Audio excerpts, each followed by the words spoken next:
So, man muss das Mikro auch anmachen, dann kann man auch loslegen. Ich bin ready. Ja. Und damit... Hello. Hello und willkommen zurück. Es ist eine Weile her. So... 2 Monate? Kommt das hin? Ich glaube 2 Monate ungefähr. Ja. Ich habe Dinge gemacht. Ja. Ich war mit Arbeitskram und Unikram beschäftigt. Dann war ich 2 Wochen auf Sommerfreizeit, auf Jugendfreizeit als Teamer unterwegs.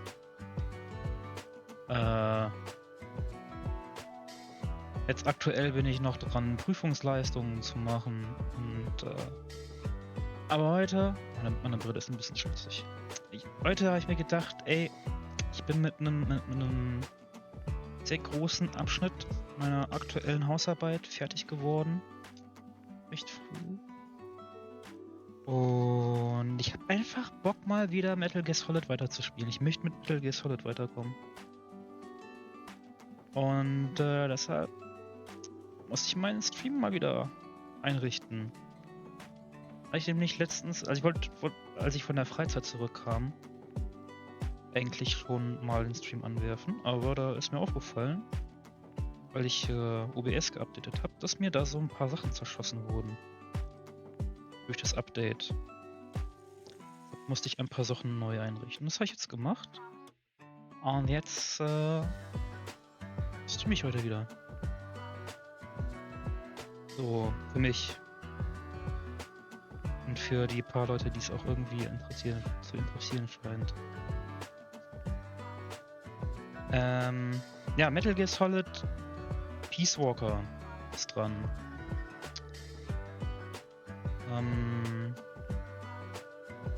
Ich wurde darauf hingewiesen, dass demnächst schon der erste Teil der Metal Gear Solid Collection für den PC kommt. Das wird eine richtig krasse Sache.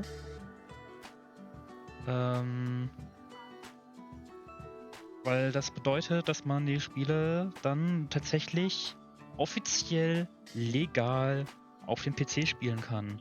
Problem ist, für meinen Stream kommen erstmal nur Teil 1 bis 3.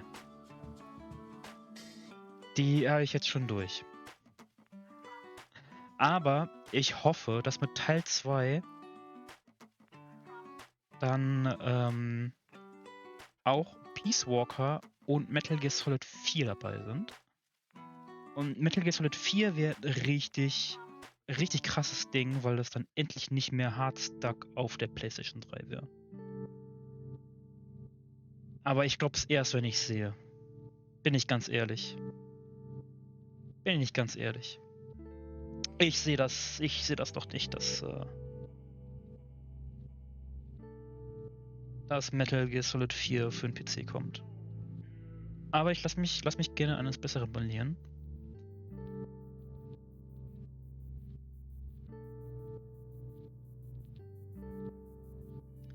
Ich muss gerade nebenbei noch auf dem Laptop ein Update installieren. Das hat mich gerade aufgehalten und das klingt irgendwie. Mal schauen.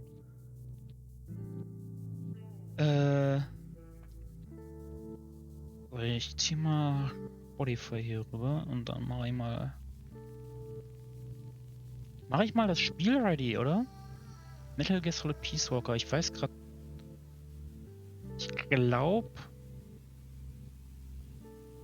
ich war nach einem Bosskampf irgendwie dabei. Wenn ich mich richtig erinnere. Achso, ich muss das mal hier, ne? Spielröhre. Musik ausmachen. So. Letzter Spielstand ist vom 19.05.23. Das ist genau einen Monat her. 2 Monate her. Genau 2 Monate her. Nice.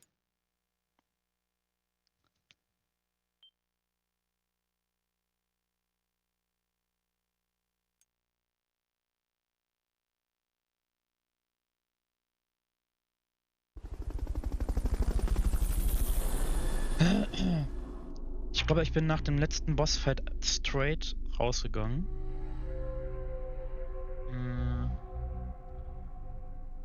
Ich glaube, das war der Fight gegen... Ich habe vergessen, wie das Ding hieß. War auf jeden Fall so ein Vorreiter von Metal Gear, so ein Panzerding.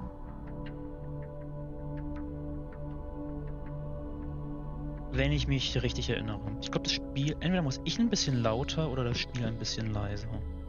Wenn ich mir hier so Dinge angucke. Ich mach mal das Spiel ein bisschen leiser. So. Das heißt, ich gucke mir mal mein Stuff an. Oh ja, wir haben ein paar neue Leute dabei.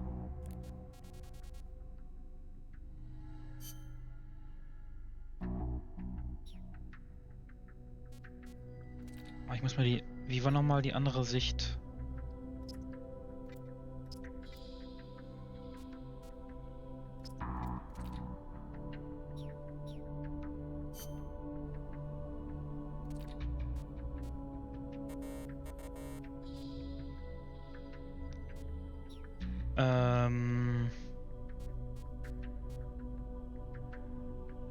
Ach, genau. Man kann mit dem Steuerkreuz links, rechts kann man die andere Sicht einstellen. Okay, der Boy geht ins Assault-Team. Es schaltet uns ein Erfrischungsgetränk frei. Der Boy mit einem wunderschönen Stash geht ins Medic-Team. Der Typ geht ins Combat-Team. Intel-Team. Ebenfalls Intel-Team. Combat.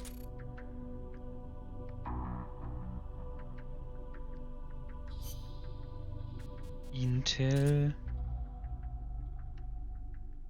Und Intel.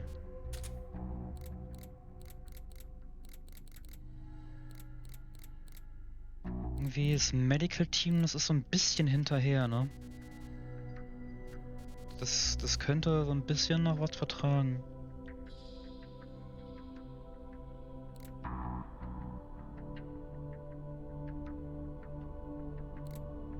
Ich könnte Kojima transferieren aufs Medic-Team.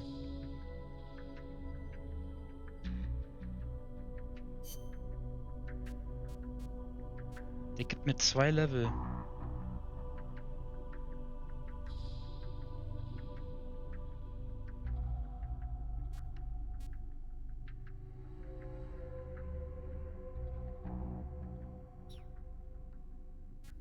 Zählt der irgendwie für 2? Warum zählt der für 2 Personen? Ja.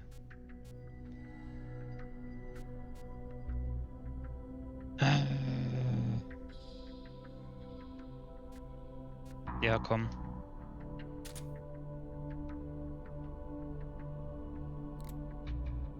Warum ist der Normal und kein Unique-Typ? Der ist doch übelst unique, oder nicht?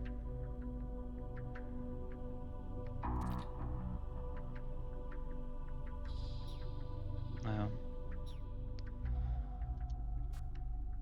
Ja, ne. Auf ins R&D.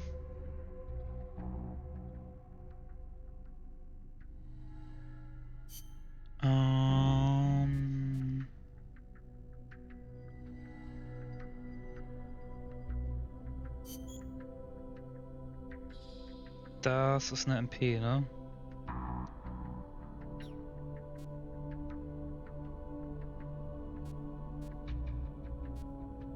Ich kann beides entwickeln, ist kein Problem. Das ist überhaupt kein Problem. Items kann ich...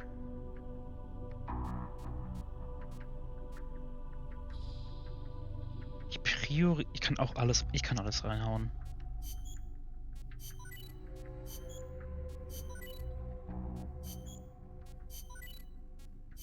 Überhaupt kein Problem.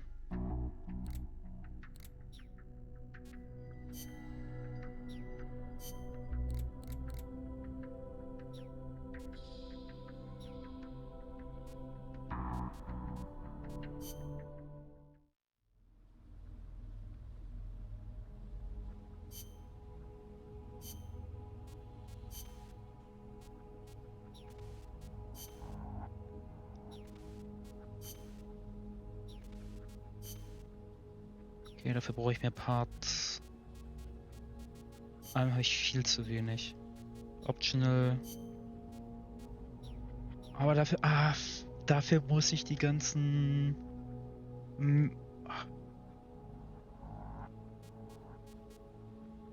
Alle Metal Gear Fights, glaube ich, machen.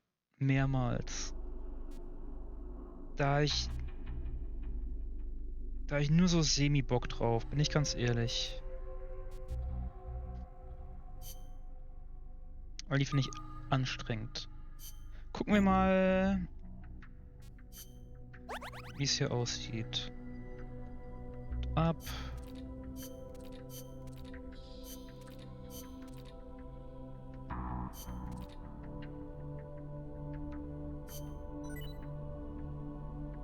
Carl Gustav Rounds gefunden. Das ist ein Raketenwerfer.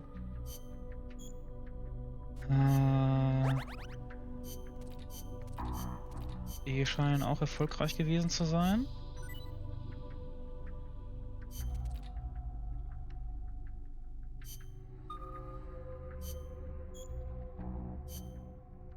Oh.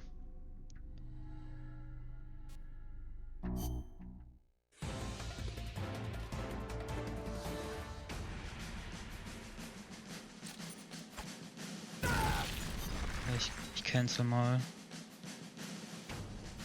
Das wollen wir uns nicht komplett ansehen.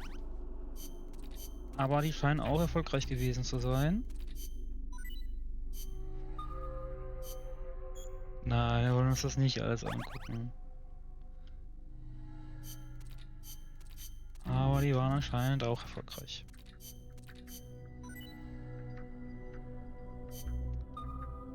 Und noch ein Team.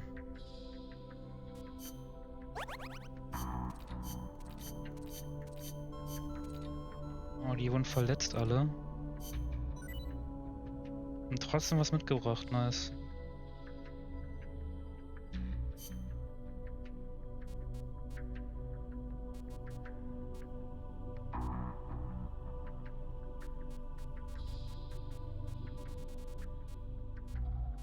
Okay, dann eliminieren wir mal noch ein paar Armored Vehicles.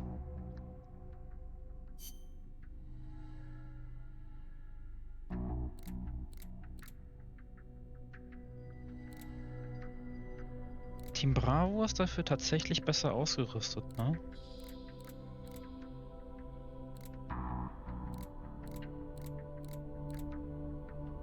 Warum ist Team Delta so krass?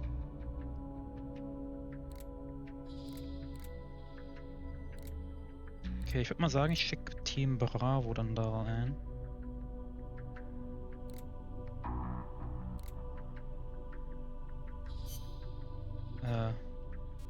Nee, Moment. Das ist gefährlicher. Dann schicke ich hier Team Delta rein.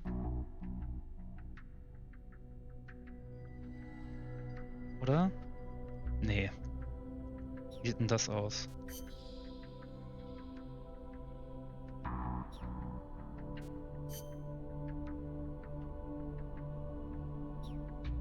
Okay, hier sind es mehr Leute, deshalb schicke ich hier jetzt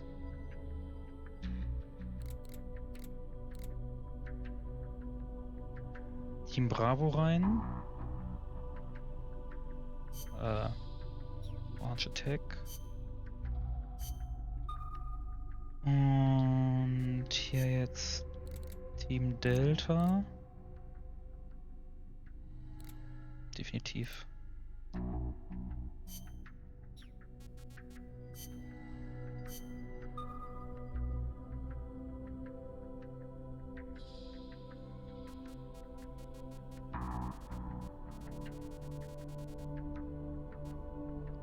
Destroy the small attack chopper unit. Da bietet es sich natürlich an, die Einheit mit dem Chopper reinzuschicken.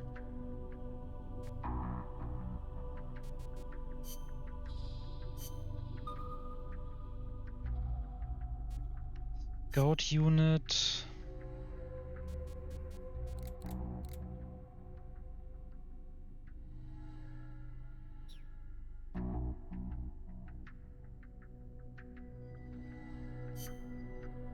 Macht ein aufgefrischtes... Oh, bleibt gar nicht mehr so viel übrig.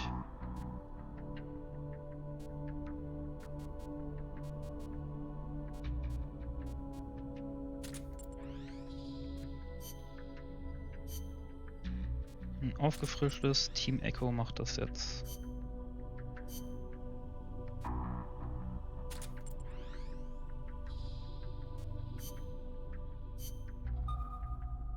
Und das macht mal...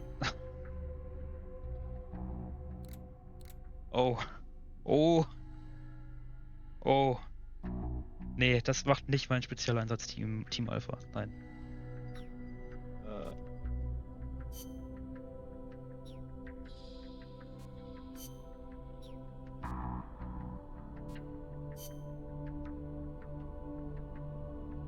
Das sieht angemessen aus. Das kann Team Alpha machen.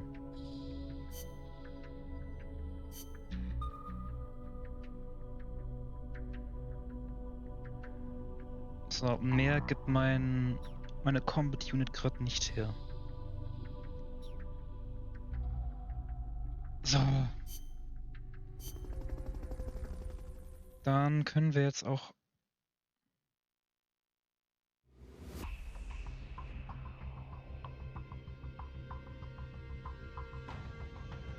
Chrysalis Battle.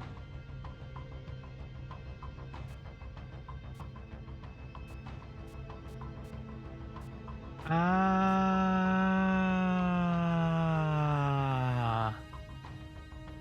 Ich erinnere mich.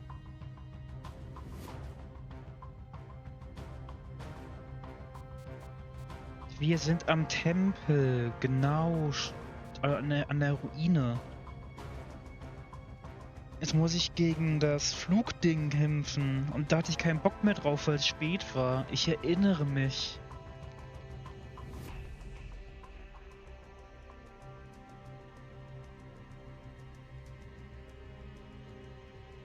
Und ich glaube...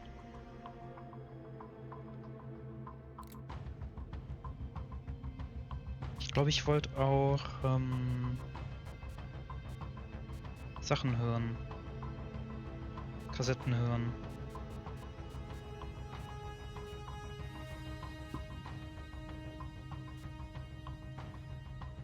Es gibt neue Extras, aber die mache ich jetzt nicht.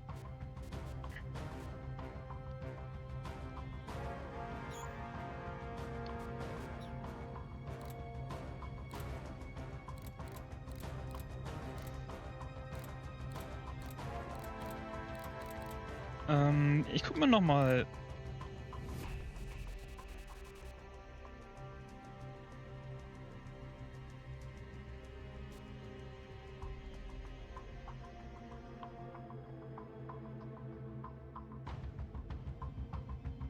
Okay, gucken uns zum Recap noch mal die letzten beiden Cutscenes an.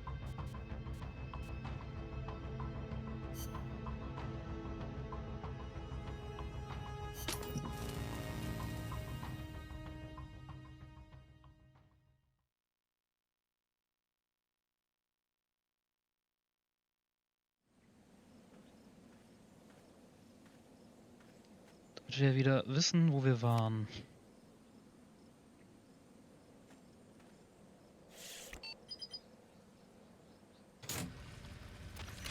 Excellent. It's open.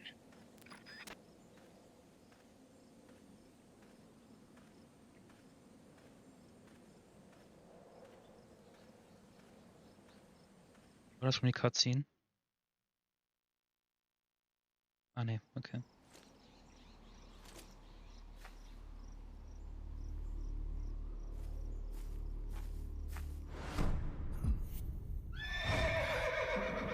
It can't be. Looks like death wasn't ready for you yet. Boss, And who might you be? you. Dr. Strangelove, I presume. I've been waiting. Snake. Yes, waiting without joy or pleasure. Waiting for the one I despise. Don't move. Don't move. You men and your guns. You all say the same thing. I suppose you're here to destroy my research. Yes, I know. Just as I know what you did 10 years ago. Go on.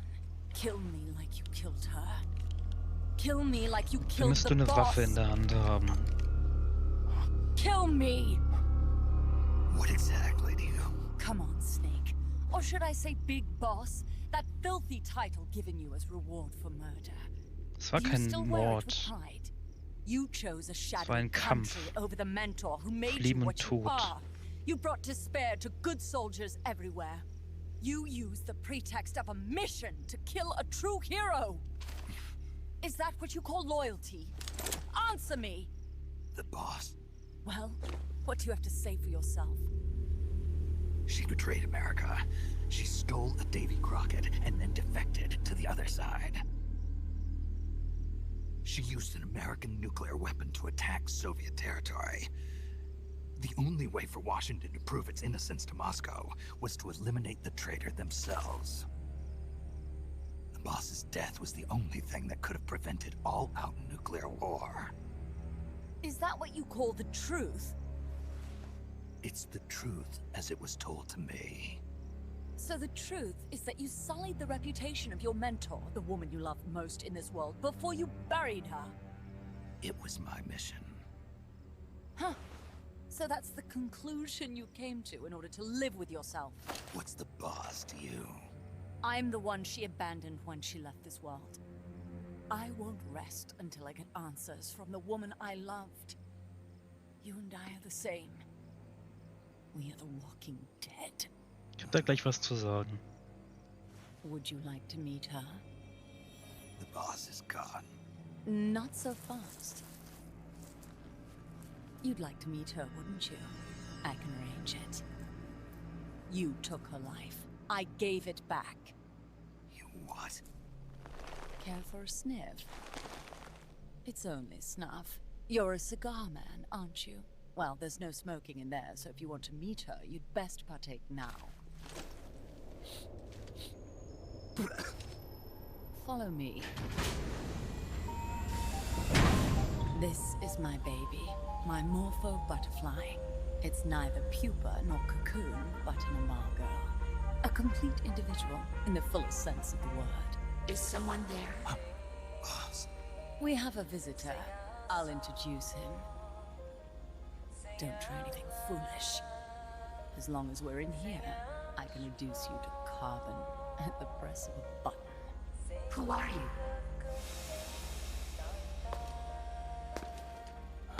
A man. A warfighter.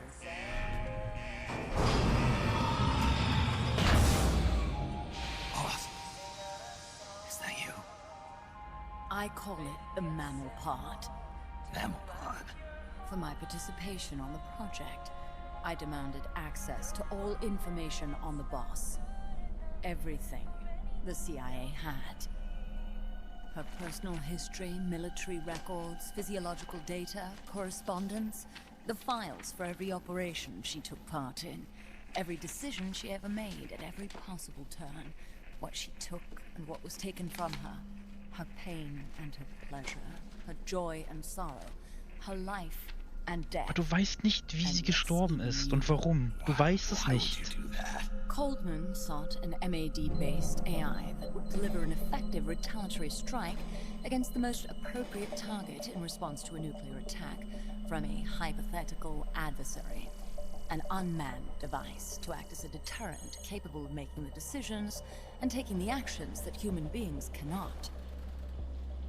I therefore concluded he required a cool calculating machine, programmed to inflict swift, sure, and utter annihilation upon the enemy.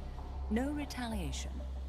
But he took it upon himself to come up with a different answer. He said he needed the thought patterns of the very finest rational mind, one that thought on a global scale, took both past and future into consideration, and reached the best decision, no matter how painful. And that's why you asked for everything they had on the boss. It was the logical thing to do. I knew of only one person who could be entrusted with the fate of the entire human race. What's your real goal here? To clear her name. Why was a legendary hero forced to betray her country? Why was she targeted for assassination by you, her most beloved disciple? I have no use for fabrications. I want the truth. The boss's last will. You must be dying to know yourself. No. No. She abandoned her country. Abandoned us all. Really?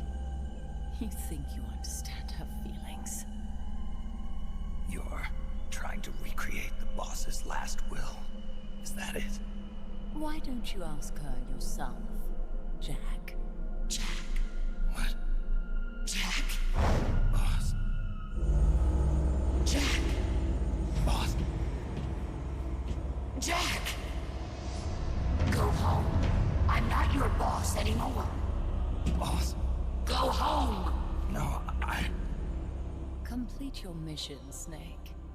Extinguish that noble soul once again, if you can.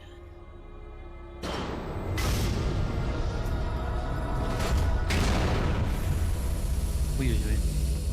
Also. Was mich an Strangelove so irgendwie echt richtig nervt, zumindest in diesem Spiel,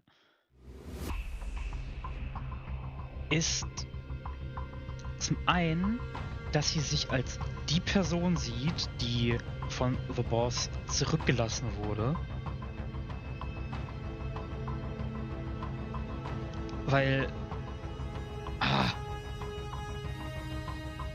ich glaube, so eine krasse Beziehung hatten die eigentlich gar nicht. Strangelove interpretiert da nur so ultra viel rein. Und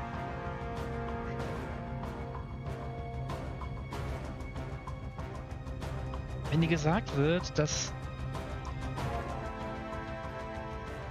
für dieses Projekt irgendwie ein Geist gebraucht wird, der unglaublich rational denkt und auf einer globalen Skala denkt. Und ihr erster Gedanke ist, okay, ich brauche The Boss.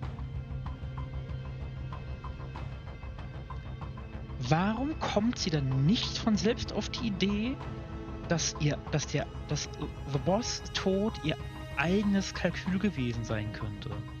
Dass The Boss ihren eigenen Tod mit berechnet hat. Weil das hat sie getan. Wobei ich glaube, das ist Snake auch noch nicht so ganz bewusst. Aber, ey. So mein Gedanke dabei.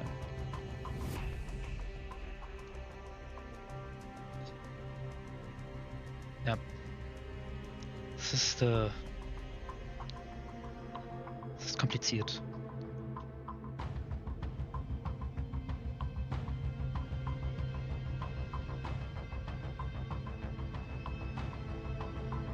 Na, gucken wir nochmal in Recollection rein. Aber von da an geht's dann wieder weiter.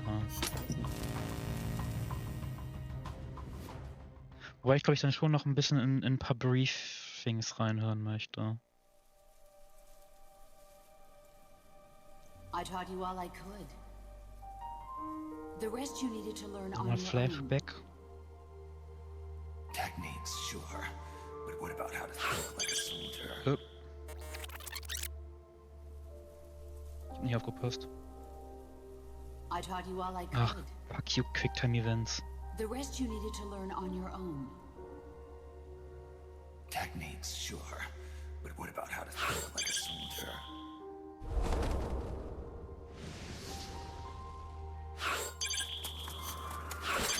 Ich hasse Quicktime Events.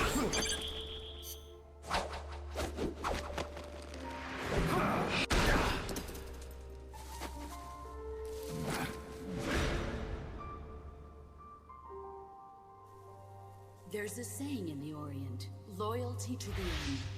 Do you know what it means? Being patriotic. It means devoting yourself to your country. Und so dumme Quicktime-Events in dieser Cutscene. L1. R1. L1, R1, L1, R1. D-Pad. Dreieck. That's the way a soldier's supposed to think. The only thing we can believe in with absolute certainty is the mission, Jack. Und da muss man so fucking schnell reagieren. As long as we have loyalty to the end, there's no point in believing in anything, even in those we love. Du musst erst hingucken, dann analysieren, was ist, okay, was ist es, und dann gucken, wo, okay, wo ist der Knopf? Is the mission, Jack.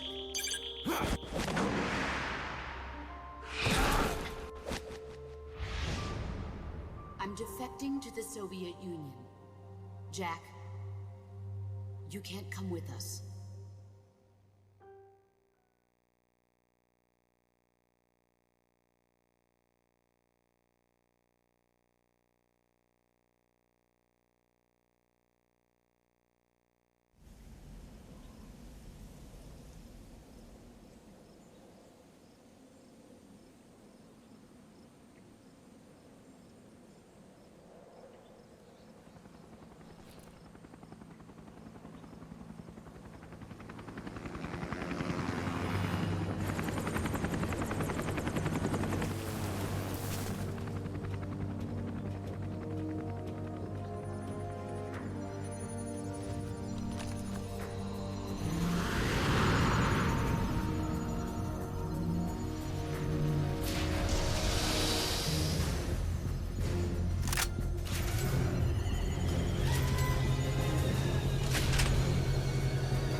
Okay. Nein, nicht Return to Mother Base, wir wollen jetzt...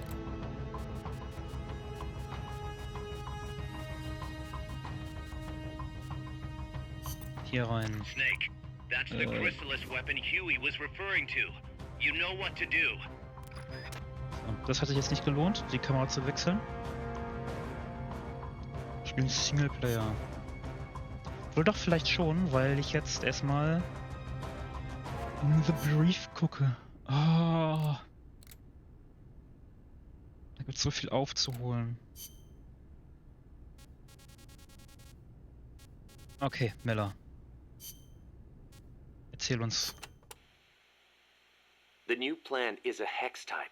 That gives it more surface area than previous types, and also makes it easier to plan expansions. We're gonna make this place huge. Hex, huh? Like a beehive. Nothing wrong with that. They say the honeycomb design is one of the strongest. I hear they're even thinking of using it in tank armor. Good enough for me. I'll see about finding us some worker bees. Appreciate it, boss. Ich hätte trotzdem gerne das Design aus Metal Gear Solid Peace Walker für die Base gehabt, weil das ist sehr, sehr cool. Great Leader. Mate. Keine Ahnung, was das ist. What's wrong, Kaz? You sound beat. Yeah, the problems never seem to end around here. You should take a break. Share a cup of mate with the other guys. Ach, It'll give you a chance to Mate. connect with Okay. them. I wonder if Che and his men ever sat around and drank mate. I bet they did. Che was famous for his love of the stuff. Oh, man, whoever thought of this was a genius. You can put it in a gourd and carry it around, and there's a special straw with a filter attached so you can drink it any time. That's not all. It's full of essential vitamins and minerals, too. Nice to have in a guerrilla war when food is short. Yeah. Wish I had a chance to share some with a blonde Parisienne when I was out hiking. Well, how do you know about that? It takes a thief. Or should I say it takes a snake to know one. Snake. Clever.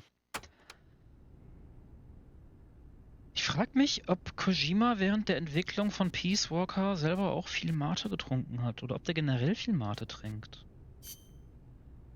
Es ist irgendwie so ein wiederkehrendes Element in dem Spiel hier. Ich meine, es passt thematisch. Ja, weil es ist ja Südamerika. Aber finde ich, ist eine gute Frage.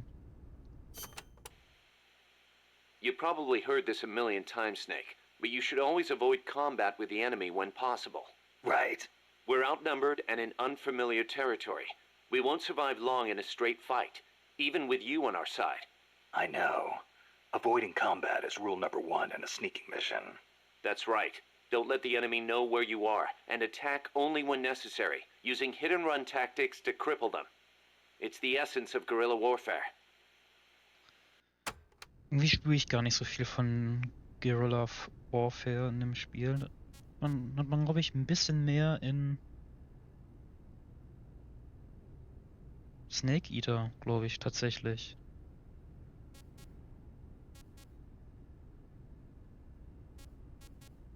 Da hat man auch die ganzen Fallen und so, aber naja. Don't carry any more gear than you need. If you try and stuff your entire arsenal into your backpack, it'll be too heavy and your mobility will be impaired. You'll only be hurting yourself. I know. Take only what you need. Every rookie knows that. You can check the weight of your gear before heading out. Wait, So make das sure ist you eine do. Mechanik Got in it. dem Spiel? Ist Gewicht eine Mechanik in dem Spiel? Das ist mir noch gar nicht aufgefallen. Ich meine, das Inventar ist ja an sich eigentlich mega limitiert. Hier in dem Spiel. Also in anderen Rollenspielen ist das voll mein Problem, weil ich immer zu viel Kram dabei habe. Und immer alles loote und immer alles mitnehme und dann keinen Platz mehr habe und zu schwer bin und sowas. Richtig furchtbar. Bin immer froh, wenn Rollenspiele oder generell Open-World-Spiele das so ein bisschen umgehen. Einem da so ein bisschen die Freiheit lassen. Gibt's nicht so viele leider.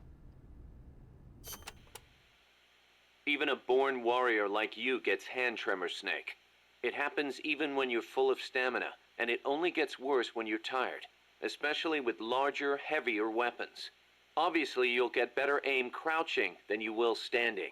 And when you use a scope, setting your sights on a single point will gradually give you a more Aber ist doch keine precise aim. Mechanik im As we Spiel. develop better weapons at Mother Base, though, you may gain access to new, low-tremor versions of the same guns. So if you expect the shakes to be a problem, you might want to put some resources into R&D. I'll keep it in mind. Then again, the more you use a weapon, the more your hands get used to it. Sometimes it pays to be faithful to your gun. Kann das sein, dass Kojima das auch alles irgendwie geplant hatte für das Spiel, dann aber einfach zu umfangreich wurde und es rausgelassen hat, aber die Briefing-Files drin gelassen hat, weil es im echten Leben ja tatsächlich ein Thema ist? Will ich Kojima zutrauen. Choosing the right uniform is crucial. Pick one that matches the mission objective and your own combat style. Ja, kurz und prägnant. Und jetzt werden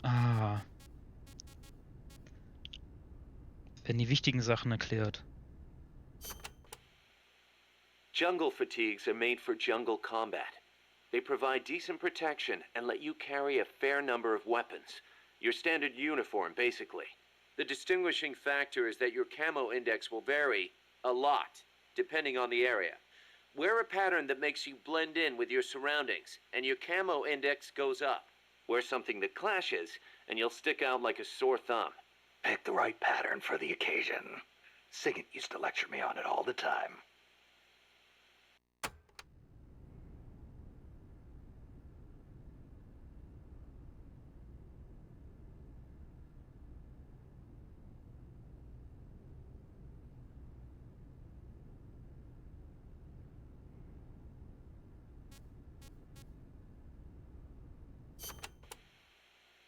The The sneaking suit is a specialized uniform for stealth missions. It provides excellent camo in any stage. Even better, you won't make a sound when you walk. Ooh, so I won't need to tiptoe all the time.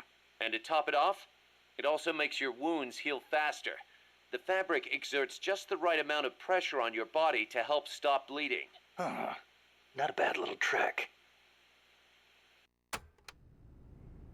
Eigentlich ist der Sneaking Suit geil, aber hat halt nicht so einen guten Camo-Index. Deshalb werde ich den wahrscheinlich nicht so viel benutzen in dem Spiel. Ich glaube, in Metal Gear Solid 5 gibt es das System ja auch noch. Da habe ich auch kaum, so gut wie gar nicht den Sneaking Suit benutzt. Naked. That's exactly what you are with this uniform. The pants are the same as the jungle fatigues. Obviously, since you're exposing your bare skin, your defense and camo index are gonna be low. On the plus side, it's so light you can move around quicker. Good for showing off muscles, too. Hey, Snake, I heard they gave you your old code name because you used to run around with your shirt off. Is that true? Don't believe everything you hear. They called me naked because I went in without gear or food. I had to procure everything on site. You mean they sent you into the jungle without even a pair of pants? On a halo jump from 35,000 feet? Sweet Jesus, you are a legend. You're busting my balls, aren't you, Kaz? Little bit, yeah. Hilarious.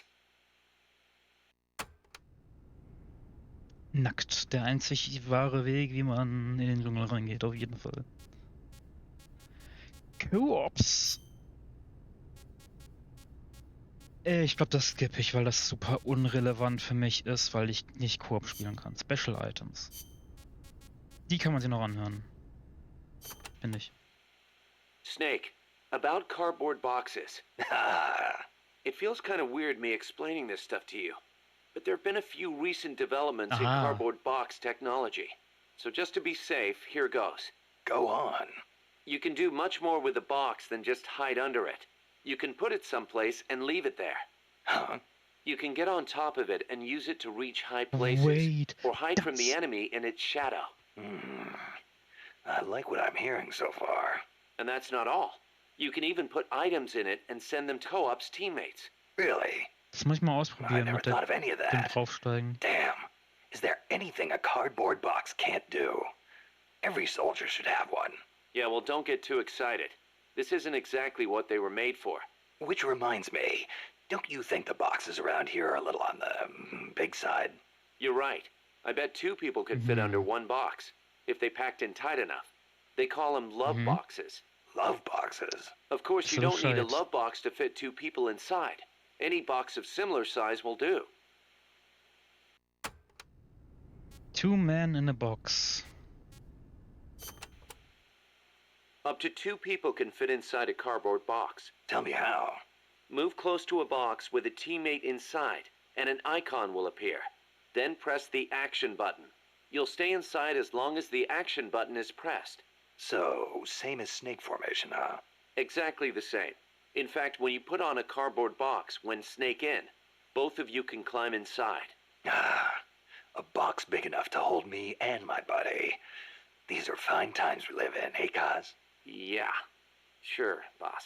Da kommt wieder dieser leicht homoerotische Unterton durch, der sich durch die ganze Serie durchzieht. Ich lieb's. Snake, about that cassette player Galvez was carrying. What about it? That was no Russian imitation. It was the real deal. A prototype developed by a Japanese company. Get out of here. It's true. It had the Sony logo on it. The product name is Walkman. Walkman. It's a revolutionary new concept. Music you can listen to on the go. You can take it with you when you leave the house. I gave it a listen, and you wouldn't believe how good the sound quality is for something so tiny. And in stereo, too. Think of the technology that must have gone into it. And that tape is equally amazing. The treble range is clearly superior to any other cassette ever made. Stylish, too. How'd Galvez get his hands on a model that's not even out yet? Beats me. It's not the kind of thing I'd expect some stodgy Soviet to be into. Me neither. Tell you what, though, it's a fine piece of work. It'll let me listen to my music when I want. where I want. I never thought I'd hear you say that, but I have to agree. Me? I'm a recording freak, and I always used to laugh at the idea of a portable player.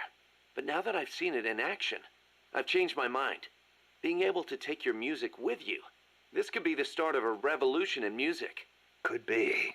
I'm having the guys at Mother Base study and analyze it. Who knows? They might be able to come up with something even better. Ja. Zum Beispiel ein Walkman, mit dem man Briefing-Files während der Mission abspielen kann. Das wäre doch mal was. Ja, kommt erst in Metal Gear Solid 5.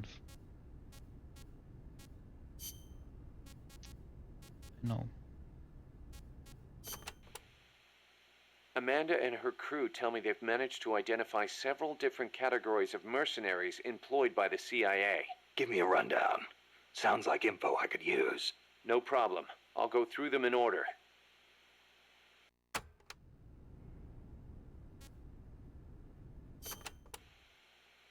The type of enemy you'll be seeing most is the type that patrols and guards a specific operational area. For the sake of convenience, Amanda's crew calls the outdoor ones patrolmen and the indoor ones guards. They might look like they're just out for a stroll, but don't be fooled. They're sharper than they look. All of their senses are finely honed. Normally, they'll patrol along fixed routes, but when the alert level is raised, they'll assume a more efficient alert posture and focus on defending specific points. That's bad for you. Obviously, they can hold their own in combat, and with body armor, it'll be even harder to take them down. If they're wearing a bulletproof helmet, you can forget about one-shot kills. Just a heads up. You'll need to be smart about using camo and pick your routes. The most important thing is to avoid detection. Deshalb spielen wir ein Stealth-Spiel. Ich liebe Stealth-Spiele There are übrigens. areas out there where enemy soldiers are deployed in multiple layers for extra coverage. More than a few of those will be attacking you from a distance, rooftops and far-off vantage points. Try not to get too distracted by nearby enemies, because you could be leaving yourself wide open to longer-range attacks. I'll be careful. Also gemerkt, das ist so ein Ding, was sich nicht nur auf meinem Twitch-Channel hier so durchzieht. Ich liebe einfach Stealth-Spiele und also generell Spiele, die irgendwelche Stealth-Elemente haben. Bin ich voll der Sucker für, ganz ehrlich. Ich lieb's einfach. We know there are variations in the kinds of gear patrolmen and commandos wear, especially the body armor. Our scouts report that an enemy's defense and firing accuracy are directly proportional to how heavy their gear is. Those must be the guys with the highest combat skills. They can fight in heavier gear without their performance suffering. Supposedly, it's pretty easy to tell the difference in gear just by looking.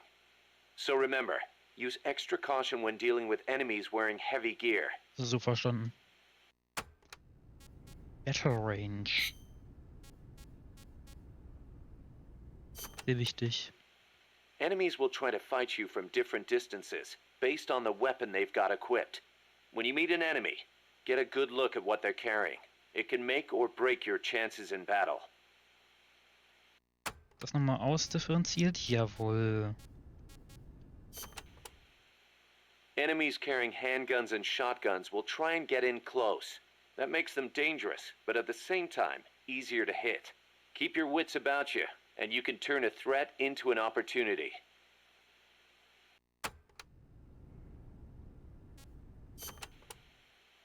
Enemies carrying assault rifles and machine guns will usually fire at you from farther away. Use whatever cover you can find, then return fire with a few well-placed shots of your own.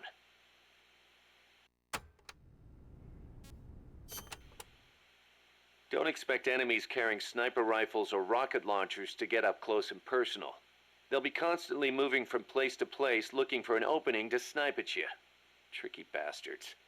Eye for an eye, tooth for a tooth. Go with the sniper rifle. Make sure you stay out of their line of sight, and when they expose themselves, take them down. Okay, das wären...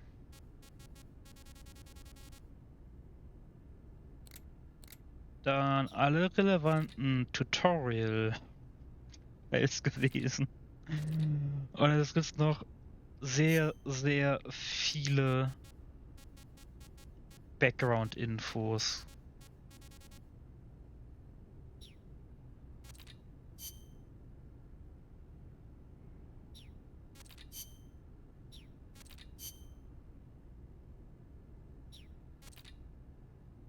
Ah.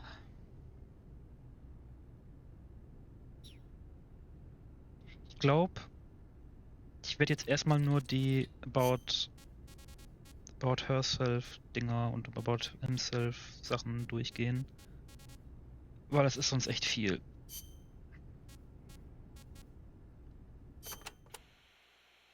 My mother was the one who named me Paz.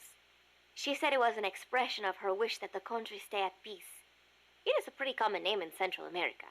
My mother always used to tell me, never make war. Always help keep the peace. I remember. Your grandparents. Yes.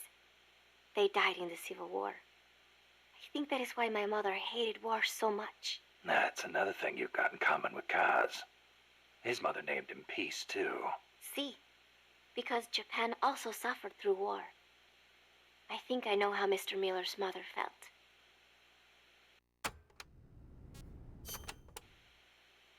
You like the peace sign, huh? See, as a gesture, it connects every peace-loving person. Here, you try it, Snake. Peace. Peace! No thanks. It doesn't suit me. Too bad for you. You know, the V in the peace sign comes from the V in victory. When did it start standing for peace? I am not completely sure, but I guess it came out of the protest movement against the Vietnam War. Oh, and do not turn your hand around when you do it, especially around British people. It is insulting. Ist das hier? Das hier? Ah. Das ist eine Beleidigung, weil die beiden Finger braucht man zum Bogenschießen. Und die Briten waren verdammt gut im Bogenschießen. Deshalb in England niemals den hier machen. Und mit denen.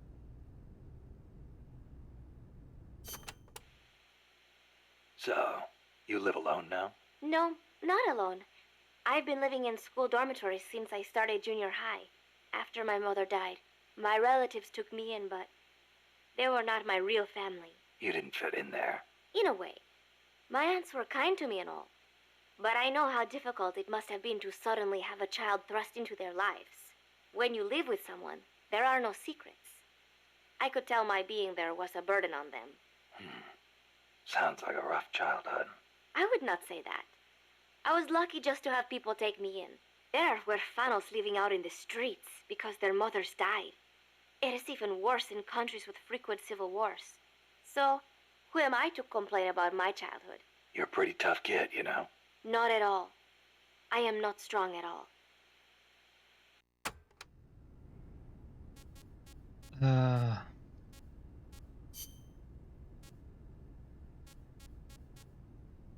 Eigentlich hätte ich schon Lust, noch die anderen hier alle durchzugehen, aber es dauert.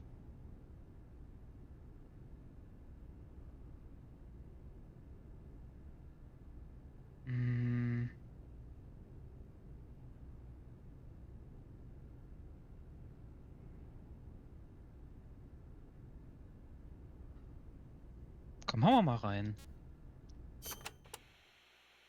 Costa Rica means rich coast in Spanish. Is it true that Columbus was the one who came up with the name? Your guess is as good as mine. But it is true that Columbus landed his ships near Limon back in the age of exploration. He wrote in his diary that when he landed, the indigenous showered him with gifts of gold. Hence the name. It sounds a little strange to me. There's no way they could find that much gold in Costa Rica. Columbus originally set sail in search of the legendary land of gold. Maybe he was just nuts about this stuff. Costa Rica is rich enough without it. Look at the forests and the animals and the peace-loving people. That is what I want to protect. I know how you feel.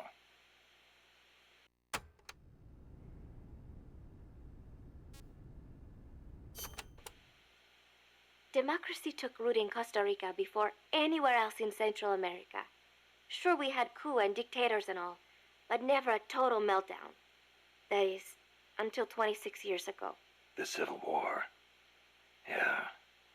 I understand you lost your grandparents. It started with a dispute over alleged fraud in the presidential election. What I do not understand is why friend turned against friend, when they could have talked it out instead. Yeah, that would have been nice. Even today, some buildings still have bullet holes from the Civil War. A quarter century later, and it is a tragedy we Ticos cannot forget, must not forget. It was the year after the Civil War that the army was constitutionally abolished.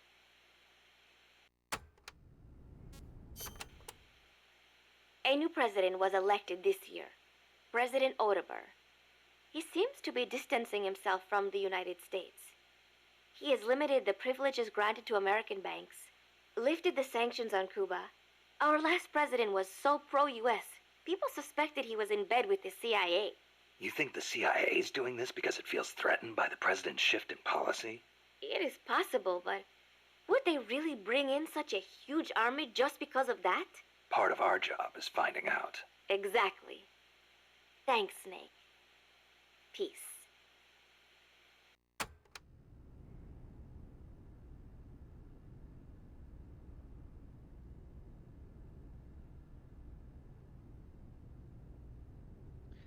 Ich finde es interessant, dass Big Boss die CIA und die USA verlassen hat, weil er sich verraten und verarscht gefühlt hat. Dann seine eigene Privatarmee gegründet hat.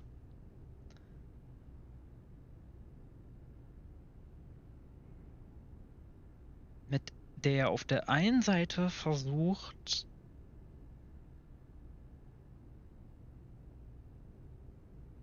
irgendwie Leuten zu helfen, die sich nicht selber helfen können, weil sie keine Armee haben. Gleichzeitig aber davon abhängig ist, dass es irgendwo militärische Konflikte gibt, in denen er sich einmischen kann.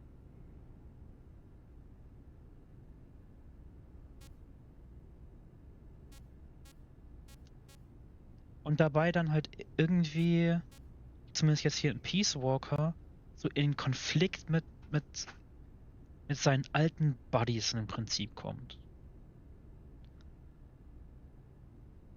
Ist schon...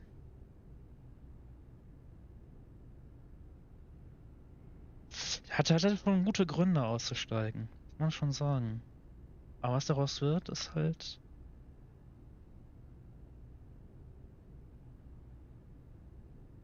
Halt so ein Nachgeschmack, ne? So, are you a student at the University for Peace, Paz? No, I am still in high school. But Professor Galvez lets me visit his office and study with him every now and then. International law, security, conflict resolution, human rights. We study all these subjects and then use them to build the foundations of peace. Yeah, I get it. I just never heard the UN had a University for Peace before. Oh, that. Well, to be precise, it is still being set up. They have started conducting research, but the UN has not passed the necessary resolution yet. Professor Galvez couldn't wait that long. Oh, right. Costa Rica abolished its army and has also hosted the Central American Court of Justice. It is the perfect place to build a university like ours. Don't you think? Und Kaffee. Das Wichtigste. That coffee you guys brought us is pretty damn good. Isn't it? Costa Rican coffee is the best. The Central Basin has all the right conditions for growing coffee. It is high in elevation, with steady temperatures and well-drained volcanic soils. The professor certainly seems attached to it. The coffee we drank on the boat coming over was awful. It put him in such a terrible mood. Well, how come I never hear about Costa Rican coffee then? Because it gets bought up by wholesalers and mixed with beans from other countries. It is really a shame. Such wonderful beans, and nobody knows they are from Costa Rica. Huh. They should launch an ad campaign or something. Right. I hope one day people will recognize Costa Rican coffee for what it is. I'm with you there. Wenn man gerne Kaffee trinkt, ist guter Kaffee wirklich so ein Gamechanger.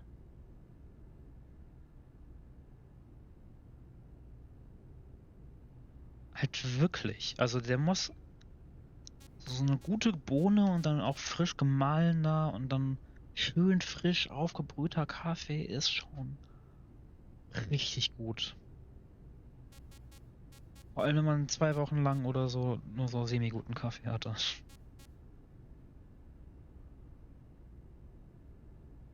Ja. Erfahrungen. Erfahrungen, die man macht.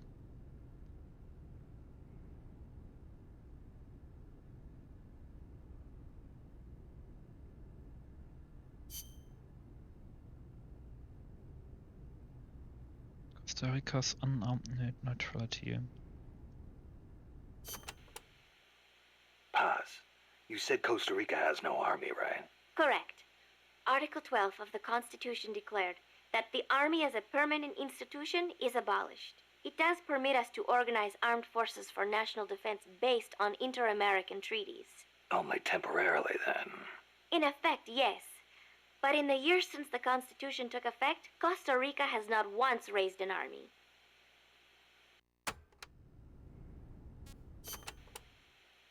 Paz, how does your country defend itself without an army? Especially in a rough neighborhood like Central America. With the right kind of diplomacy. If we live up to our ideals and earn the respect of other countries, the international community will support us. The 2 times Nicaragua actually did invade, the conflict was resolved diplomatically under OAS auspices.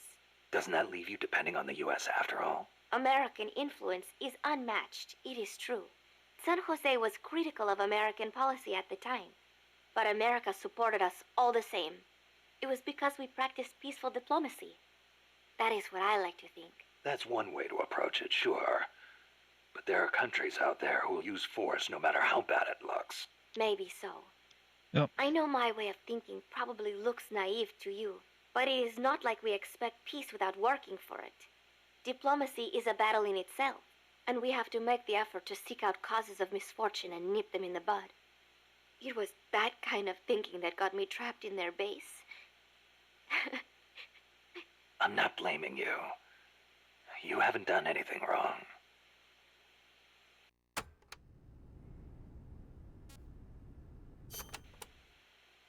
The army was abolished 25 years ago, the year after the Civil War.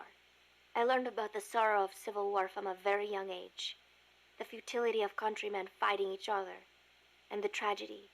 Costa Rica learned the hard way. That is why it abolished its army. It decided to pour its efforts into education instead. More teachers than soldiers was the slogan. Education is essential, no question. Even Che used to teach reading and writing in between guerrilla campaigns. Costa Rica was poor at the time. We did not have many resources. I suppose we had to pick one or the other. The military or the schools. Bildung macht so viel aus.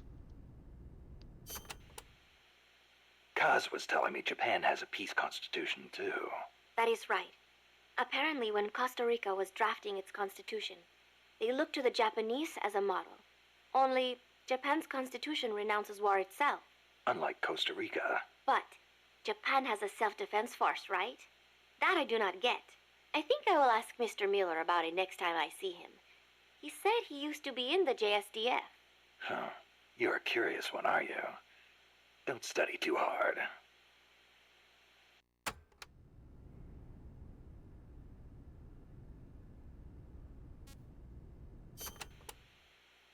What was that you were saying? Peace is not the natural state of men? You said you learned it in school. That is right. They are the words of the German philosopher Immanuel Kant. In 1795, he wrote a book titled Perpetual Peace. Kant argued that it is precisely because peace is unnatural that we have to make it ourselves. How? That is what his book is about. Is the concept starting to sound interesting now? Not really. I belong in a more natural world. Is that so? My grandparents died in the Civil War. If only we had been at peace, they would not have lost their lives. You actually wish for war? It's not like I want to hurt innocent civilians, but if someone attacks you, what are you supposed to do? A country needs the strength to defend itself. Otherwise it faces invasion, oppression, political subjugation. If they would simply stop using force to tangle with each other, countries would not need force to defend themselves. And how would you guarantee that? I... Sorry, but you have to understand how the world works in order to protect the ones you love. That's not to say ideals aren't important too. They are. You are right, Snake. Thanks. Peace. Snake befindet sich da in einem sehr, sehr deutlichen moralischen Dilemma. Bin mir aber nicht sicher, inwiefern er sich das bewusst ist. The Dieser lowlands fiktive along the Charakter, der nicht Caribbean coast existiert. are mostly covered by hot, humid tropical rainforests. What most people envision when they think of jungle. The closely packed trees spread their branches out at great heights to soak up the sun. Their shade makes it dark near the ground, so be careful. Of course, with so little light, few plants can grow on the ground, so it might actually be easier to walk. So even if you could photosynthesize, it wouldn't do you any good. Photosynthesize? People cannot do that. Sicher? Most people, anyway.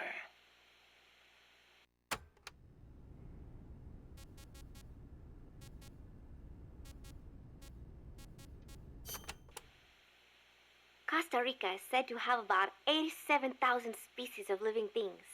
That is about 5% of all the known species in the world. A tiny place like this? Huh. I'll be damned. I want to protect that biological diversity. When diversity is lost, the environment weakens. Just look at the plantations. I think I know what you mean. It's like trying to assemble a unit from similar guys. It usually doesn't work out. Throw a few square pegs in there and everything falls into place. There are so many species here that a lot of them have not even been classified yet. I am hoping I can help do that someday. Kind of like a parataxonomist.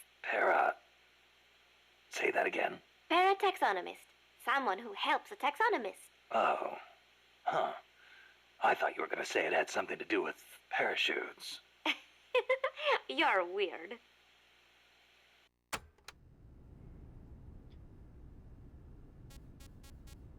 Okay, ich mach Pass noch fertig. Dann höre ich mir noch die Briefing-Files für die Mission an und dann geht's los. The Development Corporation of Costa Rica, or CODESA, was established 2 years ago. Since President Oduber was elected this year, the state has been putting a lot more effort into development. The corporate state, so to speak. Growth is good and all, but there is one thing that bugs me. What's that? I cannot help but wonder whether CODESA is not just a front for the CIA. You mean what the professor was saying about the CIA mercenaries posing as security guards? They were using CODESA as camouflage? I am worried that development is going to destroy the forests, but I do not suppose it has anything to do with this. Jetzt noch die Küste und dann haben wir es mit Pass. Playa del Alba means Beach of Dawn. The morning sun is so beautiful over the Caribbean. Beach of Dawn, huh? Perfect place to start a mission. The clear blue water, the white sand, the swaying palm trees. You cannot get more South American than here. It is paradise on earth. Yeah, guess I should have packed my Hawaiian shirt. The coral reefs and mangrove forests protect the small fish in the area. Sea turtles come to lay their eggs on these beaches. We are not the only ones who enjoy this place. It is heaven for more than just humans.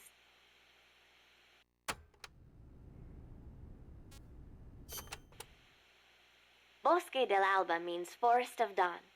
Naturally, it is situated on the east coast. It is your standard tropical rainforest. Everything you would imagine in a jungle. No sign of morning sun here. The foliage is too thick for direct sunlight to hit the floor. I do not know how easy it will be making your way through here. I'll be fine. This isn't my first trip to a jungle. Und das war's mit Pass. Dann gucken wir mal.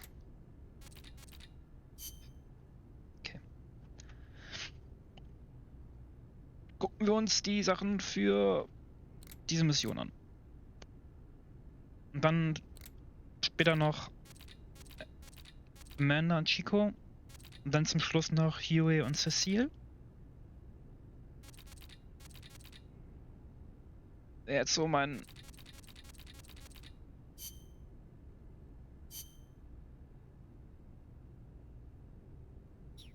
Kompromiss. Apparently, each part of an AI weapon is connected to a memory board inside the AI pod. Destroying a part will release the lock on the memory board. After that, climb in the pod and you'll be able to grab whichever boards you've unlocked. Only thing is, any parts you destroy can't be collected and reused, so you'll have to decide which is more important. Nochmal, ich hab das nicht so ganz begriffen gerade. Apparently, each part of an AI weapon is connected to a memory board inside the AI pod. Destroying a part will release the lock on the memory board. After that, climb in the pod and you'll be able to grab whichever boards you've unlocked. Only thing is, any parts you destroy can't be collected and reused, so you'll have to decide which is more important. Okay. I do not know if I recall such large ruins being there. Well, didn't you say there's a lot we don't know about Costa Rica's ancient civilizations? You talked about some giant stone balls, too. What are those? Oh, the stone spheres of Costa Rica? They are an assortment of giant spheres carved from stone that were discovered in the jungles of Costa Rica about 50 years ago. What's so special about that? What if I told you some of them are nearly perfect spheres, and that they were carved out of granite, which is quite a hard substance? Could be good for laying a trap. And if they're spherical, they roll easily, too. Snake! Snake denkt nur praktisch.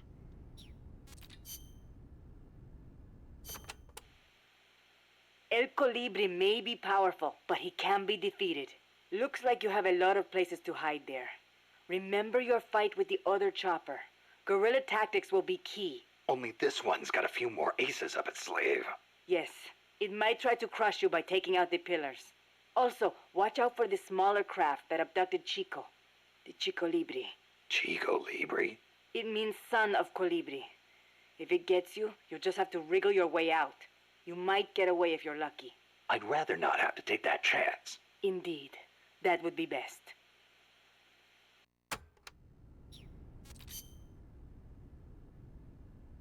Man läuft schon alles. Chrysalis. Being an unmanned vehicle, the Chrysalis can perform extreme G-force maneuvers that standard aircraft can't. It'll be difficult to counterattack once it's coming at you. I should mention that it's also equipped with a railgun. What? A weapon that fires rounds using electromagnetic force in lieu of gunpowder. Wait, an electric weapon? Not exactly. The rounds themselves are conventional shells. It creates force by running an electric current through a magnetic field. Fleming's left-hand rule. Didn't they teach you that at school? Not at mine. Oh. Anyway, as the railgun uses electromagnetic force, it needs to charge before firing. Once you see it starting to charge, take immediate evasive action. Also, as with the pupa, destroying the AI will put the unit out of commission.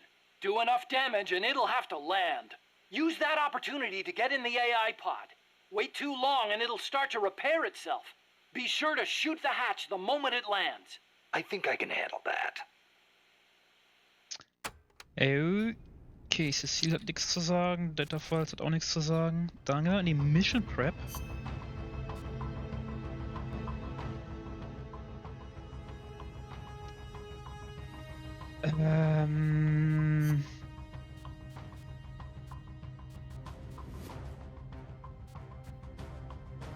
Ist eigentlich egal, was ich hier anziehe. Ich lasse einfach das an.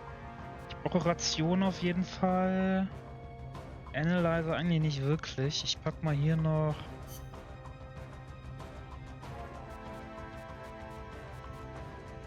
Das bringt noch gut Leben.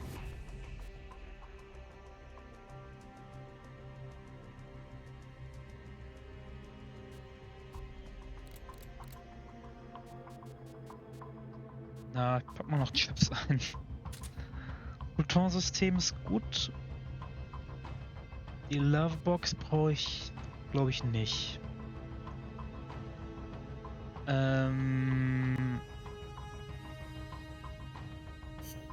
Supply Marker ist eine Weapon.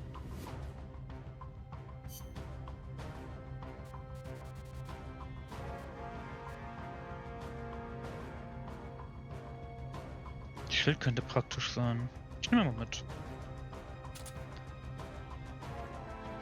Statt Night Vision Goggles könnte ich noch irgendwas anderes mitnehmen, aber ich glaube,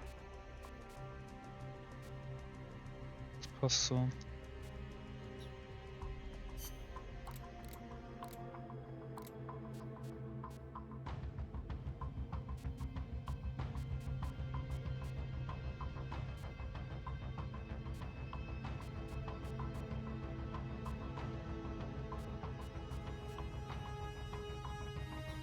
Hier brauche ich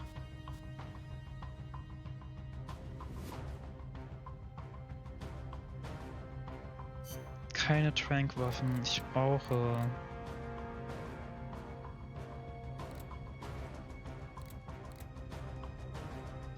ich brauche ein Sturmgewehr. Und ich brauche einen Raketenwerfer und ich brauche, genauer gesagt, das Surface-to-Air-Missile. Also genau das Ding.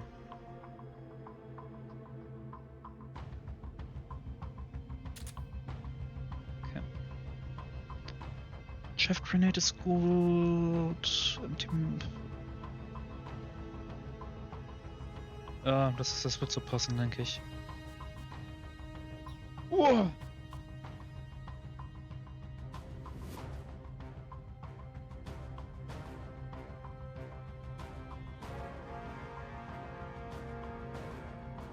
Dann auf in den Bosskampf.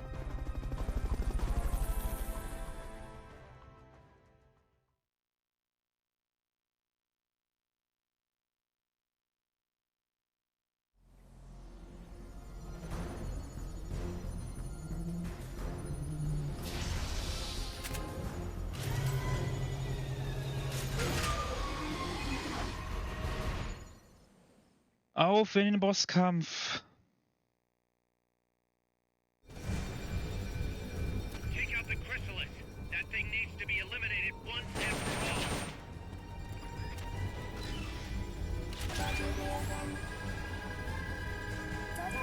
Those rounds will chew through any wall you try to hide behind.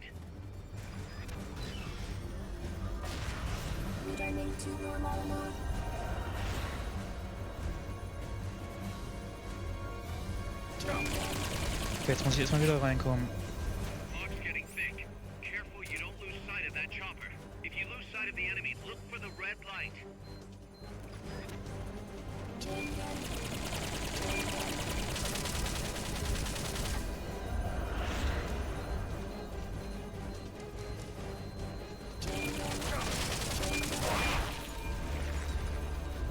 Nachladen.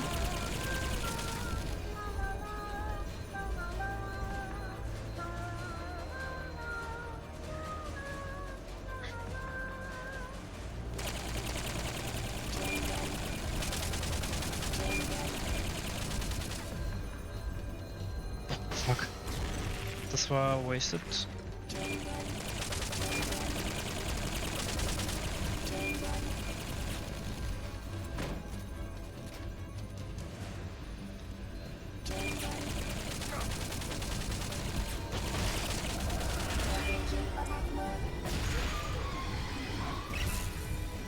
Was zur Hölle ist Attack Mode?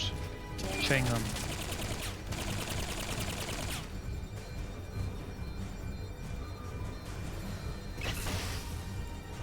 Hä? Was war das?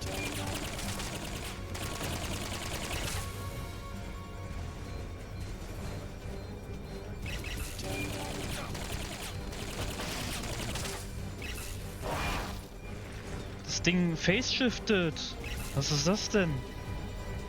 Ich brauche einen Supply-Marker. Aua.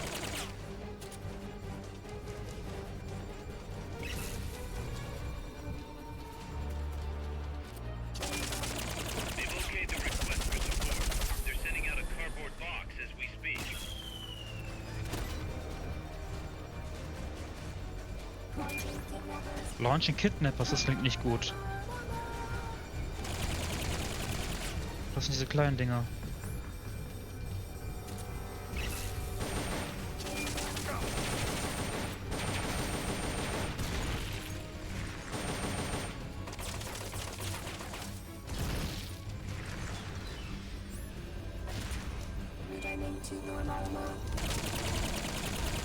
Okay, der Normal Mode ist eine ziemliche Bitch, weil da erwischt das Ding irgendwie nicht.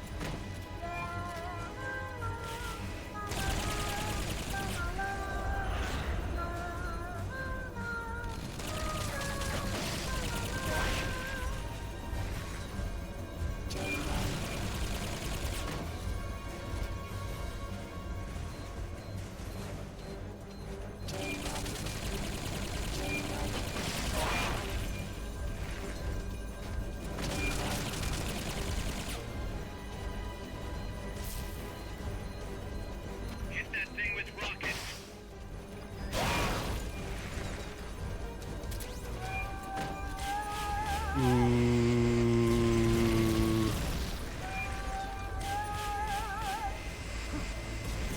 Das ist ein bisschen fies.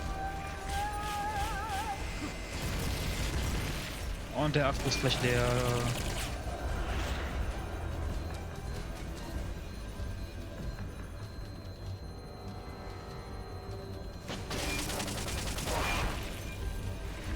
Und ich brauche wieder Nachschub. Nein, ihr.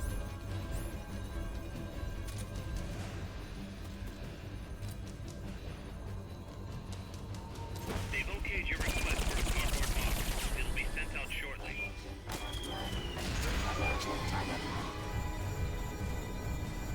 What?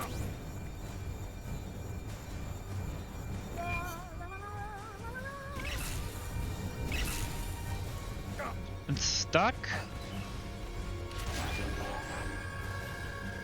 Ach, ich habe keine Psyche mehr oder was? Warum habe ich keine Psyche mehr? Das ist ja gemein.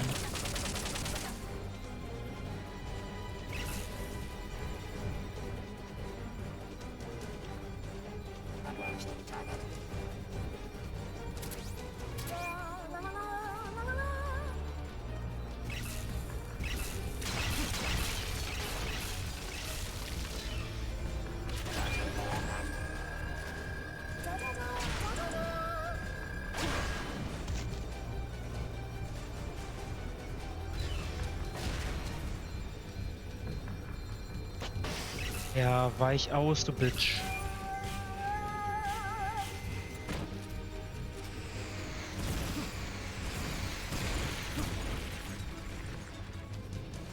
Eieiei.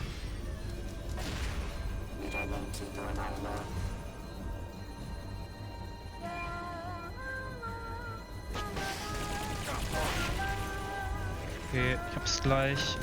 Ich hab's gleich.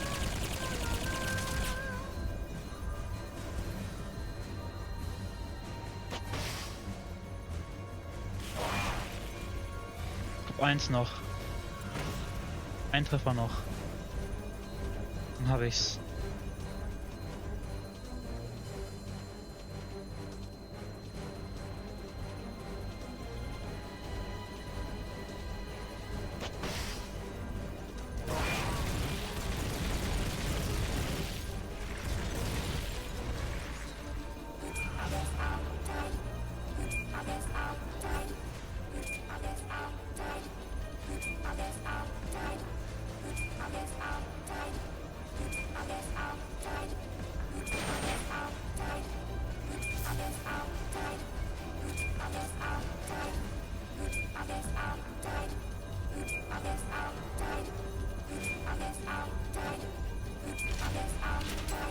Attack the AI pod and infiltrate patch. It's the political to get in the AI pod. So, und jetzt muss ich Teil klauen.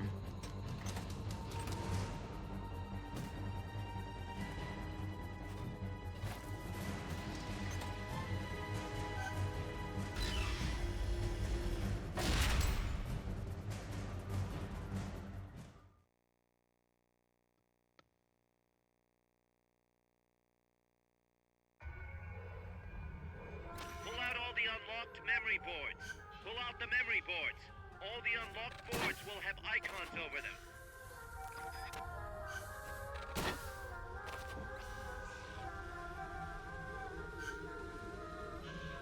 Any boards you remove can be used to build our own AI weapon. Memory boards have different functions according to the icons displayed over them. Go ahead and take whichever ones you want.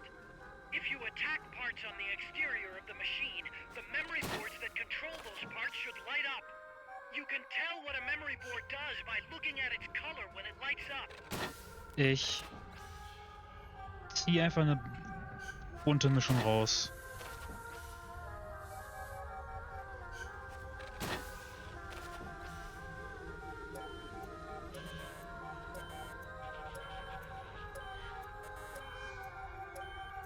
Ich habe alles rausgezogen, was ich rausziehen kann, glaube ich.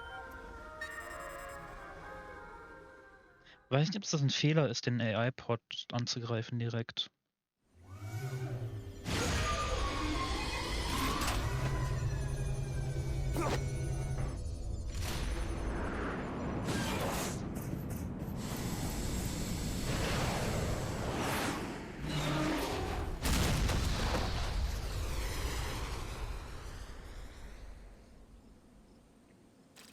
Mission complete.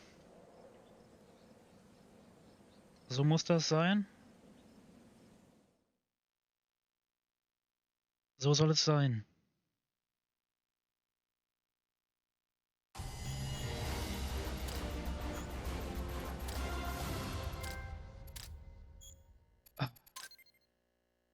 Einen B-Rang bekommen. Nice.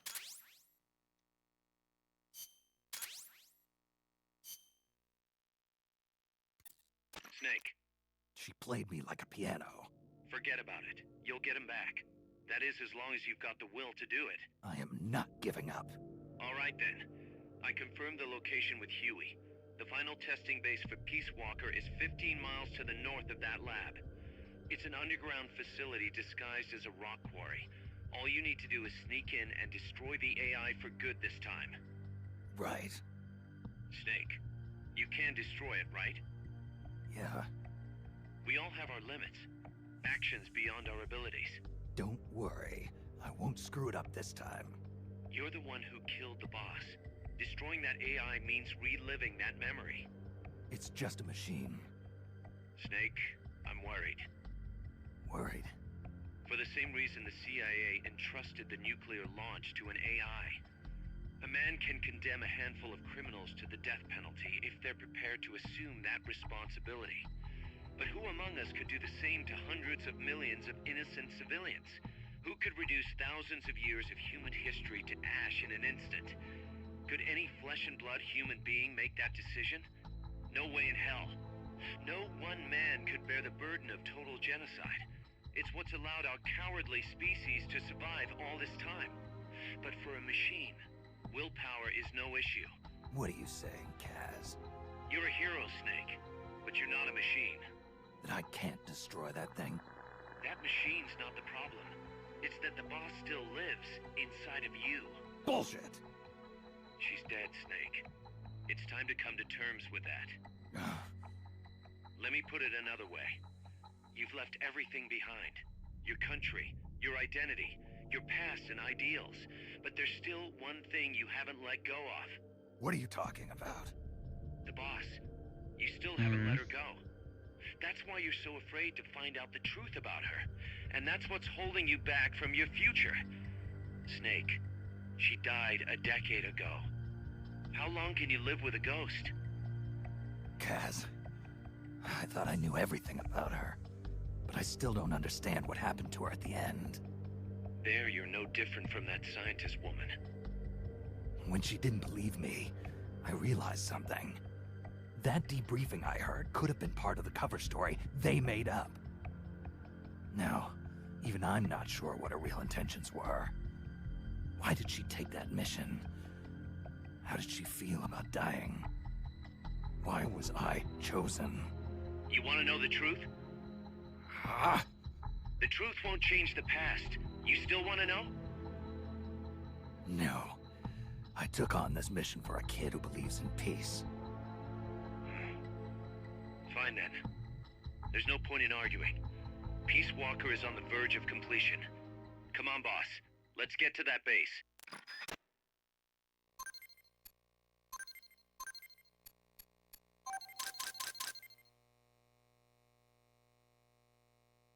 Okay, Walk Unit habe ich was bekommen.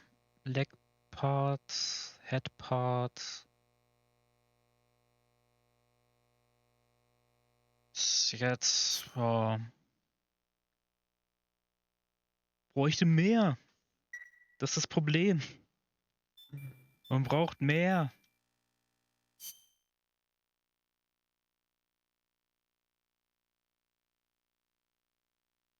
Immer mehr und immer mehr und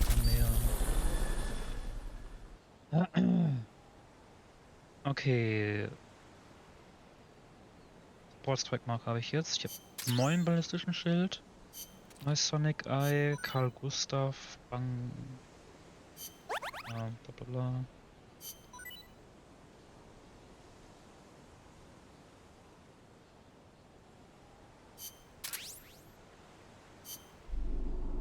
Okay. Einmal kurz nach Metal Gear gucken. Wie es jetzt aussieht.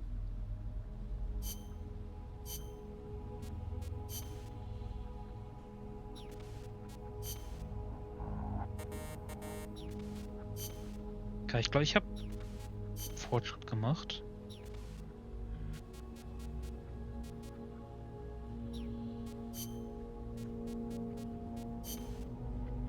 Ich habe 70% für die Railgun.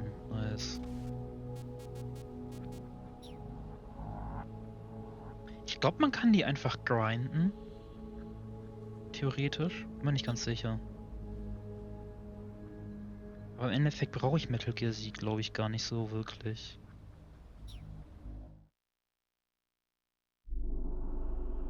Gucken wir mal nach Stuff. Ein neuer Typ fürs R&D-Team. Ein neuer Typ für die Combat Unit, der ist auch nicht so inkompetent. Der Typ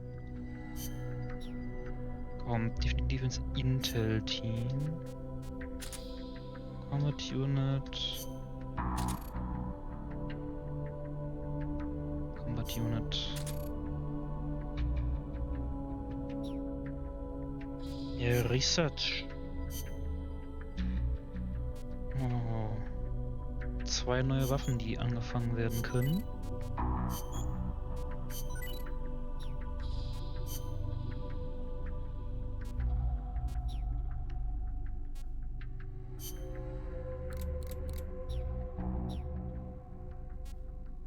Und da... Ne, nicht Delivery.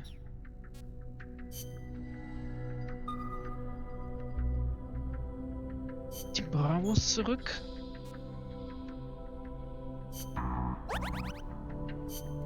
Oh no, Blue Jill ist gestorben. Rest in peace, my brother. Nautilus ist verwundet. Flamingo ist verwundet.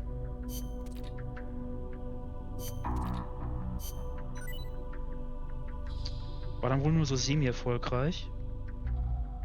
Aber die meisten sind lebend zurückgekommen. Das ist doch mal was Positives. Delta-Team ist zurück.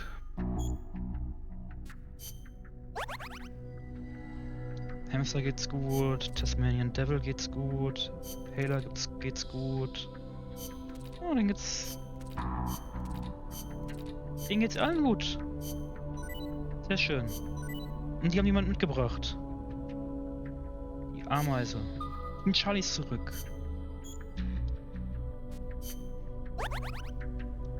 Und es geht denen allen gut. Sehr gut.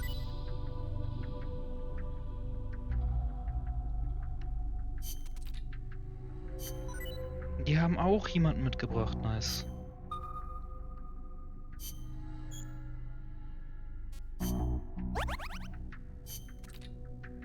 Oh nein, Dingo ist gestorben. Rest in peace, my brother. PTSD. ob wir den wiedersehen im Team. Mal gucken. Guck mal, PTSD. Ah.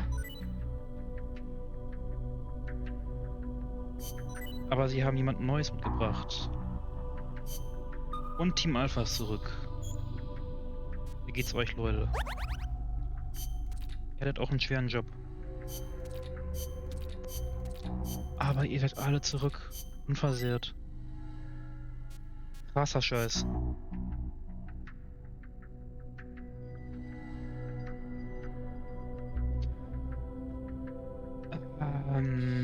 Ich guck mal, wie viele gerade Sickbay sind.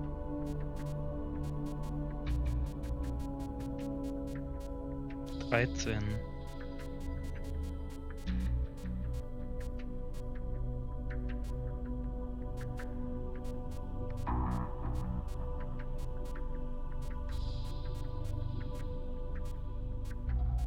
Ja, es geht noch. Dann können wir noch... Ein paar können wir noch rausschicken, oder?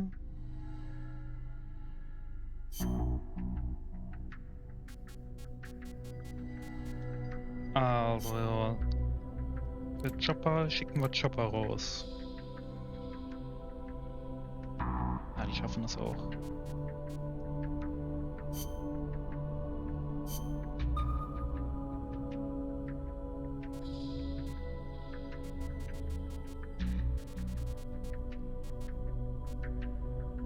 Ah, es gibt noch eine Chopper-Unit. Ja, fuck.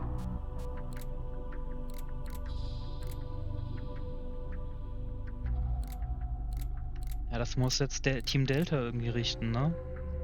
Nehmen einfach mal ein paar Raketenwerfer mit, dann passt das schon. Ich glaube an euch. Armored Unit.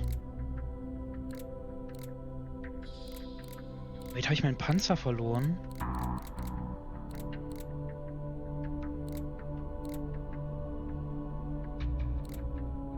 Nee, da ist der Panzer. Aber da ist die halbe Einheit flöten gegangen. Gut.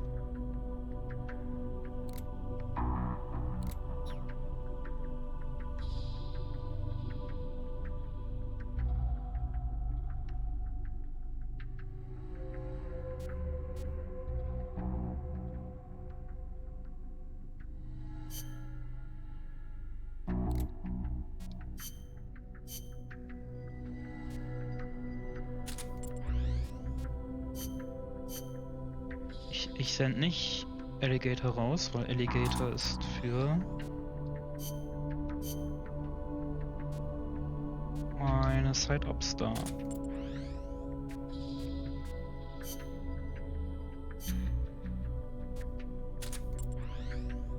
Okay, ich werde jetzt Team Echo auflösen.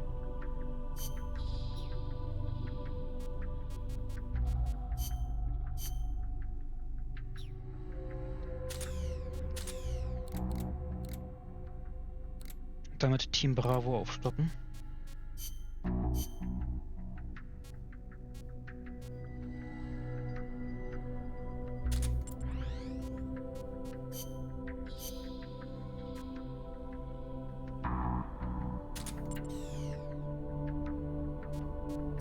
Ist Killfish besser? Warum ist Killfish besser?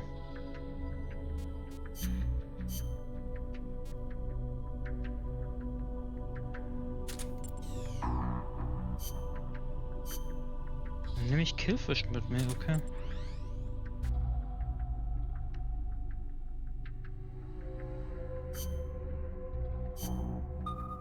So, was ist mit Team Alpha?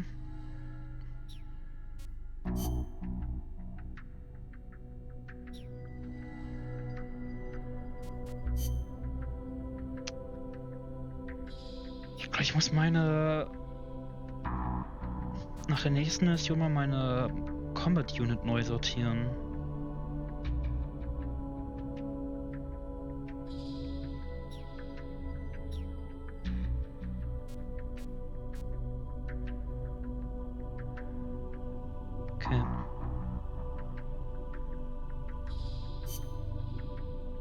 Dann gehen wir mal in die nächste Mission.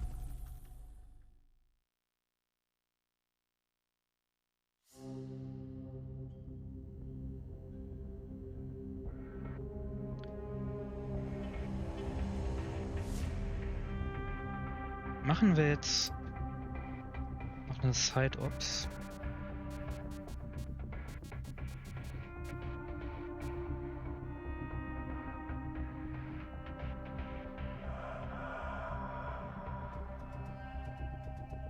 Fulton Recovery.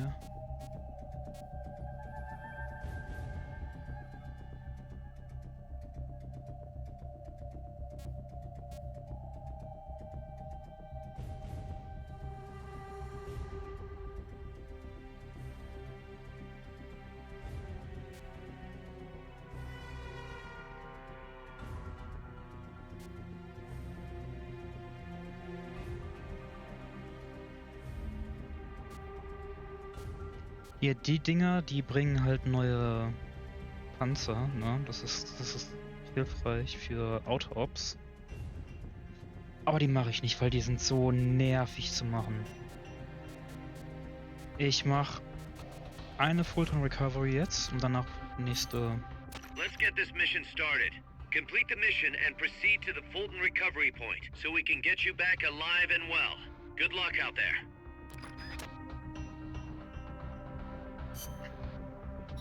Wo sind wir denn? Da oben.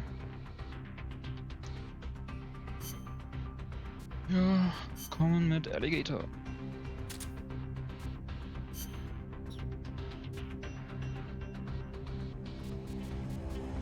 Ja, passt.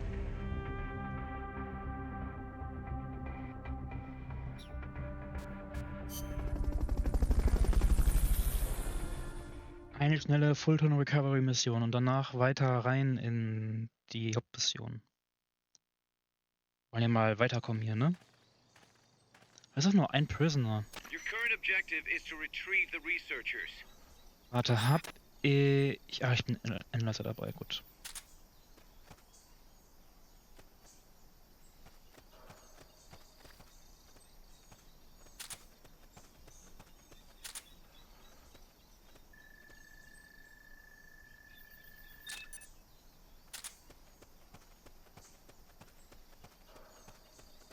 D-Rank lassen wir hier, ne?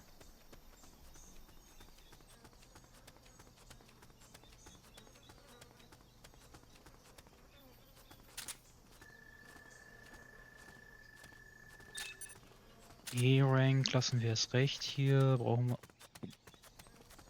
wir nicht.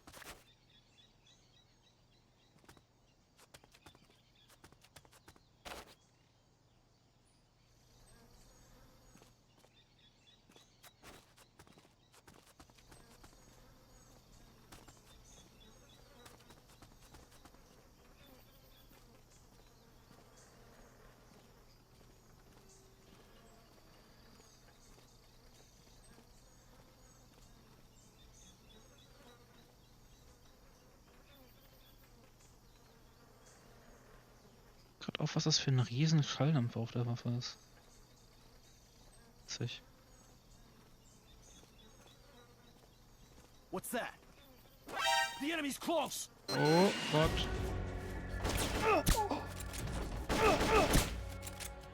No! No! Damn, they got us good. Are you alright? Wo waren wir mit den Fails? Ist bei 8.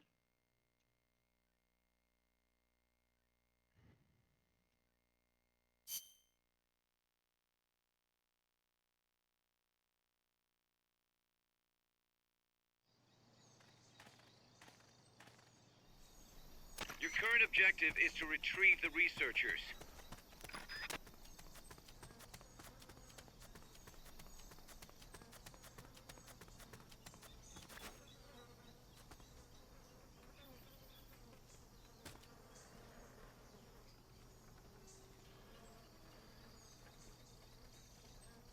Also was geiz war mal nicht mit den Trank Darts. What's that?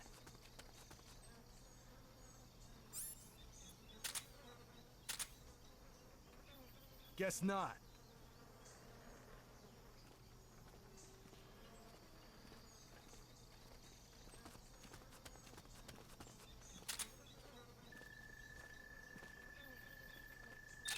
E-Rank. The enemy's close!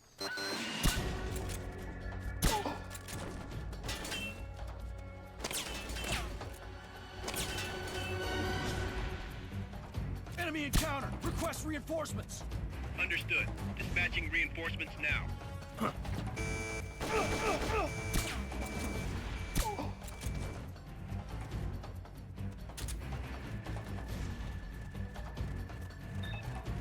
Oh no.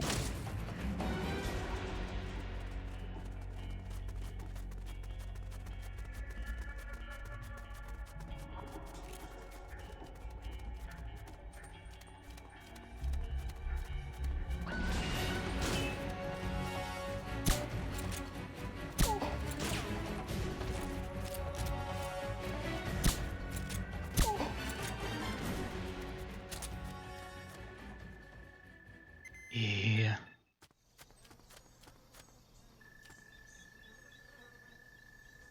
Alle Scheiße hier. Ist doch nicht. Ja. Das alle nicht mitnehmen. Alles richtige Low-Bobs.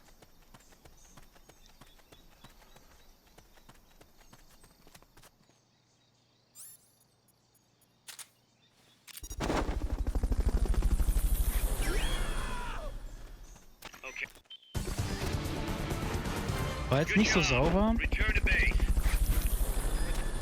Aber was willst du machen, ne? Kann ja nicht alles haben. Oder so.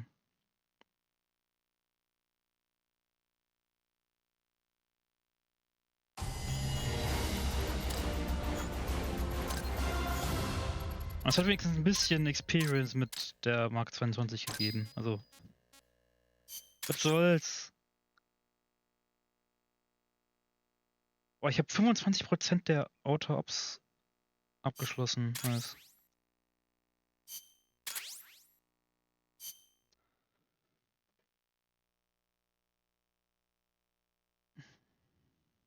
Ich habe immer noch nicht so ganz verstanden, was genau Heroism ist, was das für ein Wert ist, wofür der ist.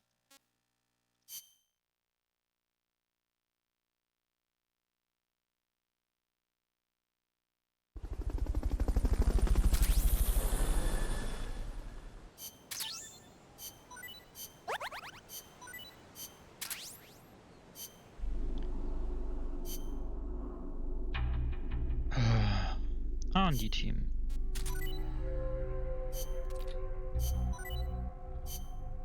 Medic-Team.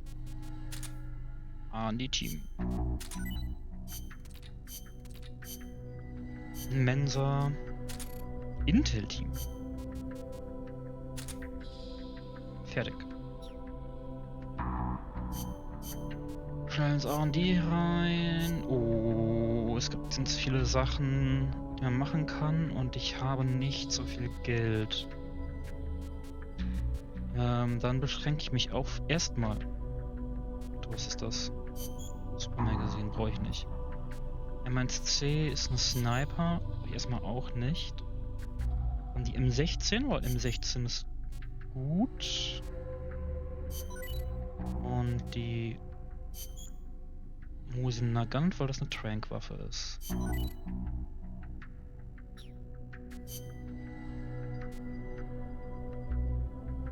Weiß nicht, was bringt mir.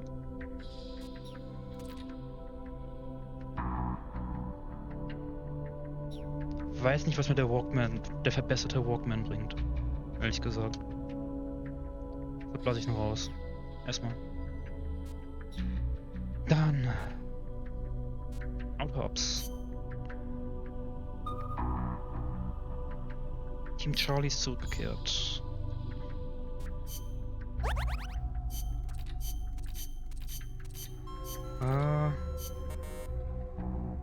Nein, mein Helikopter ist kaputt. Nein! Also die war nicht ganz so erfolgreich. Team Delta.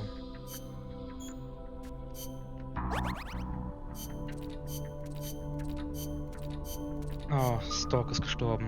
Und der war noch ganz frisch, der ist doch vorhin erst dazugestoßen. Rest in peace, my brother. War trotzdem dann noch erfolgreich. Jetzt hier aus. Na, Killfish. Killifish.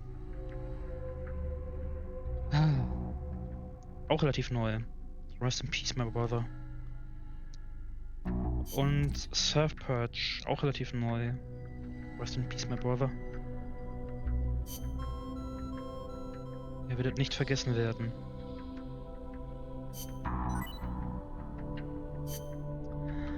Ah, tragisch.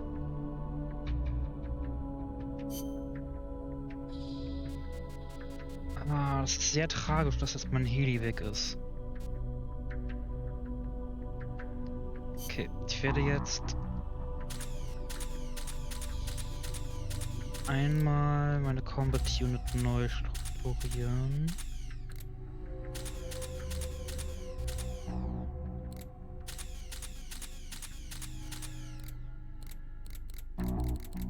Okay, das wird jetzt meine Panzer-Unit. Oh.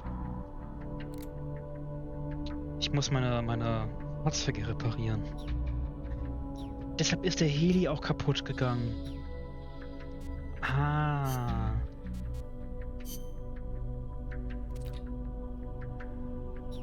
Wenn ich jetzt rausnehme, ja, dann werden die automatisch repariert. Dann mache ich das mal. Da hätte ich drauf achten sollen. Fuck.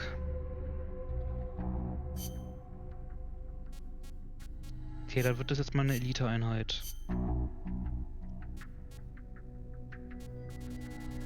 Die sind alle besser als Alligator, oder was?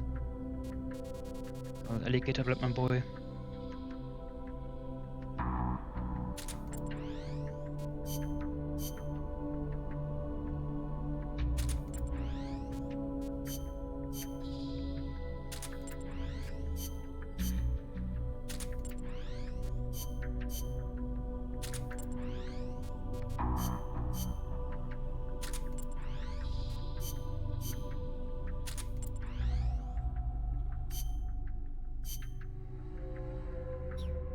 Der sah aus wie Warden aus aus Rainbow Six Siege. So. Team Bravo wird dann meine zweitbeste Einheit.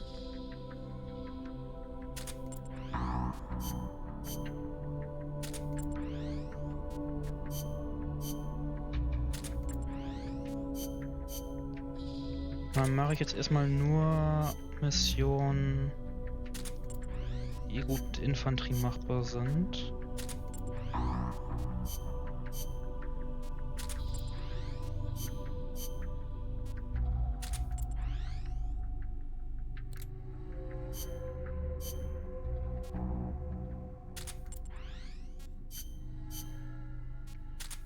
Dann habe ich nur drei Combat Units erstmal.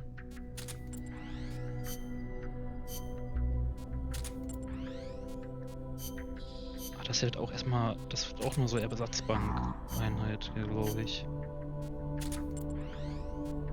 Krieg ich nicht mal voll. Warum ist Team Bravo ne... Ich weiß, ich check das System nicht. Ich check das System nicht. Okay. Defend the Base ist eine C-Mission, C-Rang-Mission.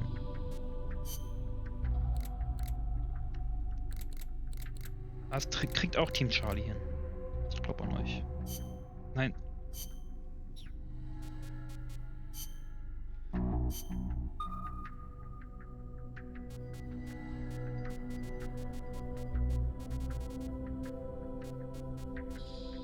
Das ist eine Aufgabe für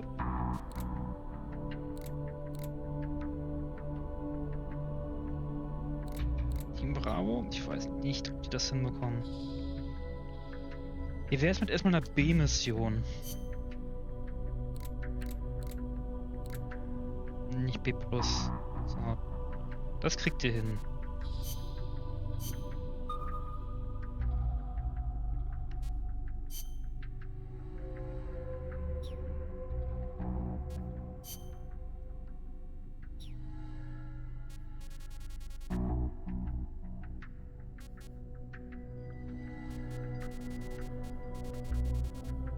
Keine Mission für Team Alpha, wo ich die mit gutem Gewissen hinschicken kann. Dann lasse ich es bleiben.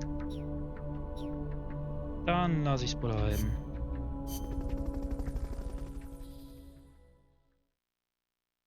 Dann gehen wir jetzt in die nächste Hauptmission.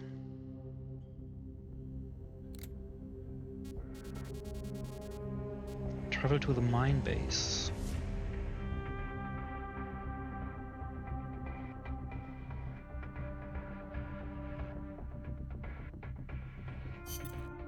Snake, the Peace Walker platform and AI have been shipped to the final testing base. Once assembled, it's only a matter of time before they launch the nukes. Hurry! So, Briefing. Was haben wir zu hören? So tell me, what do they mine around here? Gold, if I am not mistaken. Gold? No kidding. I wonder what would be the fastest way to... I do not know how much success they have had. You do not hear of anyone still operating mines around here. Oh. Generally speaking, people here are not too thrilled with outside capital coming in and taking away the country's natural resources. 4 years ago, a group of protesters hurled stones at the Parliament building when people found out the country had been bestowing mining rights to foreign companies.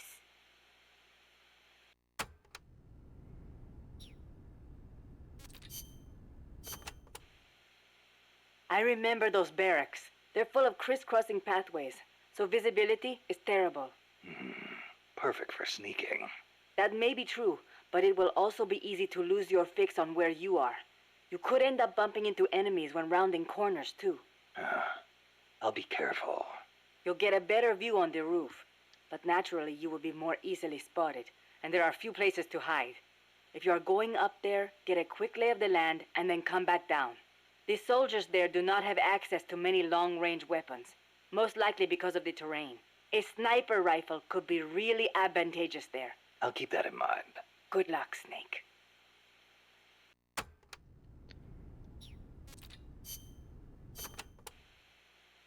A base disguised as a mine? We never made it that far. I don't know what kind of place it is, but you better be careful, just in case. I plan to. I've heard that the American army keeps dead alien bodies and UFOs in secret bases. Aliens? There are billions of stars in space. You've got to think that at least a few have civilizations more advanced than ours. I'll bet they visit Earth in UFOs. In 1947, the army actually announced that they had caught a flying disc-shaped object near Roswell, New Mexico. Maybe you don't know about it, but those army guys, they all know. Oh, you don't say. Anyway, there's no telling what kind of mystery weapons they might have stashed up there. Watch your back. Okay, passen wir auf Alien Weapons auf. Apparently, UFOs are connected to cattle mutilations. Cattle mutations? No. Not mutations, mutilations. It's a word I'd never heard before. People have been reporting their livestock dying in mysterious ways near the same places where UFOs have been sighted. They say the bodies are drained of blood and the eyeballs and sexual organs are gouged out.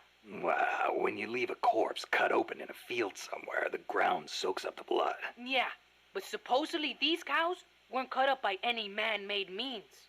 Maybe maggots got to them. In some cases, they detected radiation. Radiation? Even in our own town, we had goats that died in strange ways. Some said they saw a monster. A lizard on 2 legs covered in spines from its head all the way down his back. I wonder if that's what the aliens look like. Or if it was some pet they brought with them. Either way, doesn't sound like a very advanced civilization to me. Well, if you see one, tell it I said hi. Sure, if it speaks human. Ja, dann sage ich dem Vieh am besten auch noch, wo man Chico finden kann. Damit Chico dann auch besuchen kann. Oder so. UFOs kidnap people too. You know, alien abductions. You've heard of the Heel abduction, right? That couple back in the 60s? So when I first saw the Colibri, I thought it was a UFO. The Fulton recovery. I know those guys are working with the aliens, even if they wouldn't let me see them. Well, you better not get caught again, or they'll be experimenting on you. I'd take that over torture. What do you think they look like? Completely bald, maybe, with gray skin and big black eyes? Or maybe they're 4 vara tall and wear skirts? I kind of doubt it. I'll give you one thing, though. I've never seen anything move like that. Maybe the CIA really did make contact. You see? It's true!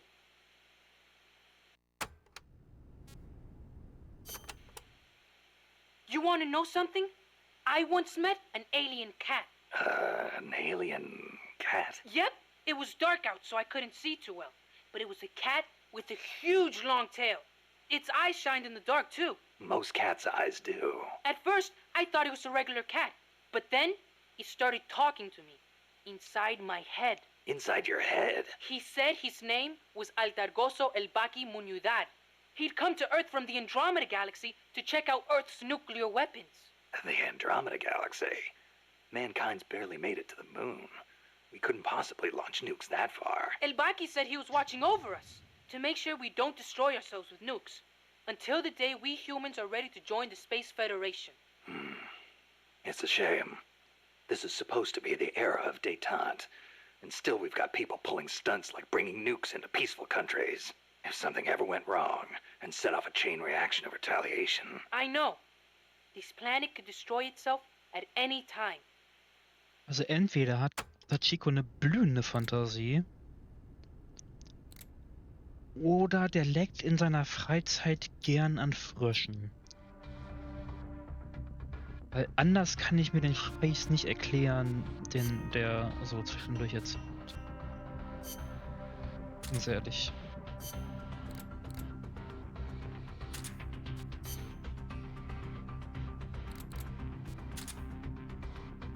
So, damit sollte ich auskommen. Ich nähe aber ab der Stadt der Tüte Chips.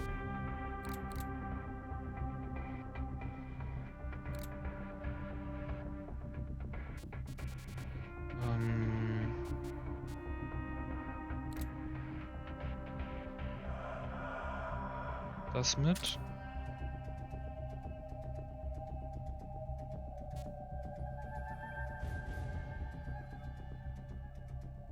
Statt dem Shield nehme ich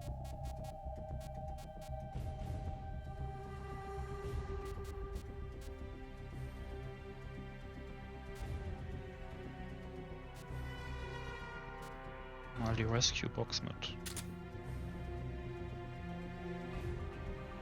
Sollte passen, denke ich. Ich weiß nicht, wo es hingeht.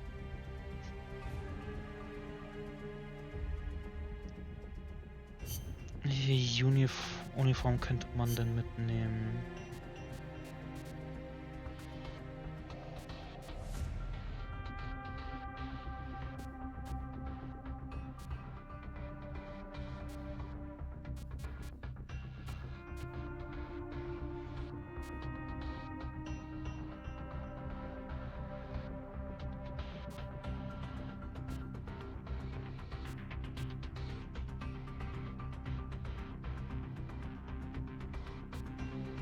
Ich tendiere gerade zu Tiger Stripes.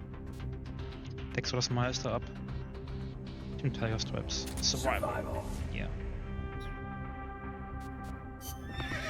Was? Warum Pferd? Was? Wir retten mit dem Pferd? Kapitel 3! Wir haben Kapitel 3 erreicht.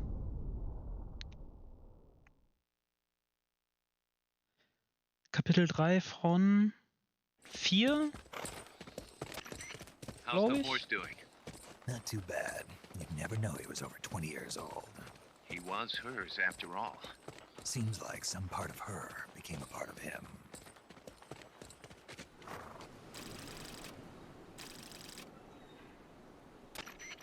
The platform and the cerebral AI are supposed to be assembled at an underground base disguised as a mine. If my guess is right, both of them have already arrived and are being readied for final testing. Destroying the platform will be difficult. I suggest getting up close and destroying the AI instead. Whatever you do, I'm begging you, don't let my Peace Walker launch a nuke. Hurry, Snake! Ich habe keine gute Erinnerung mehr an dieses Kapitel. Ich kann mich nur noch an einen Bossfight erinnern, der hier irgendwo kommt. Peace Walkers in a base due west of your current position. Move Jetzt, wo out. ich sehe, erinnere ich mich an das hier auf jeden Fall. An das Level. Ich weiß aber nicht mehr, was danach kommt. Die Boys haben Helme auf.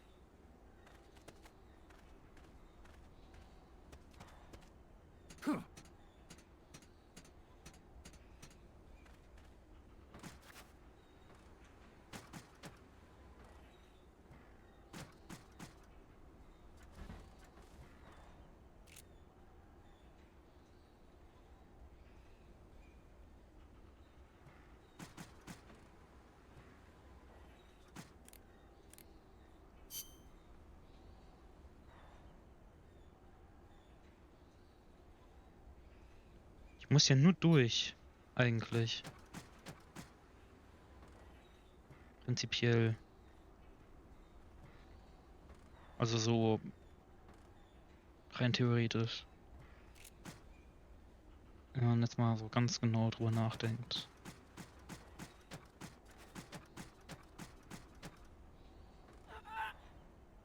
Das klang nach einem Gefangenen.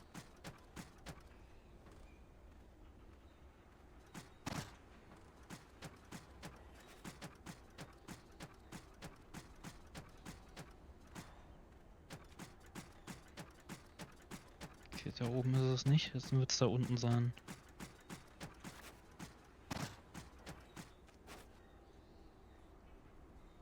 Ich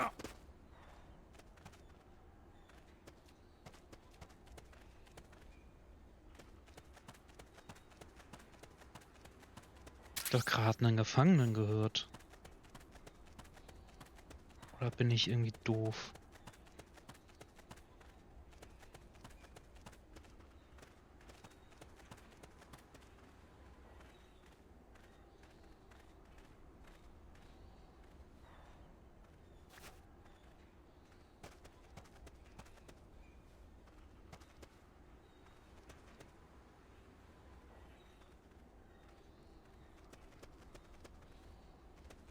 Okay, hier kann ich nicht hochklettern.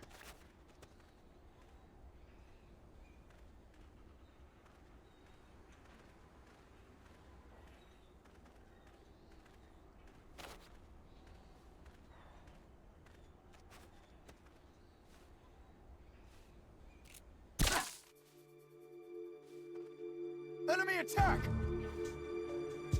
We're under attack! Going to alert status! Understood. Maintain heightened alert. Fuck. The enemy's here! Das war nicht mein Ziel.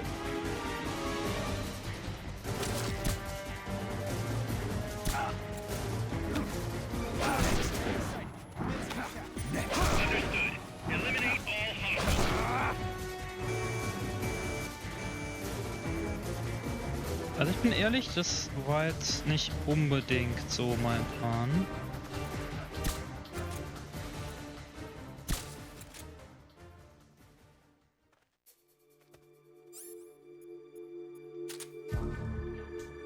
Das habe ich mir anders vorgestellt.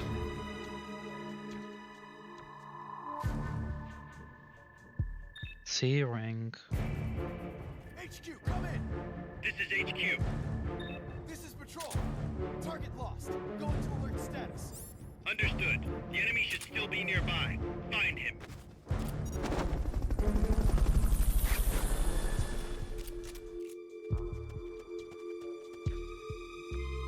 Fulton recovery helicopter is complete. Ich gucke mich hier einmal kurz um, ob ich einen Gefangenen sehe. HQ, come in! This is HQ. This is patrol. All clear. Understood. Return to base.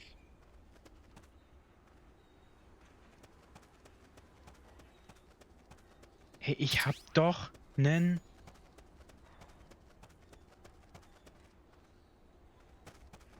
Ich bin doch nicht blöd, ich hab dir doch was gehört. Was habe ich hier gehört?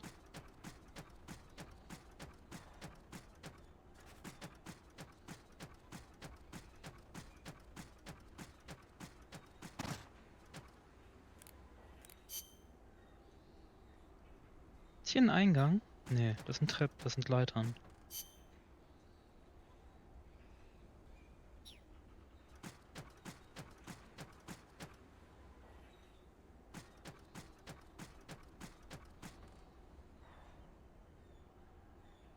Nee, da ist keiner.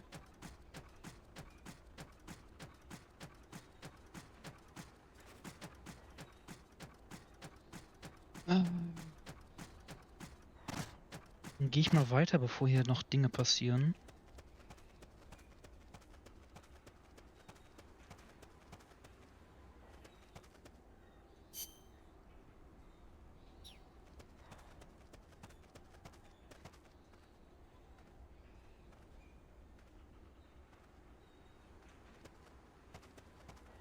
Da liegt ein Gefangener.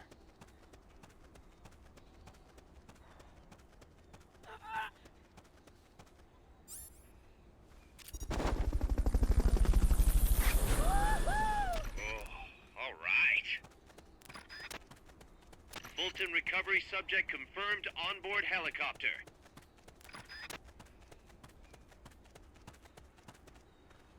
Wait. Top.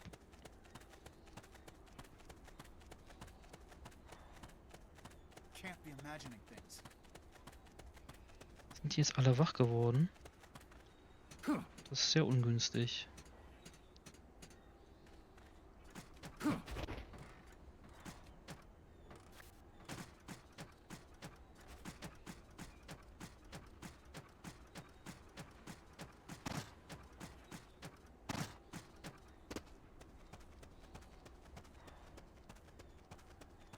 Dann lade ich jetzt einfach an denen vorbei hier. An dem kann ich aber nicht vorbeilatschen. Doch, kann ich. Aha. Joke on me.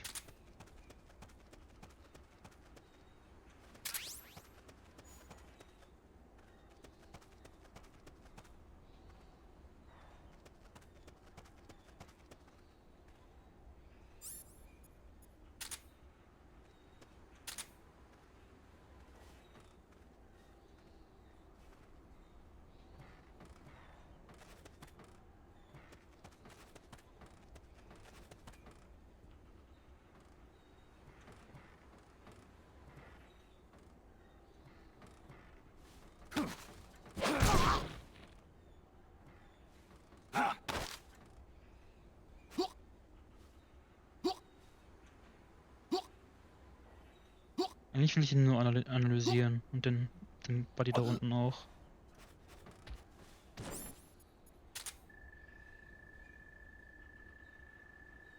E-Rank. Und der andere hier. Auch. Nehmen wir mit.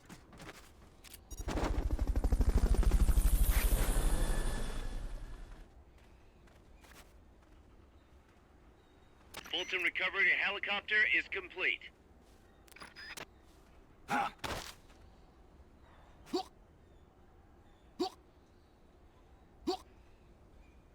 Start talking. Start Haben talking. wir vielleicht noch Infos zu Prisoner? Start talking. Ja. Start talking. Okay. Der hat nichts mehr zu sagen. Hatte nur einen netten Tooltip.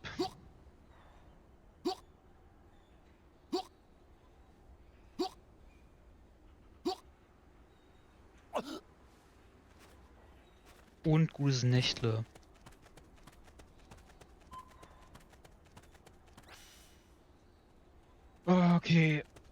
Stück haben wir noch vor uns. Sehe ich gerade.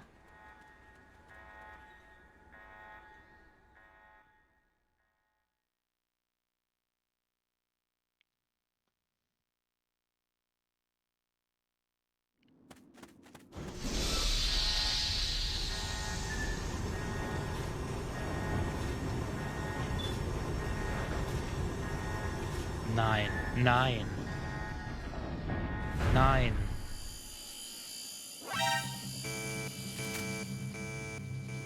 Das kommt doch nicht jetzt schon, oder?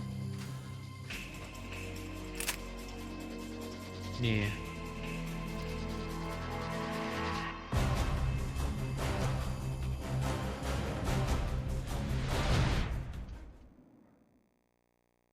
Okay, nee, es passiert was anderes. Ich war gerade kurz irritiert,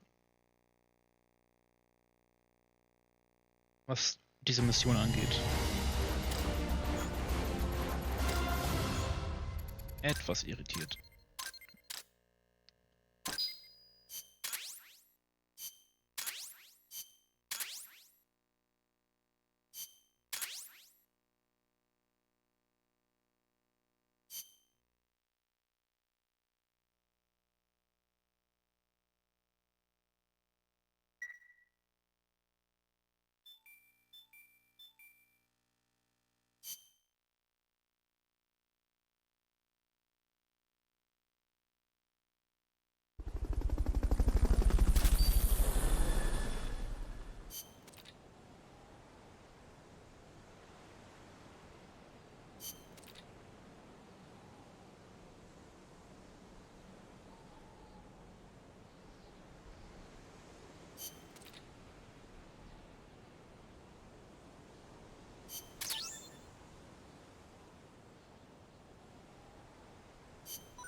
Okay.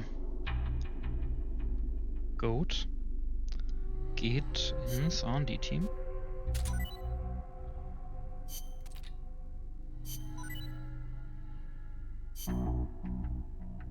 Pomoran geht ins Medic-Team. Rhea geht ins Intel-Team. Und Cabbage White geht in die Mensa. So.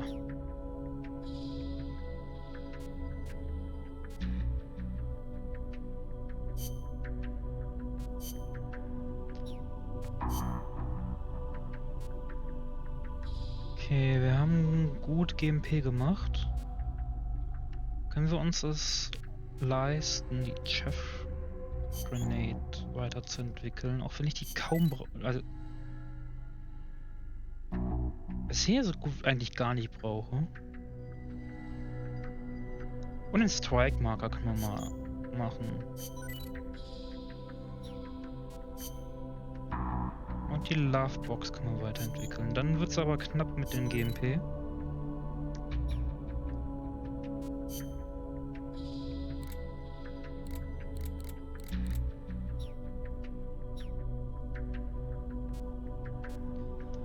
Und die Auto-Ops. Die machen mir Kopfschmerzen. Nein.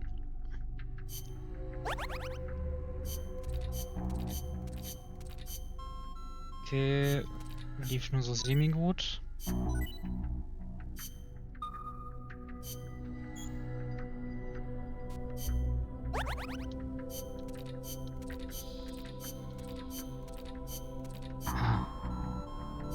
Lief okay, anscheinend.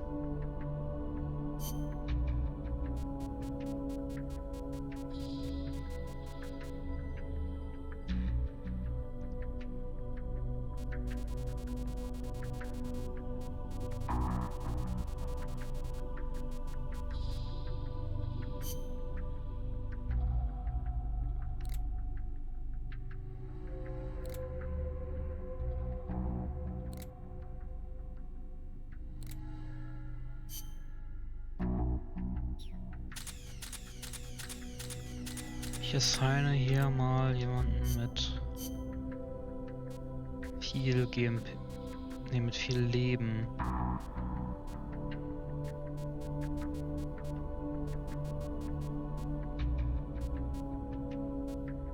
Viel Leben und viel Psyche, das ist gut.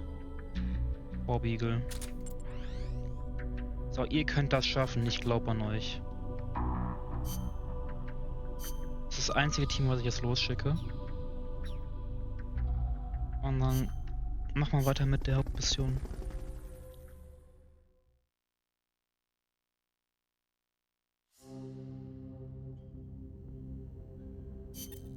Damn it! You've been spotted by the guards. Take them out before they take you out.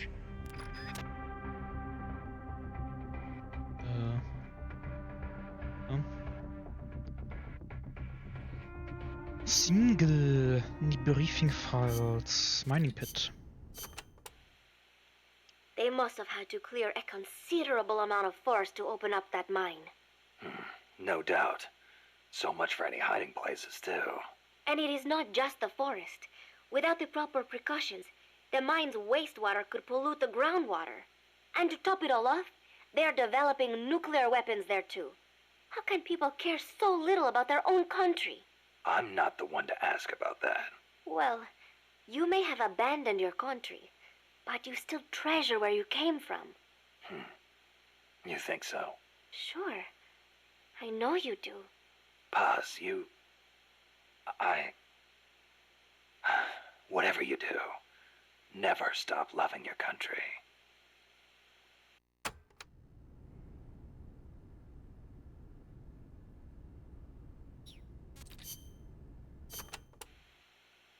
Take a look, Snake. That place is as wide open as a soccer stadium. Best to use a long-range weapon you can snipe with. I can see several exits. Right. Don't get too focused on any one of them. Copy that. Go get 'em, Snake.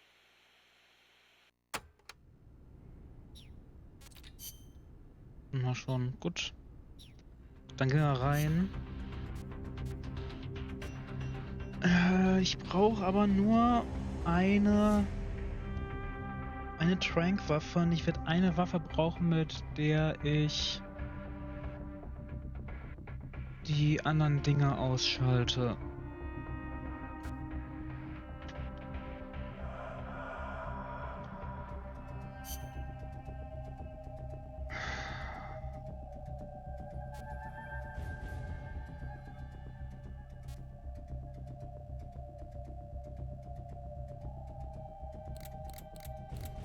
Problem ist, ich habe, glaube ich, keine schallgedämpfte Waffe.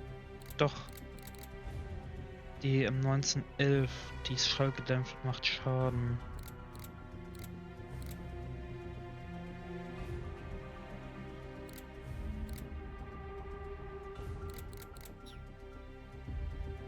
Ich probiere es mal mit dem Loadout. Dann habe ich schallgedämpfte Waffen. Eine zum Schlafen, eine zum Kaputtmachen. Chef Grenade könnte mir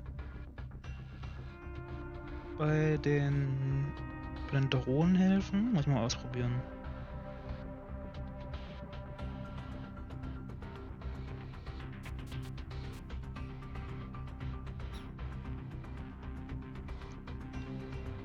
Uniform.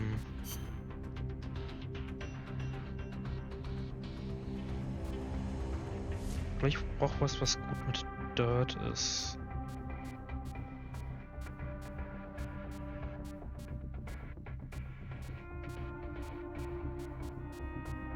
DPM ist gut mit Dirt.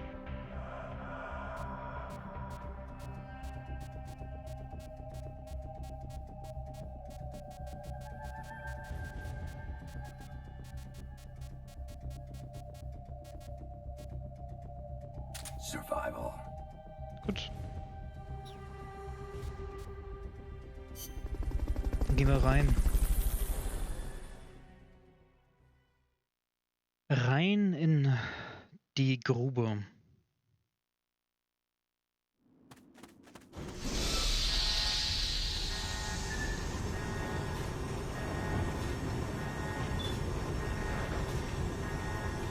Da verschwindet Peace Walker.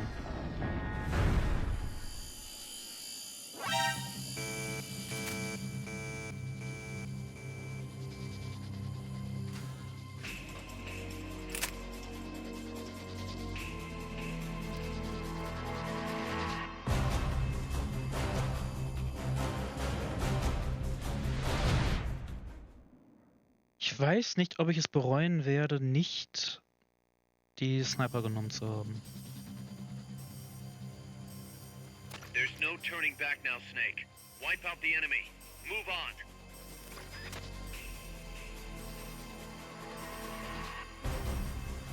Snipers will get a bead on you from a distance. Just because you can't see them doesn't mean they're not there.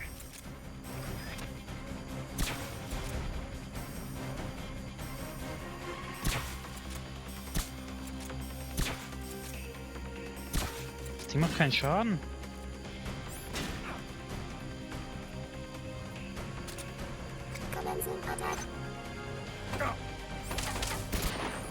So, weil ich die falsche Ding ausgewählt habe, deswegen.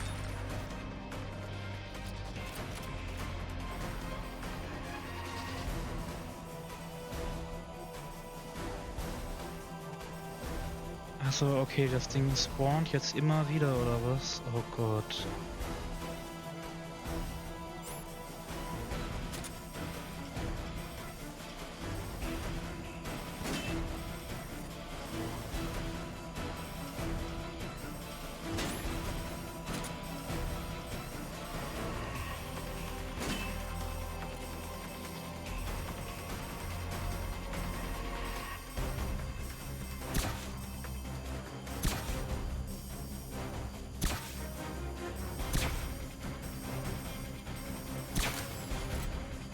Wow, wo kommst du denn her?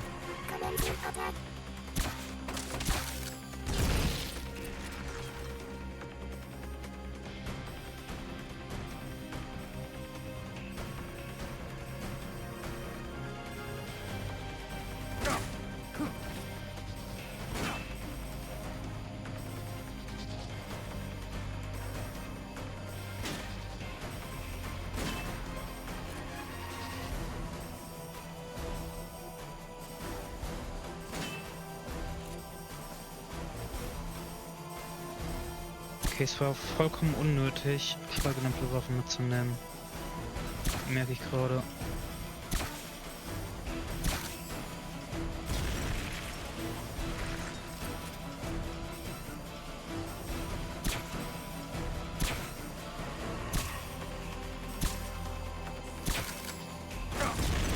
Ah, getroffen.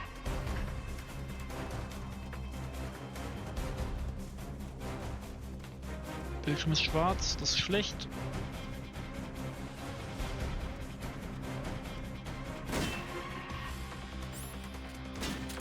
Oh Gott, das ist ganz schlecht.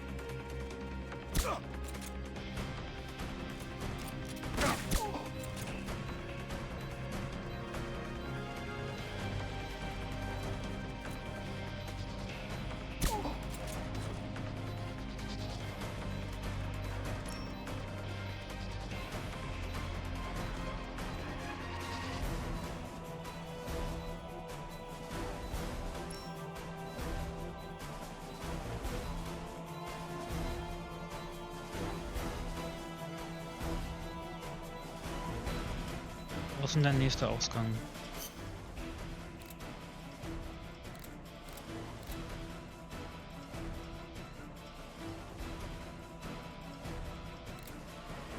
Da ist ein Ausgang.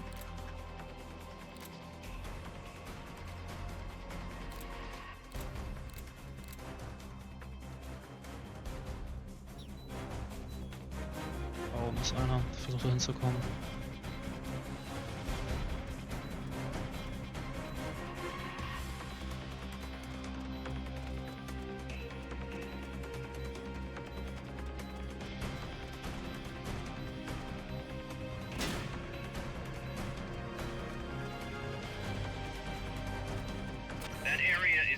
Ach so, ja gut.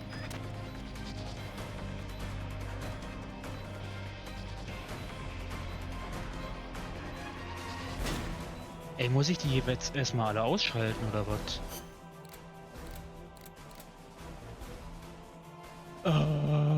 Okay, I get it.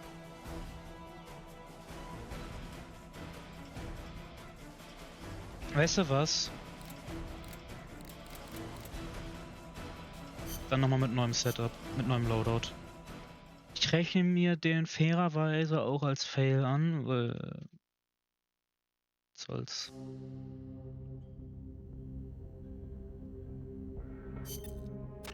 Ja, ja.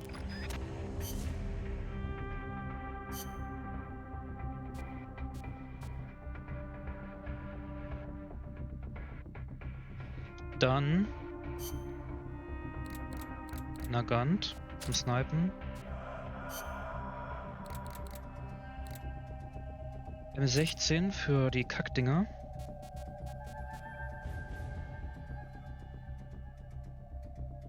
Und gib ihm.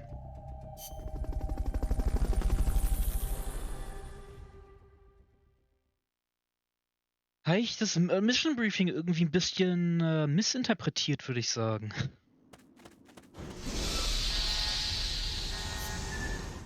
Mal schon zweimal gesehen, müssen wir nicht nochmal gucken.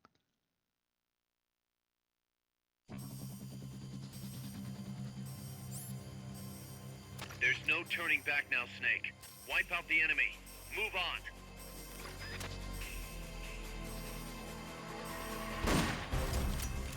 Snipers will get a bead on you from a distance. Just because you can't see them doesn't mean they're not there.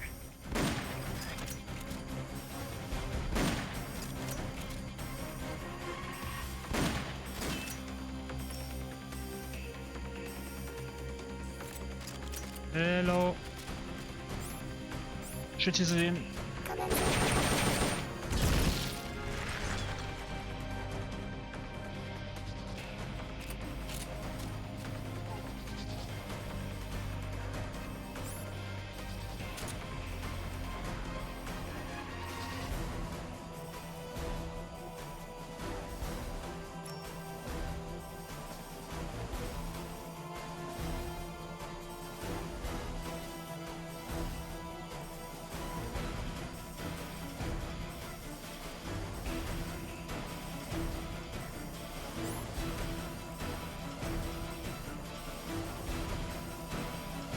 Ah, ich kann näher reinzoomen.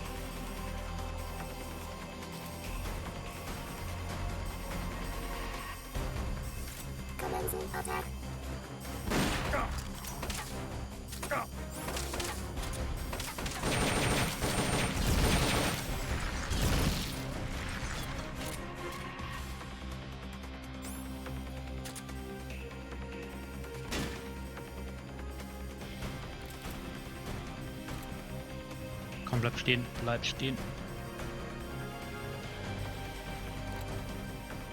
Hey!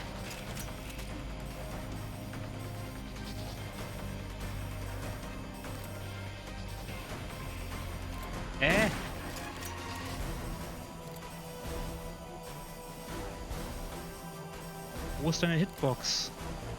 Wo ist deine Hitbox?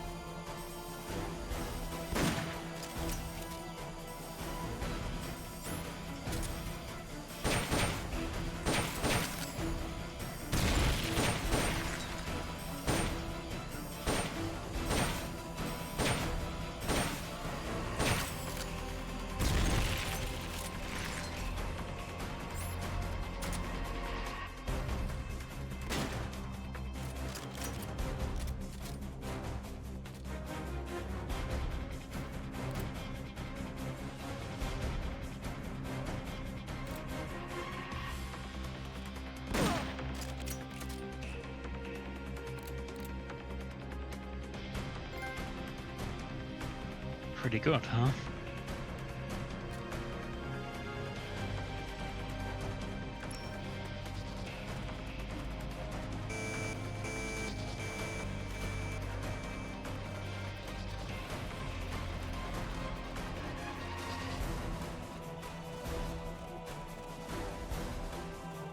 Okay, das sind aber keine Sniper. Darauf bin ich nicht vorbereitet gewesen.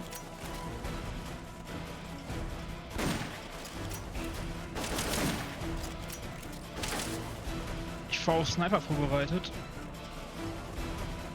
Oh Gott. Oh Gott.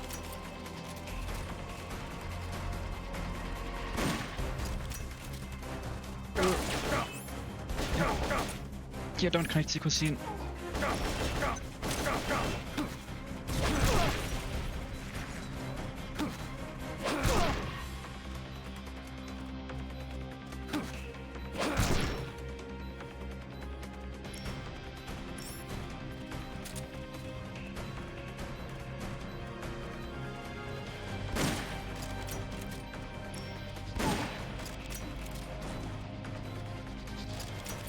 Eieiei.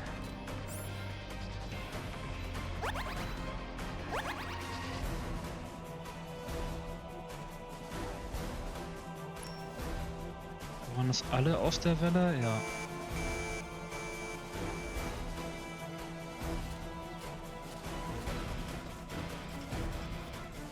Oh.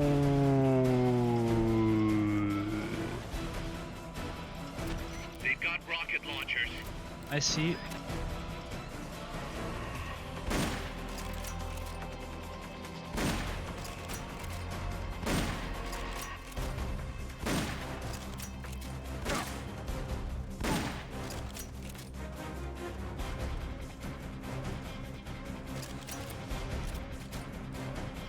Der Rest sind aber Sniper, oder?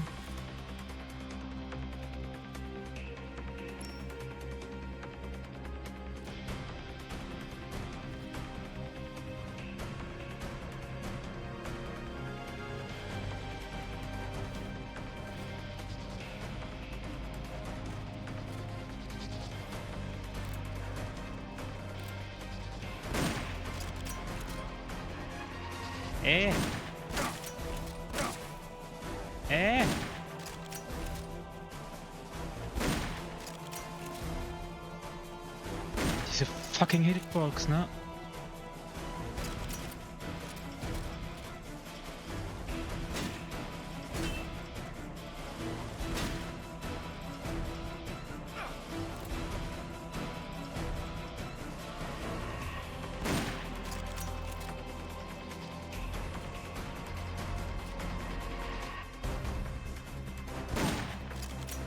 So, jetzt brauche ich Nachschub. They've okayed your request for a cardboard box. It'll be sent out shortly.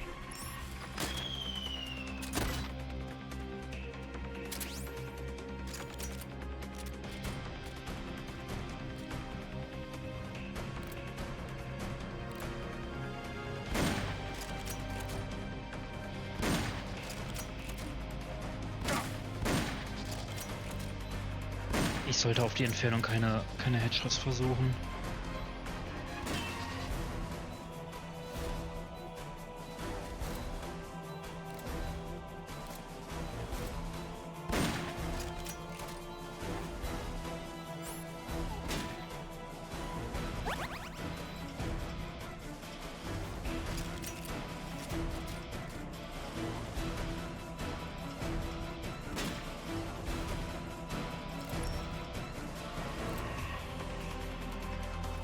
Ey, ich verstehe diese Hitbox nicht, wirklich. Ich verstehe, ist die Reichweite zu weit weg oder was? Ist es zu weit? Kann die Nagant nicht auf diese Reichweite treffen oder was ist das?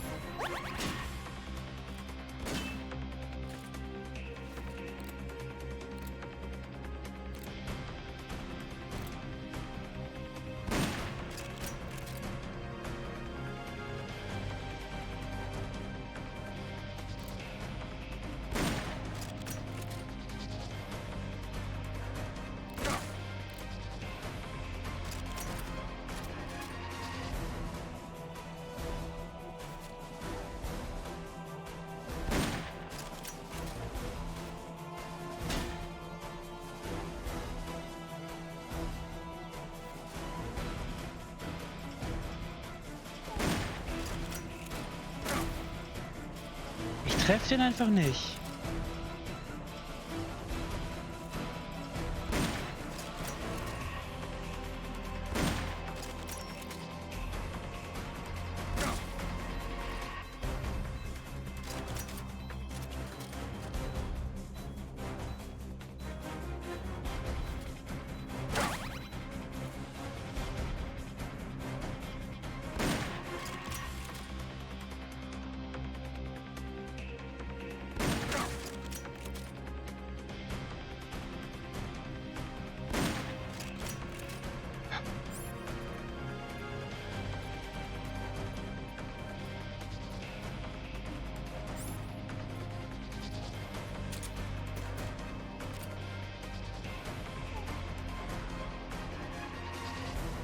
They've okayed the request for support. They're sending out a cardboard box as we speak.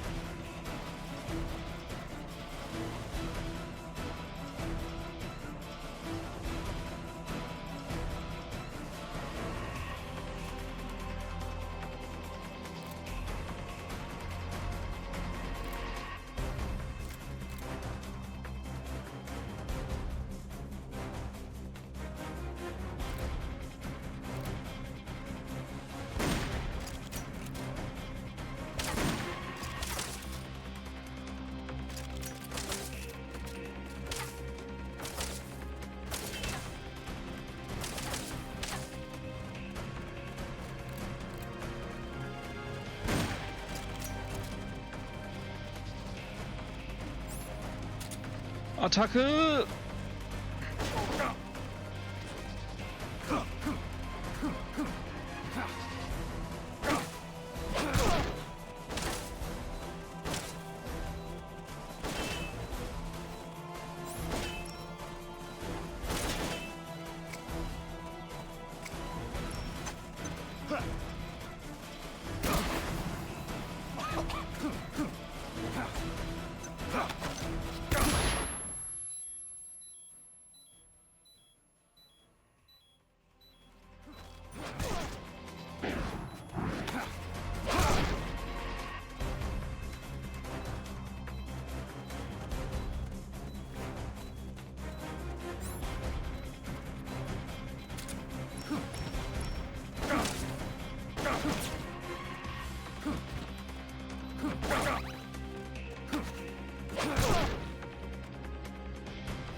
Okay, wird nochmal Zeit.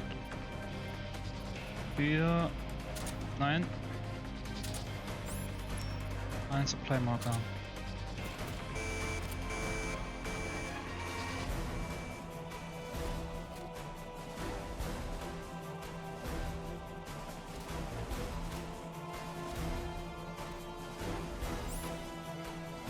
They've okayed your request for a cardboard box. It'll be sent out shortly.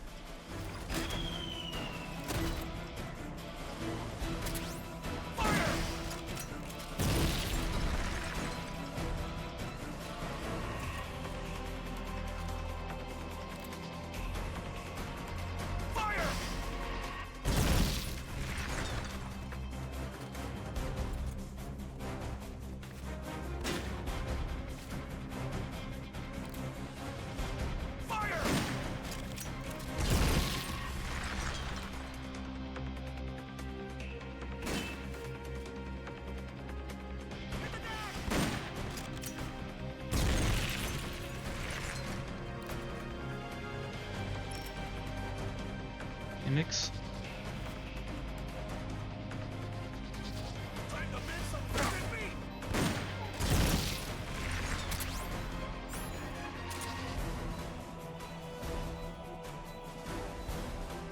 Ich nochmal auf den Supply-Marker. Ja.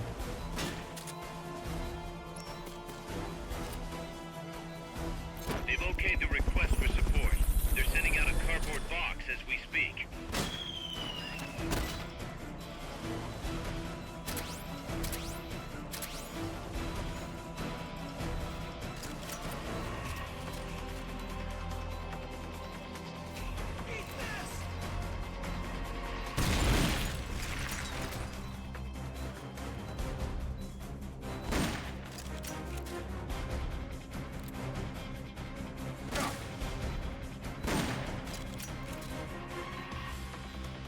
glaube, das war's.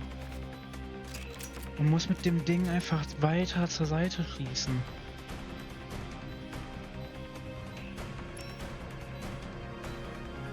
Ah! Das war aufregend.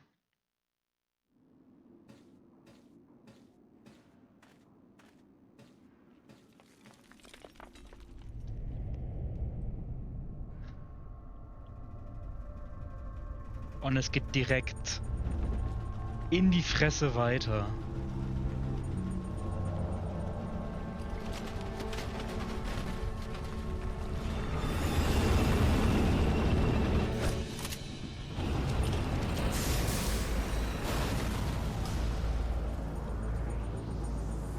Ich hab gedacht, das dauert ein bisschen länger, bis das Ding kommt. Aber da ist es.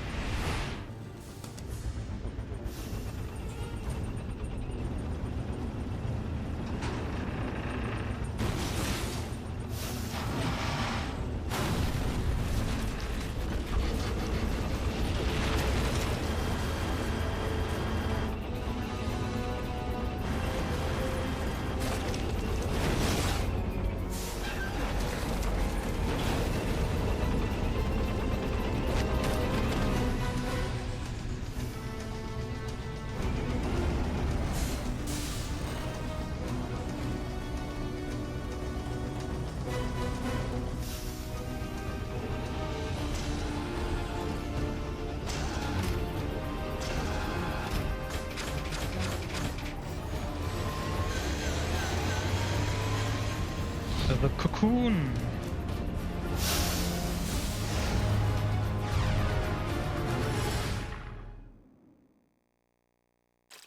Dummes Scheißteil.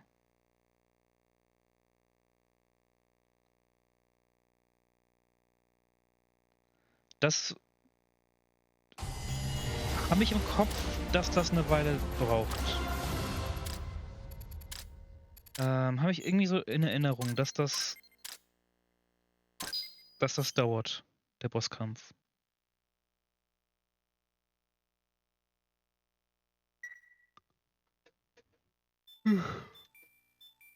Das wird nicht schön, das sage ich jetzt schon mal.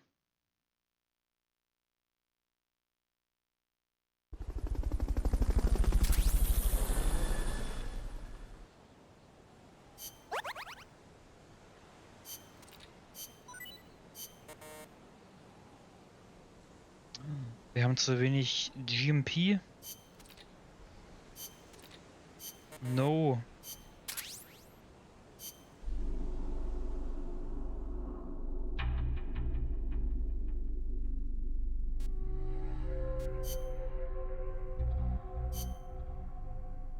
Müssen wir mal ein paar Leute zuweisen.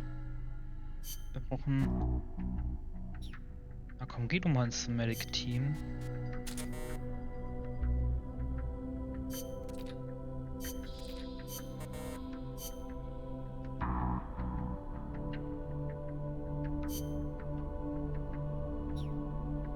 Ist auch ins Medic-Team. Du gehst in die Combat Unit, das bringt uns ein bisschen GMP. Oh, wir sind wieder im Plus. Wir sind wieder im Plus.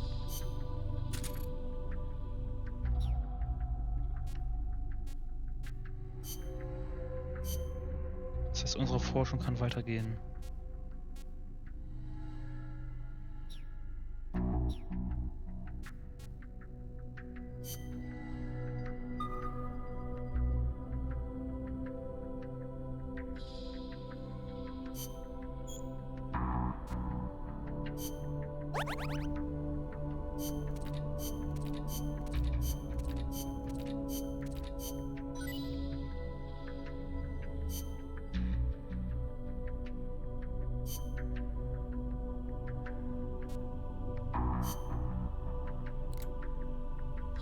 Kann Team Bravo das schaffen?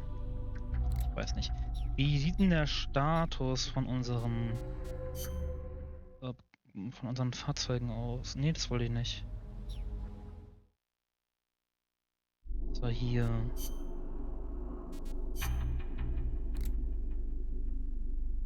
Der T-72 kann es reißen. Den könnte ich mitnehmen.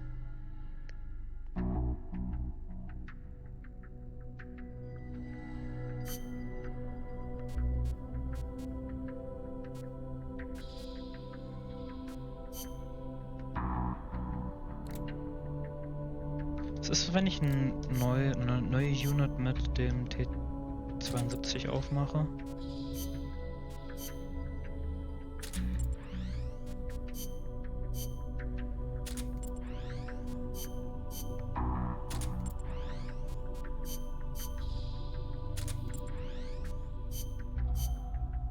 Ja, das reicht.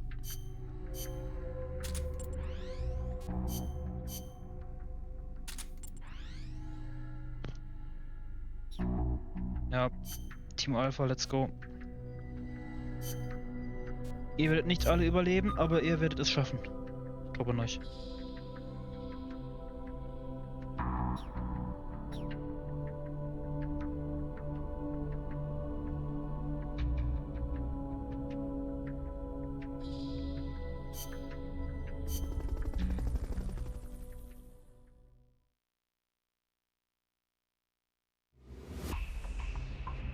So, ich würde sagen, wir machen noch den Cocoon. Und nach dem Cocoon noch ein paar Briefing-Files. Snake, that's Huey's unmanned weapon, the Cocoon. Put it out of commission.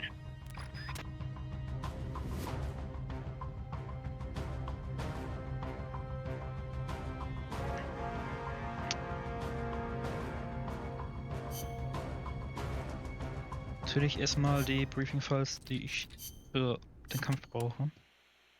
Apparently, each part of an AI So, weapon is das hatten wir connected to a davor, memory board ja. inside the. Bla. Ups. Er Snake, hat mich verklickt, tut mir leid. Man, da hast du was Neues. That is El Escarabajo, the beetle. Even we don't know the Escarabajo's weaknesses. That's not what I wanted to hear. You could try asking that scientist, Huey, right?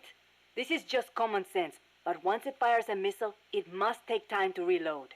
And moving a machine of that size must require the release of considerable amounts of heat. Another option would be to take out its weapons. Sorry I wasn't much help. No, you've given me some ideas.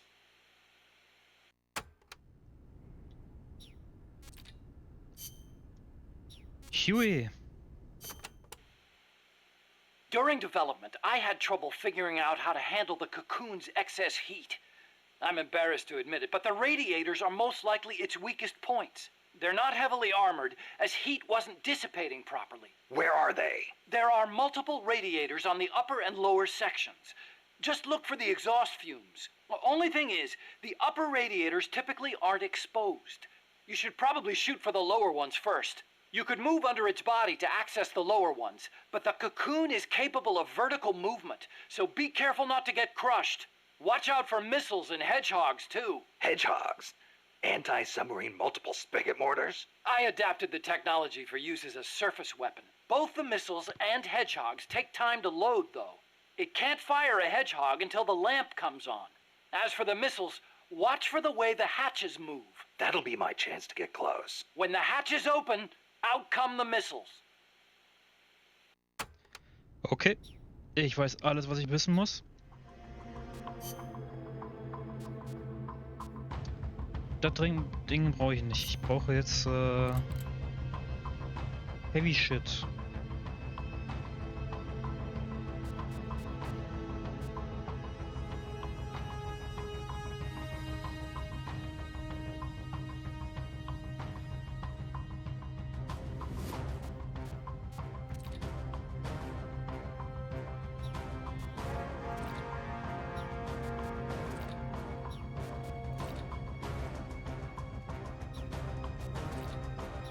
Es ist egal, welches ich nehme.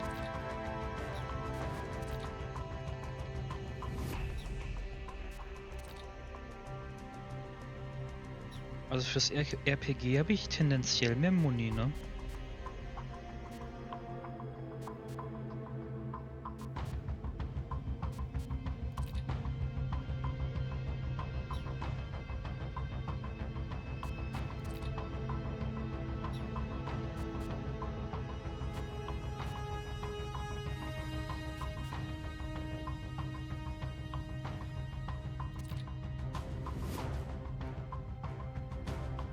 Ich probier's mit der Karl Gustav mal. Ich probier's mit der Karl Gustav.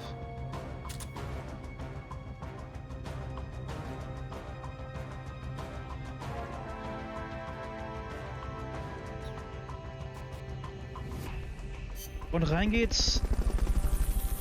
Ah.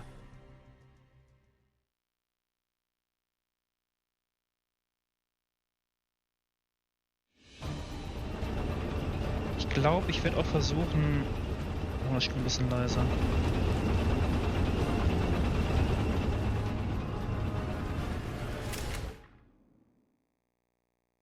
Ich glaube, ich werde auch versuchen, auf die Lüftungsdinger zu gehen. Get rid of the cocoon. If anybody can handle something this big, it's you, boss. Get out of there. Run. Heidi won't do anything against a gun like that. Ist hier Radiator? Oh Gott, what the fuck?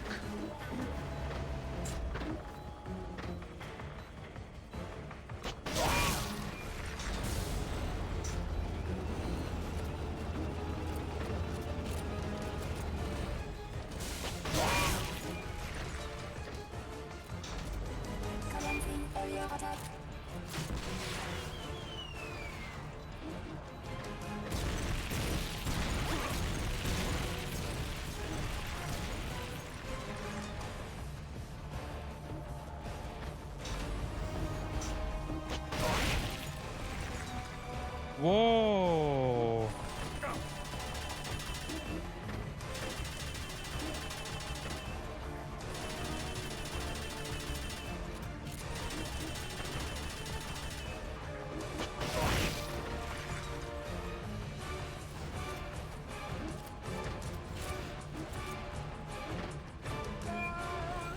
Es bewegt sich. Es bewegt sich. Das ist schlecht.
They've okayed the request for support.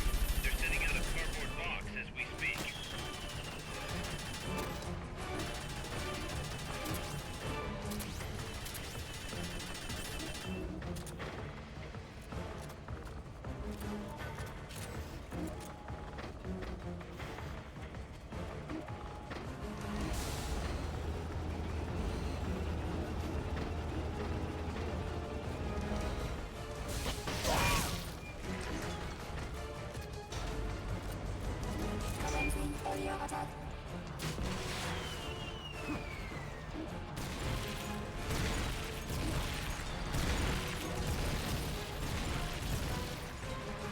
Ich habe irgendwie noch nicht so viel Schaden gemacht.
Dieser scheiß Arm immer.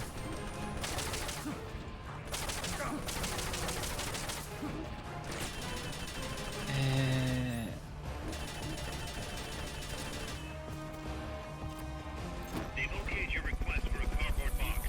It'll be sent out shortly.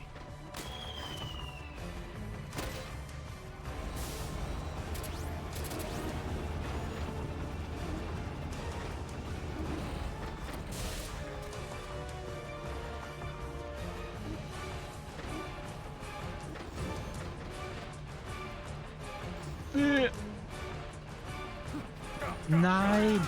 Ich habe vergessen, die Rationen auszurüsten. No. The bands are weakening. What happened? Snake! Say something! Boah, ey, ist das ein scheiß Kampf.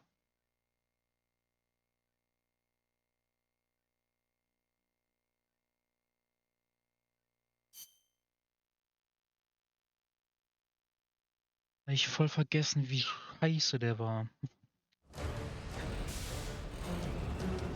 Get rid of the cocoon. If anybody can handle something this big, it's you, boss. Get out of there. Run. Hiding won't do anything against a gun like that. Doch.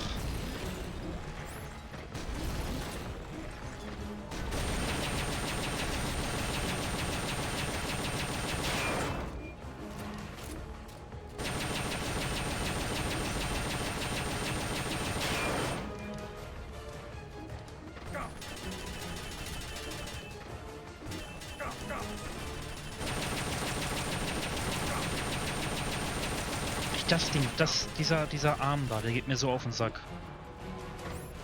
No. Komm nochmal. Komm nochmal runter hier.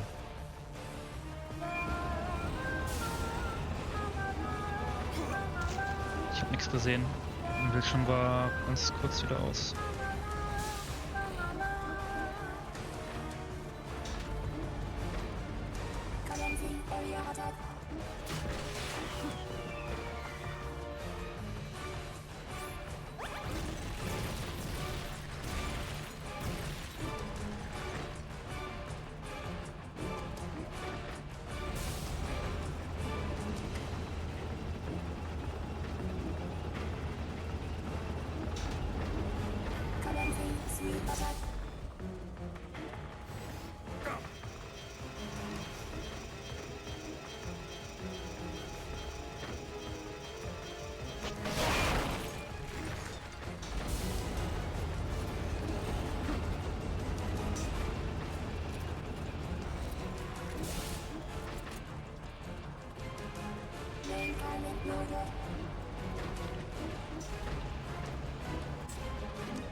So, ich versuche mal irgendwie an die...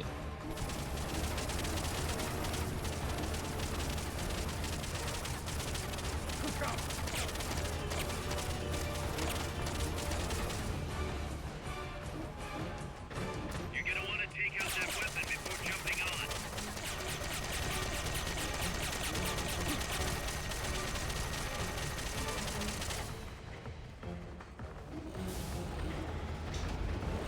irgendwie höher kommen. The arm, it's reactivated. Try and finish it off for good.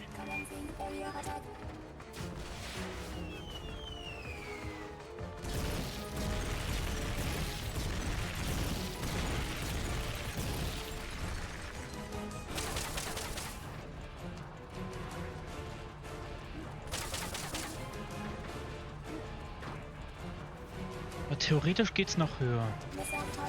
They've got a lock on you. Move it.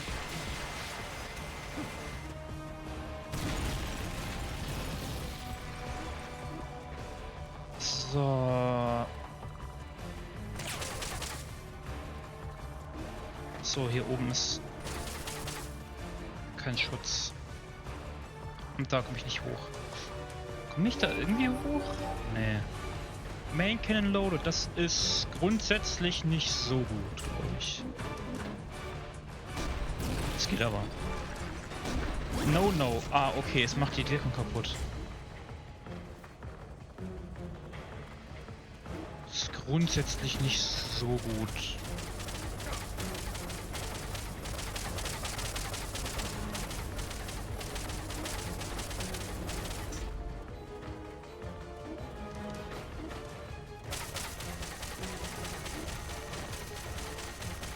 Wie konnte man die anderen Ventilation-Dinge erreichen? Ich weiß es nicht mehr. Das ist eine Gatling Gun.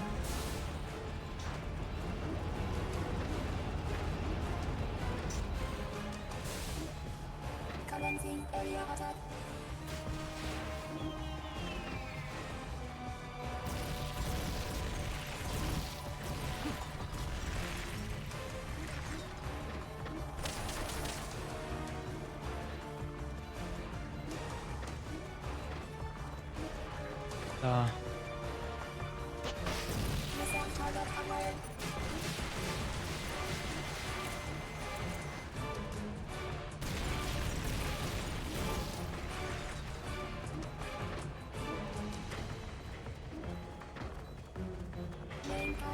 Lincoln loaded, ja, ja. Okay, nee.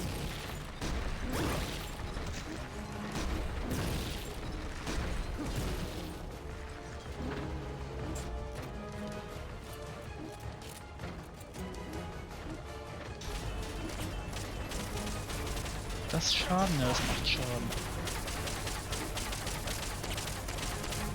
Ah, ich brauche...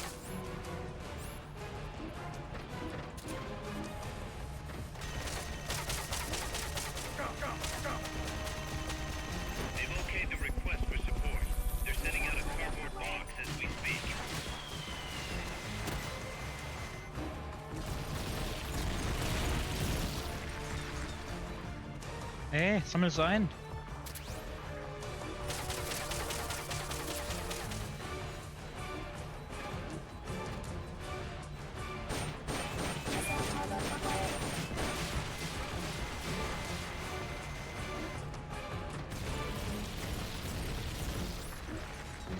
Warum ist es nur eine Ration? Das ist ein bisschen unfair. Mal ganz ehrlich.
Mann, ich mach wieder nach. Oh.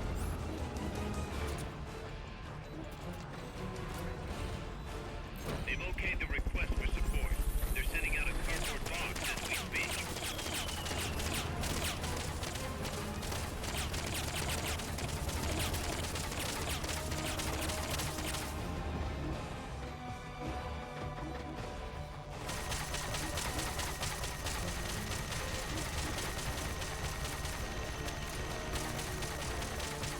Manchmal habe ich das Gefühl, das Spiel möchte mich verarschen.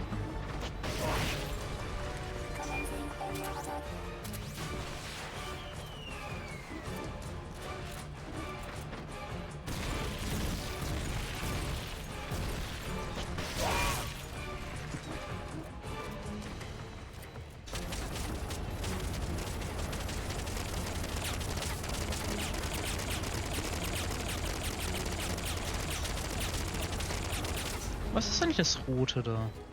What's that heat gonna start adding up? That thing's covered in armor from head to toe. Why don't you start by taking out its armaments one by one?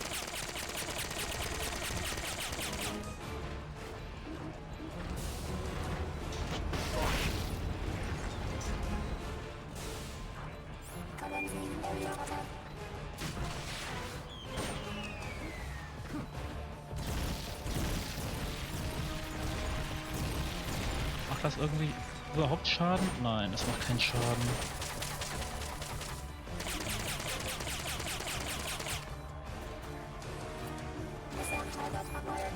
They've okayed your request for a cardboard box.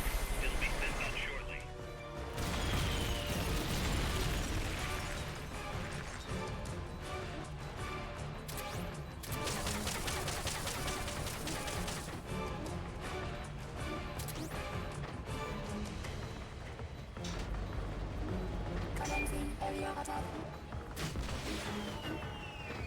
Ich weiß aber auch echt nicht, wo die anderen Radiator sind.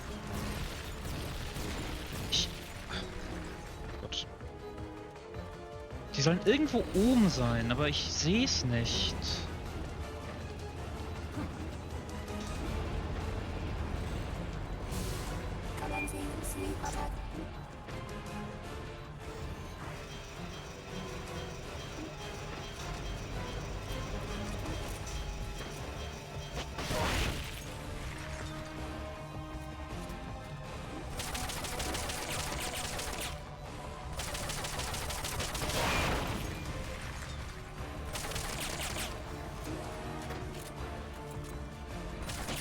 Armor Components da oben kaputt.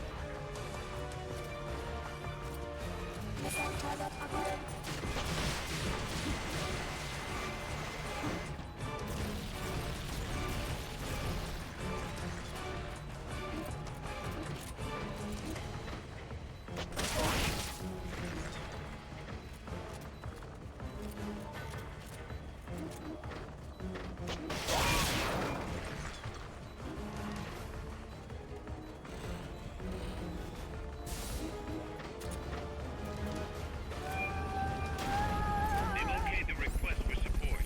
They're sending out a cardboard box as we speak.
Ich habe wieder keine Money.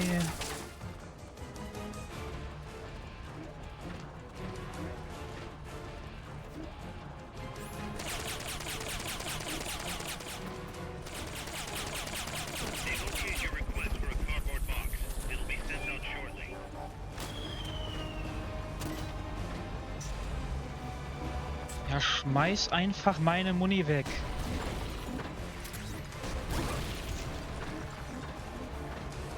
Ist sie jetzt weggeglitten? Nee, die ist da oben. Da komme ich nicht ran, oder?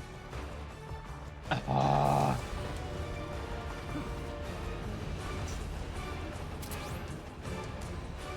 Doch.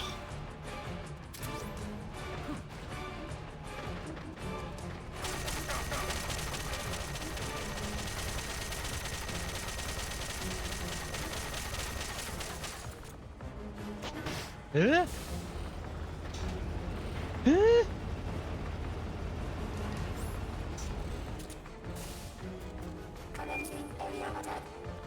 They've okayed the request for support. They're sending out a cardboard box as we speak.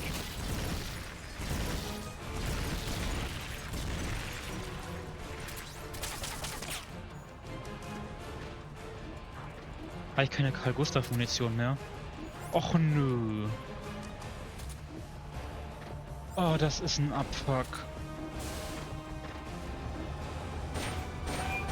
Oh Gott. Das ist ein mega Abfuck.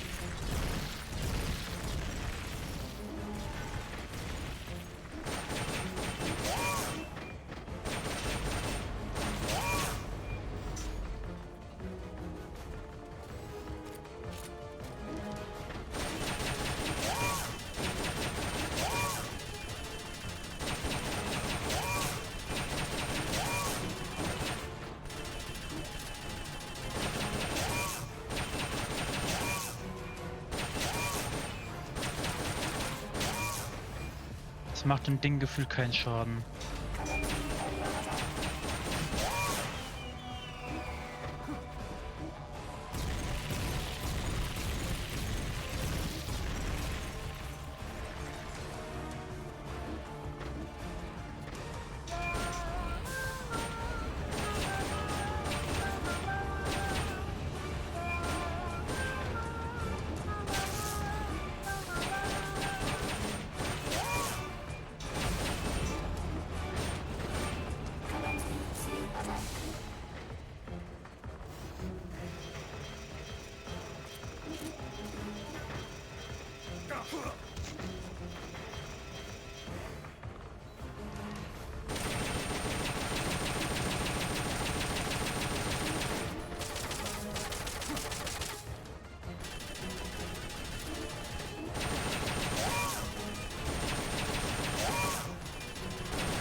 Es macht dem Ding einfach keinen signifikanten Schaden. Das ist so nervig.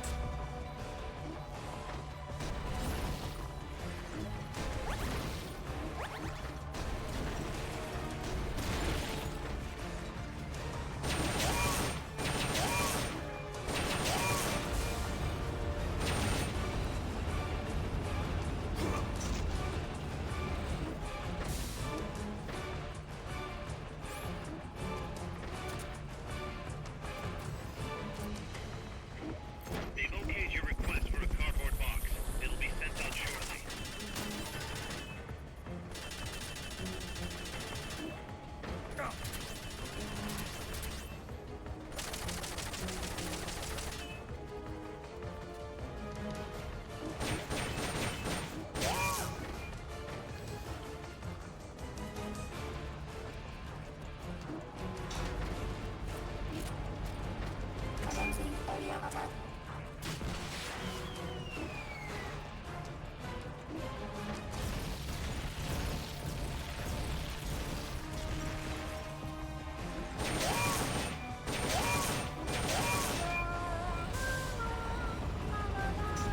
Da sind noch welche.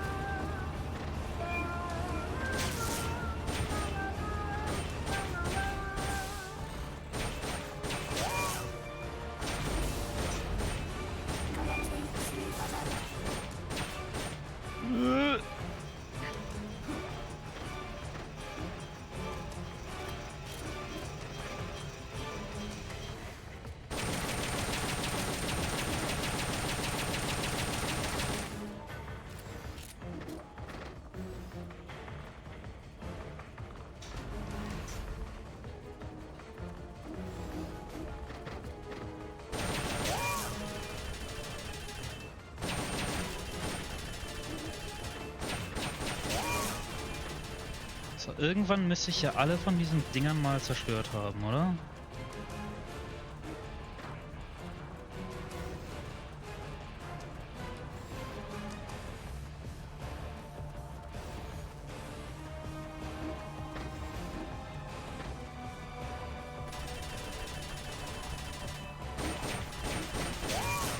Aber das juckt das Ding halt gar nicht.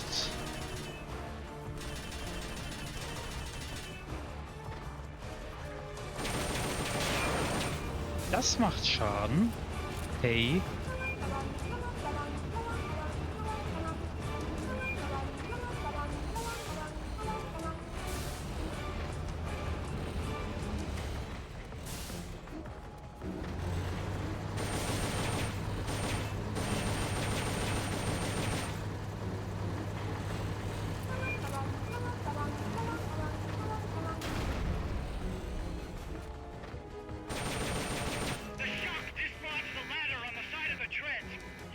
Yay!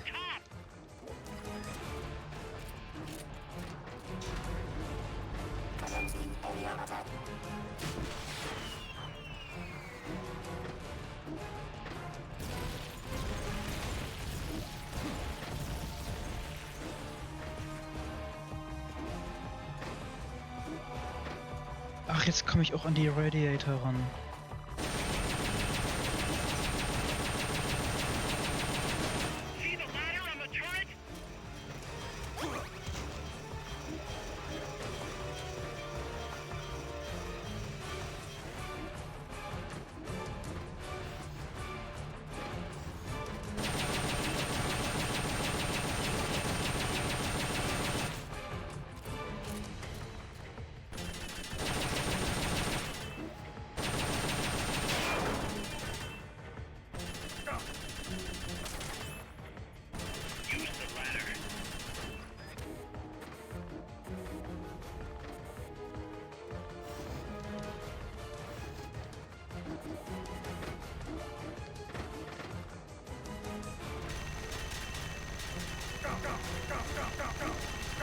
Ich habe ein Problem.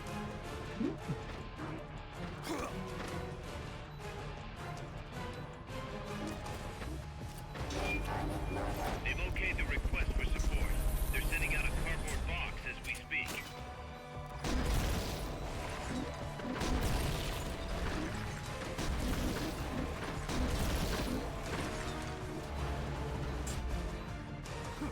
Meine Items jetzt alle oben gelandet. Aber was ist passiert? Hä?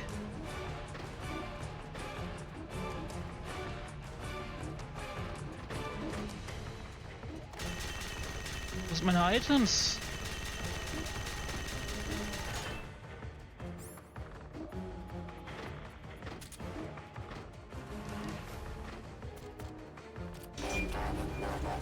They've okayed your request for a cardboard box.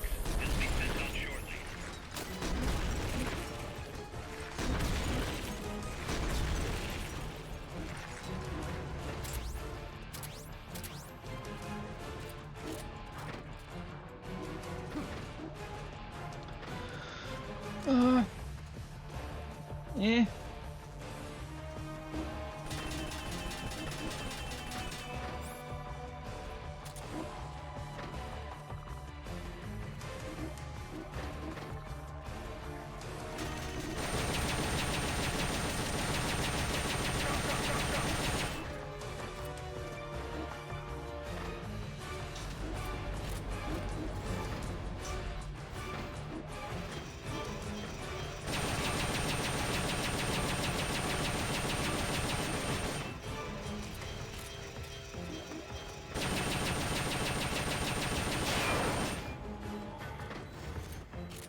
Okay, ich habe ein strukturelles Problem.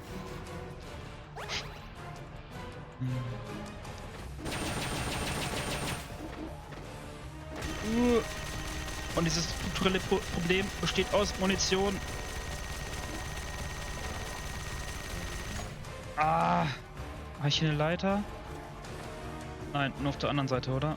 Ja.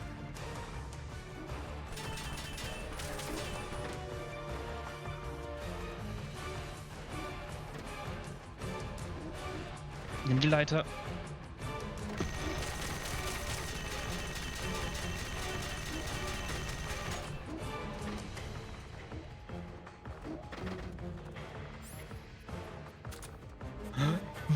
Wie soll das denn jetzt funktionieren? Was?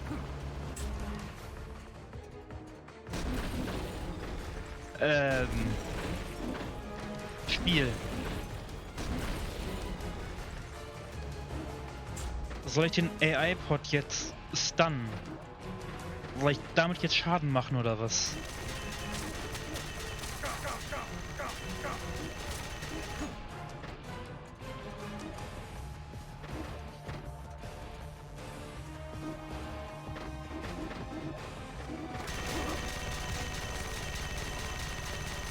Oh Gott, ich sehe nix. Ich sehe nix.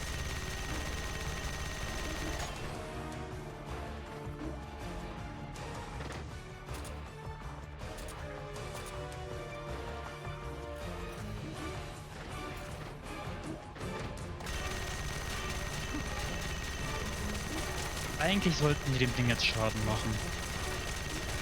Da oben schwebt Munition. What? Ey, Spiel, ernsthaft?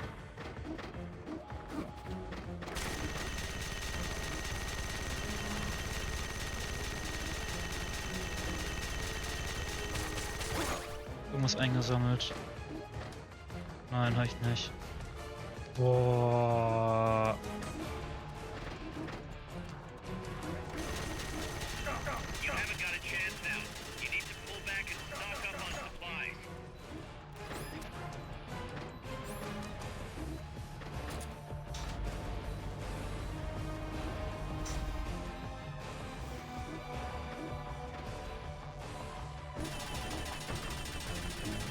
Das ist jetzt ein Witz, oder?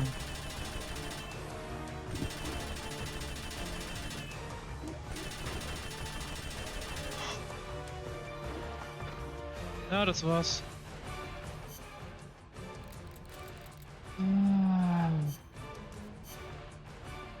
Und genau deshalb hasse ich diesen Bossfight. Der ist so dumm.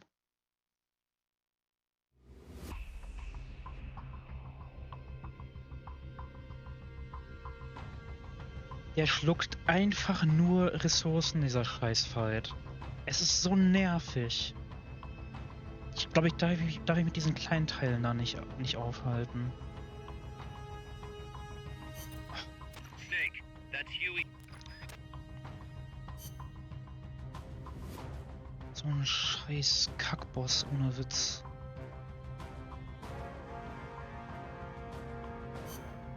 Ich nehme statt der M16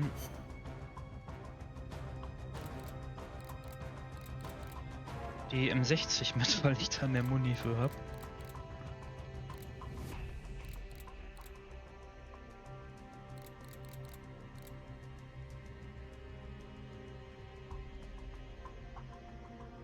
Oder so. Also mir zeigt das mehr Muni dafür an. Was das genau bedeutet, I don't know.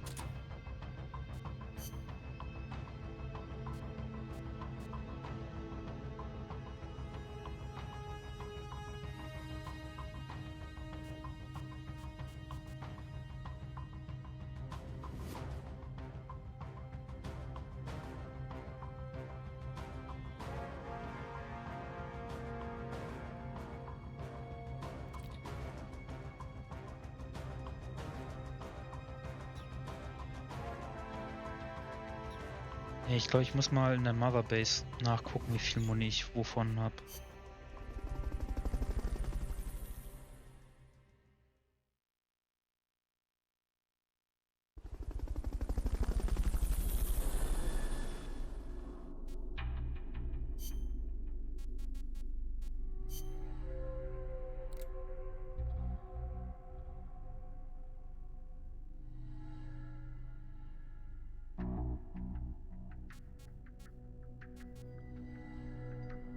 Okay.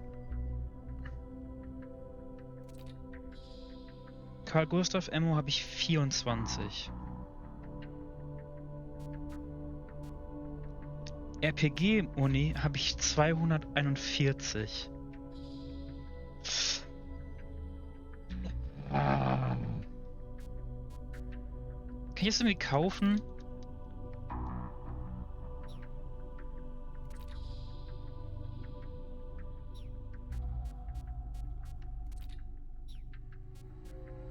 Nee, kann ich nicht. Okay, dann nehme ich... Oder das Law. RPG oder Law nehme ich mit. Was anderes macht keinen Sinn. Andere Muni habe ich genug.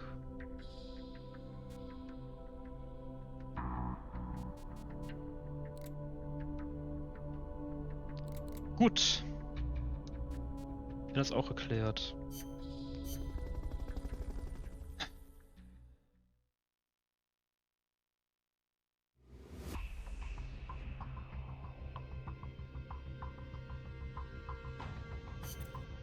Snake.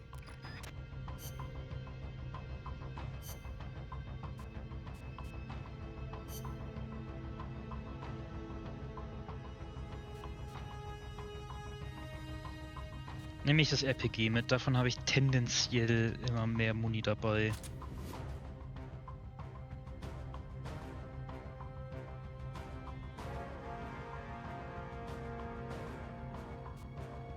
Und ich pack noch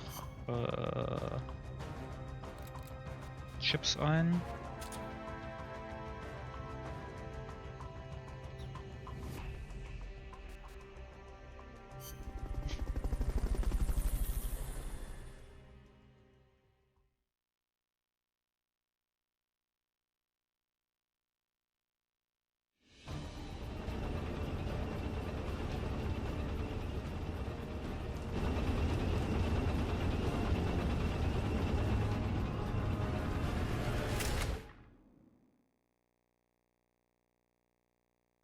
Okay, jetzt weiß ich aber auch, wo die Dinger sind. Get rid of the cocoon. If anybody can handle something this big, it's you, boss.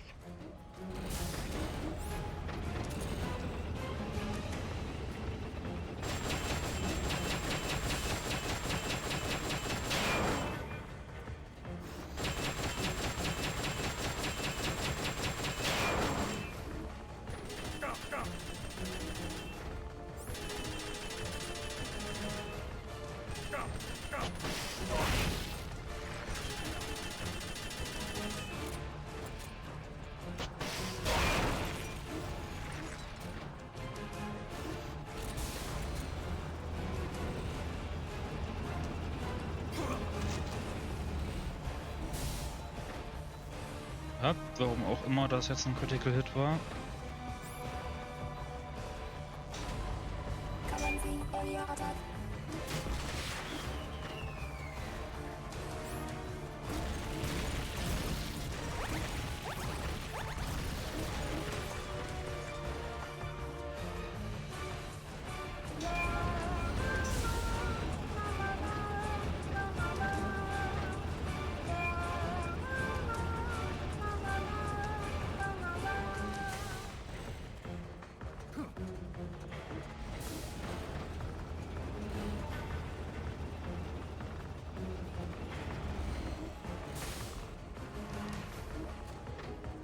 They've got a lock on you. Move it to the arm. It's reactivated. Try and finish it off for good.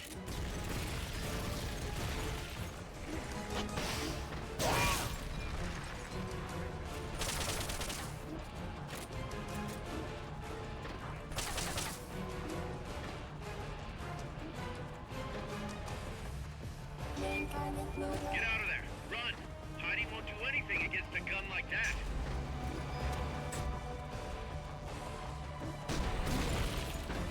Oh Gott.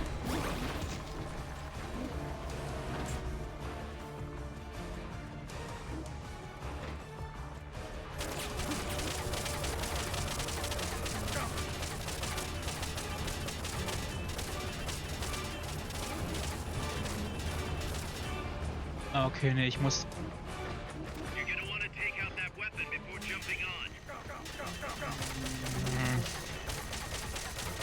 Muss erst mehr Schaden machen. I get it.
Okay, die kleinen Maschinengewehre, die sind nur nervig. Die sind nicht gefährlich. Die greife ich nicht an. Die Main Cannon lohnt sich.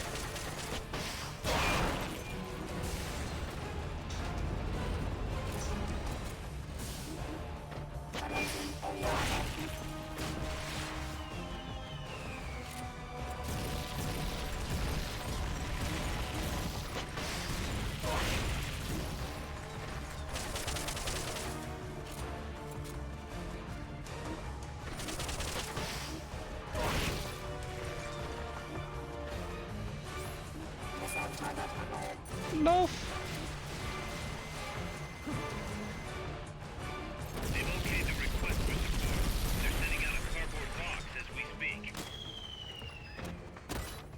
Ja.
Ich greife mal die Armor Plates an.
So.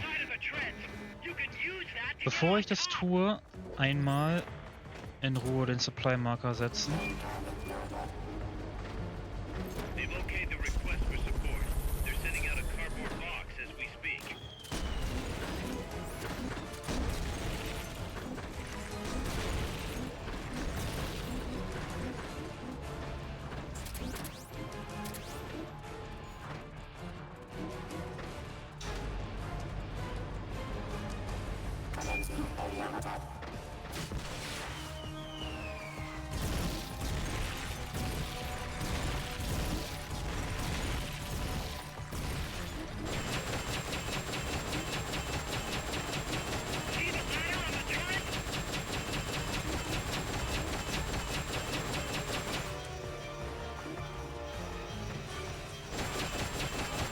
Okay, mit dem M16 ging er schneller, das hat gleich mehr Schaden gemacht.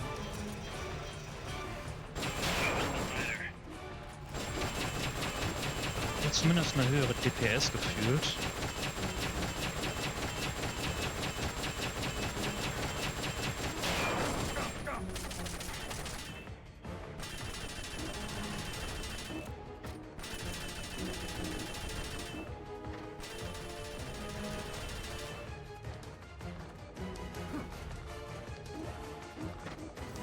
So, jetzt machen wir hier oben noch ein bisschen Stress, ne?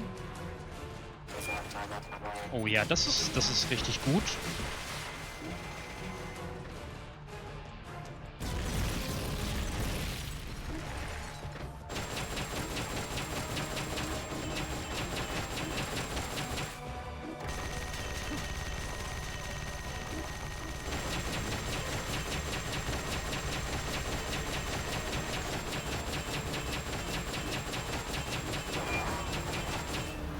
Protect the AI pod to destroy its hatch. It's the cylindrical structure. Hurry up and get in the AI pod. Otherwise it's... Oh. Okay. Jetzt nimm, was du kriegen kannst und gib nichts wieder zurück.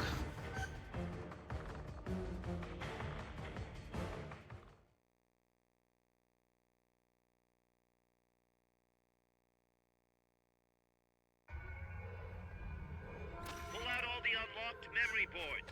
Pull out the memory boards. All the unlocked boards will have icons over them.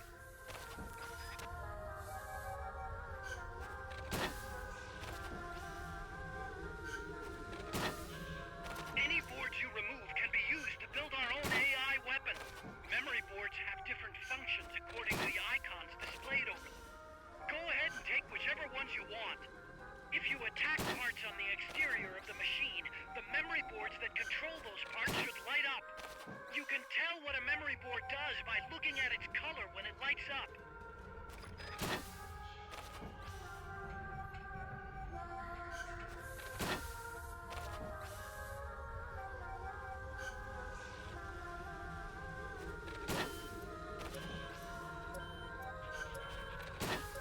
Ja, das war's. Ich vielleicht noch? Ja.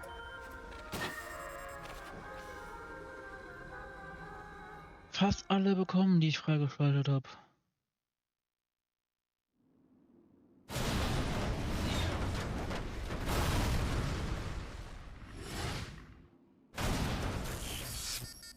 Ah, alles klar.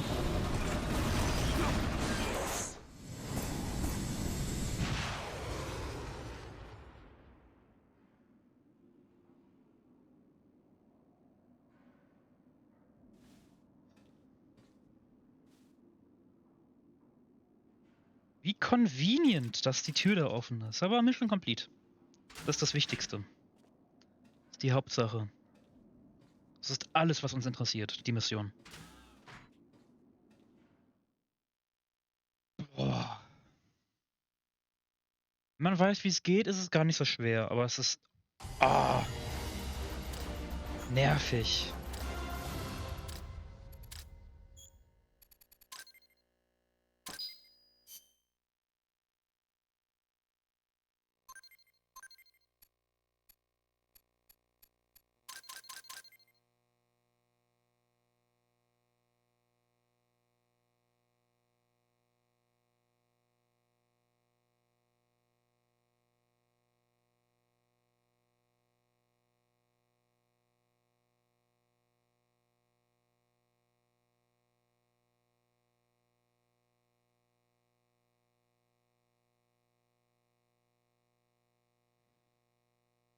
Hm. Ich verstehe noch nicht so ganz, warum ich jetzt nur Walk Unit und Power Unit Teile bekommen habe. Aber egal.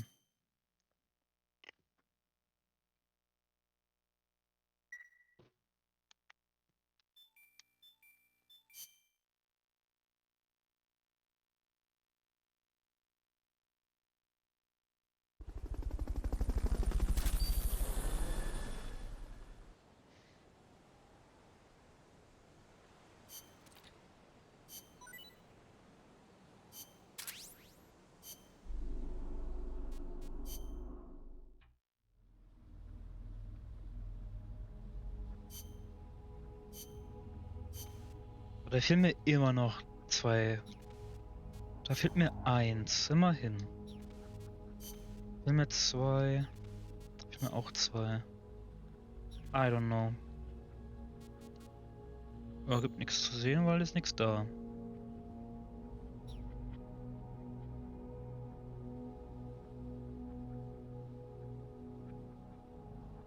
Fällt gerade ein. Ich glaube, ich muss Metal Gear fertig bekommen, um das Spiel beenden zu können.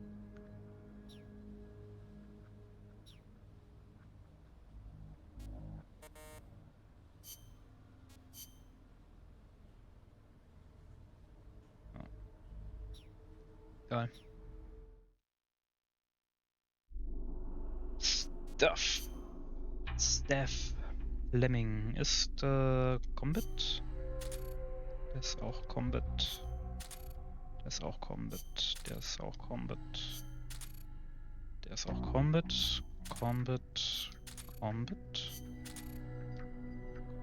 Das sind die ganzen Leute, die aus der Medical Bay zurück sind.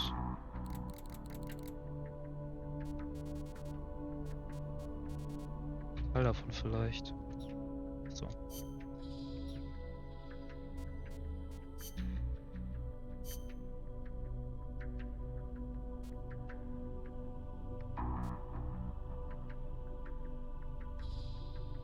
Nicht viel kostet, mache ich mal das.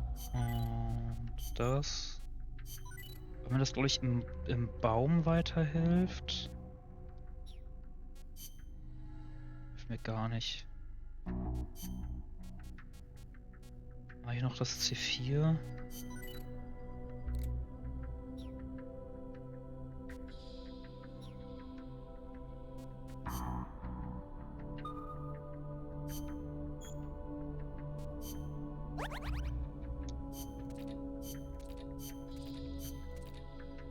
Oh no.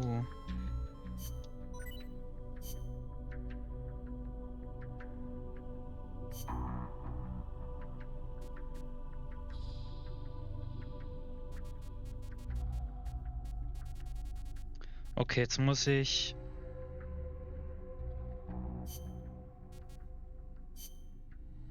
Ach, da kann ich auch das Leben von einem Panzer sehen. Das ist gut zu wissen. Hier muss ein neuer rein.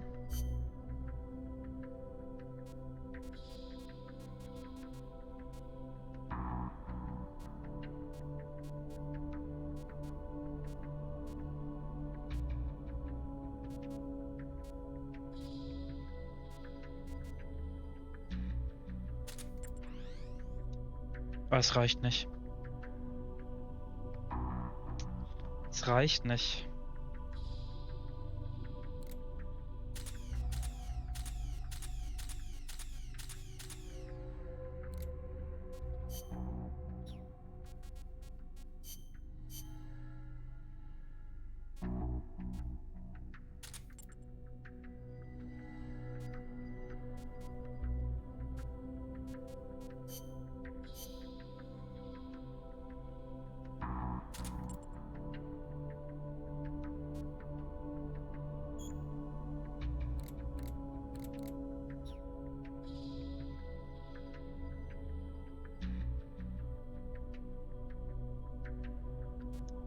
Ich brauche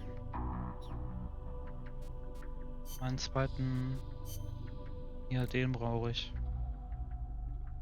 Aber der muss noch weiter repariert werden. Dann setze ich die Ops erstmal aus.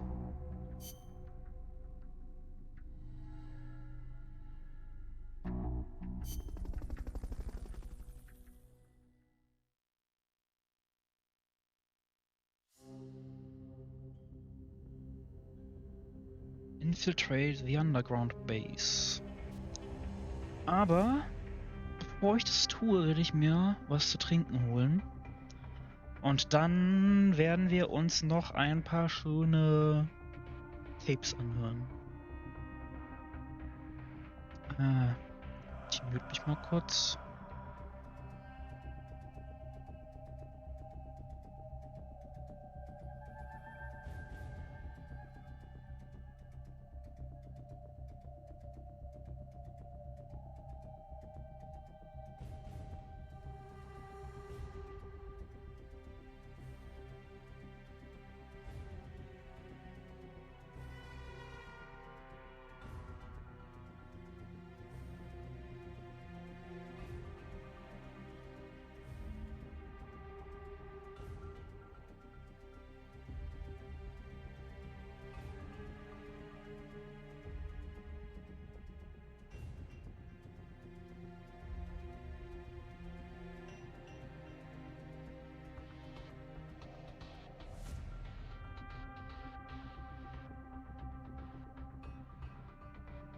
So, da bin ich wieder.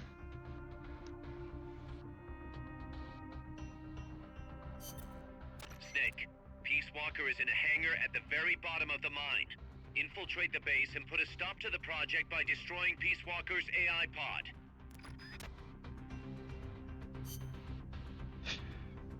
Briefing Files. Der neue Shield Soldiers. Okay.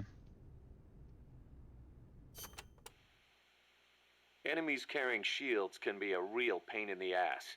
To hear Amanda tell it.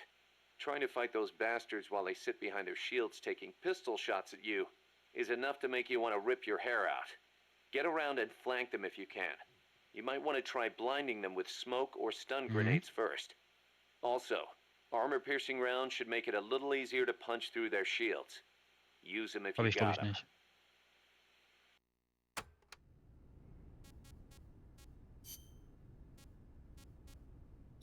Okay, Korps höre ich mir nicht an. Amanda hat Dinge zu erzählen. Und zwar einige. Let's go. Since it was founded, my country has not once been able to choose its own path. First Spain, then America. Over 100 years of this. I know. In the 19th century, an American mercenary named William Walker seized power in Nicaragua. I'd heard he exploited rivalries between the political parties. Even after we expelled him, the Americans sent in their Marines under the pretext of quelling political unrest. And the real reason? To intimidate the government and thwart the construction of the Nicaragua Canal.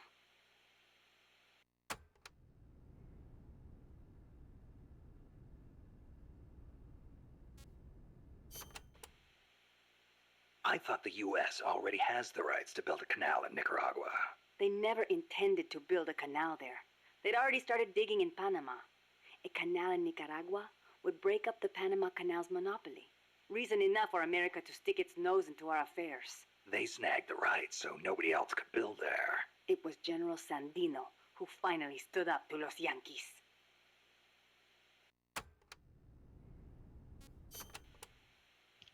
General Sandino waged a guerrilla war against the Marines, at last driving them out. He was a true hero, and to us Sandinistas, like a father. But when they pulled out, the Americans left us something to remember them by. The National Guard. Yes, La Guardia. In name, a peacekeeping force, but in reality, Commander Somoza's personal army, answering to no one else. Unable to stay silent, General Sandino went to protest and was assassinated by Somoza as he made his way home. It was then that Somoza and Los Sapos began to eat our country alive from the inside.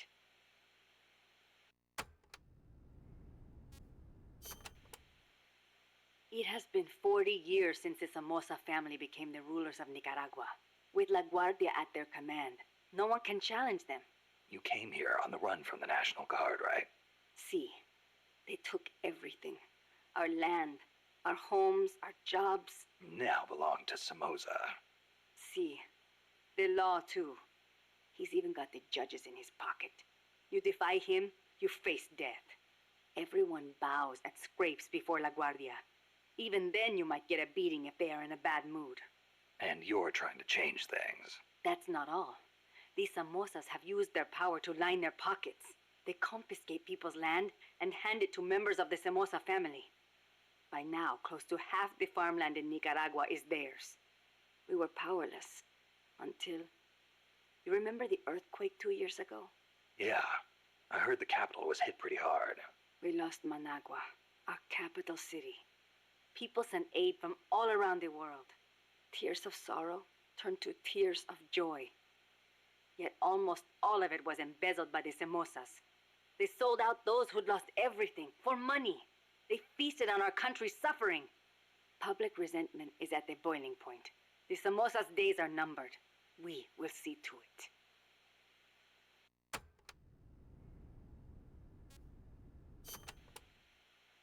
The first Somoza was originally no more than the commander of La Guardia. Ordinarily, a man of his station could never hope to become president. But the president at the time had no power to back him. The only one with the strength to oppose him was General Sandino. No, better to say the general was the only one who dared oppose him. There was nothing special about him. Above all, it takes a strong will to see justice done. That is what he taught us. It's also what motivated Somoza to have him killed. Yes, the rest was easy. He got rid of the president, taking office in a sham election. And once he had the power, he never gave it up. Talk about heavy-handed. He had the Americans backing him, that's why. They didn't want to hand over power to a rebellious general. Even so, it's hard to believe Washington would give its blessing to a guy like that. The American president at the time put it this way. Somoza may be a son of a bitch, but he's our son of a bitch. In other words, better a dog or los sapos than an anti-US regime.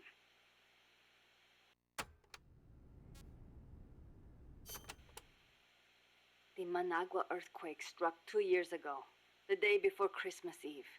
Giant cracks opened up in the streets. Sleeping children were crushed in collapsing houses. No chance to escape. No visit from Santa Claus. Thanks to Somoza, the old houses could not even get rebuilt. It was a nightmare. I heard the epicenter was right in the middle of the city. Even today, it's too dangerous to build on top of the fault line. The city center is still in ruins. And to make things worse, Somoza stole the recovery money. We must not fail. We owe it to those who lost their lives. We will defeat Somoza.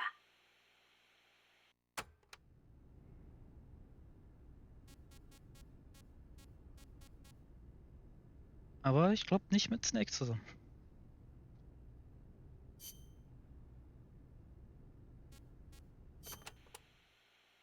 We are Sandinistas, the heirs of General Sandino's will.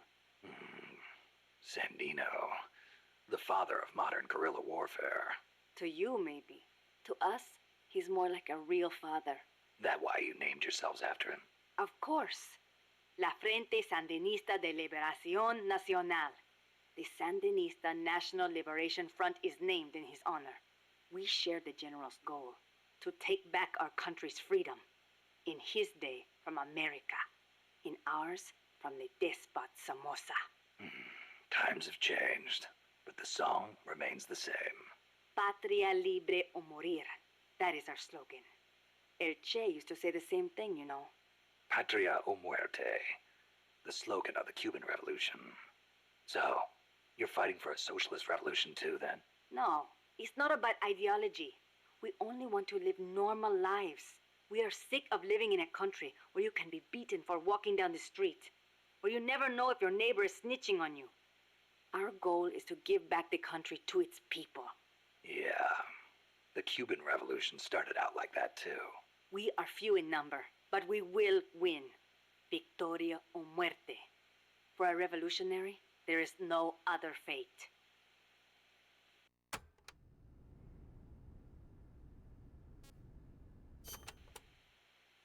Augusto Cesar Sandino, general and hero of Nicaragua. 50 years ago, conflict broke out between the political parties of Nicaragua. The U.S. Marines intervened in the name of restoring order. The only one who refused to listen to their call for reconciliation was General Sandino. Huh. One man against the Marines.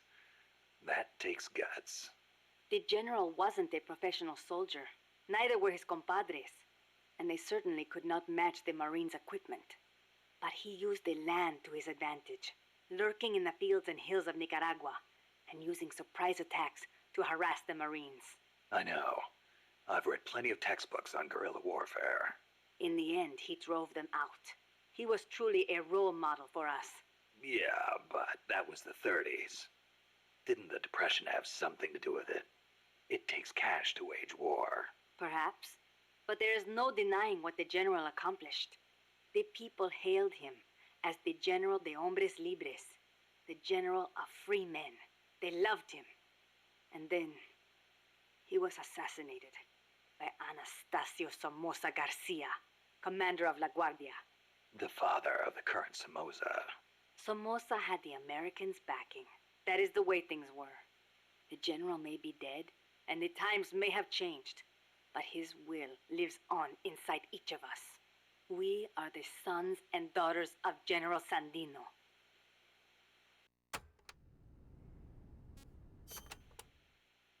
Hey, how's the watermelon business these days? Not bad. I hear the compass back home are hanging in there too. Good to hear. You know our nickname. I'm impressed. No wonder they call you boss. You used to hide your weapons in hollowed-out watermelons, smuggle them right past the National Guard. You even transported pineapple grenades that way. The name caught on among sympathizers in the region and... What are you talking about? Huh? They call us watermelon sellers because the general's name sounds like the word for watermelon. Sandia. Really? Wow. Si. Damn it, Kaz. Und so verbreiten sich Falschinformationen. Wunderschön. A revolution to bring peace to your country, huh? No matter how much we fight, peace never gets any closer, does it? I do not like it, but it is the only way. If we do not fight back, they'll just keep exploiting us. You want proof? Look at our country's history. Revolution is a means and not an end. I know. When the revolution is victorious, I want my country to be at peace. But to bring peace, we have to first eliminate that traitorous scum. It's an old saying. We make war that we may live in peace. Who said it? Aristotle. You know your history. I had a good teacher. It has always been like this.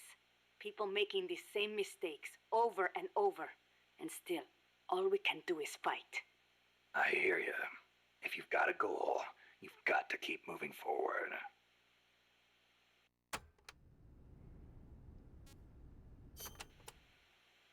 I noticed you called Che Guevara El Che. Not just us. Everyone in these parts does. Che was always his nickname. It does not feel right to call him by his last name. I was shocked the first time I saw you. You look so much like him. I look like El Che, huh? Sort of. Not in the face. It's more the way you carry yourself. I guess Che's a hero to the Sandinistas, too. Of course. The FSLN was formed in the spirit of the ideologies championed by El Che and Fidel. Fidel Castro. So, you're trying to bring the Cuban Revolution to Nicaragua. Well, we were. But Cuba isn't what it once was. Not since El Che left. El Che was a true revolutionary. He fought and died for the people. He worked harder than anybody, and he was a righteous man. Even as a minister of Cuba, he gave up his weekends to work on the farms and public works. As a volunteer, no less. Yeah, I've heard the stories. But when you think about it, wasn't it that obsession that did him in? How do you mean? We can't all be supermen. He thought the ideals he applied in Cuba would work in Bolivia, but he failed to win converts and the support of the peasants, and it cost him his life. Maybe you are right. But at least he did not steal from those peasants, no matter how hard things got. Yeah, I can sympathize with that. There's plenty of guerrillas out there who'd rob their own people to feed their revolutions. If we had a comandante like him, the Sandinistas would find the will to fight.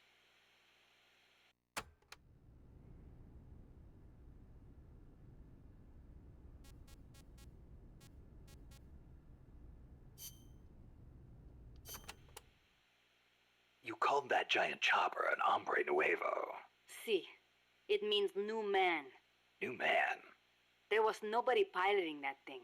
It must be controlled by machine. Yeah, it seems that way. No human being could pull off those crazy maneuvers. But it's not crazy. It's smart. It sings, too.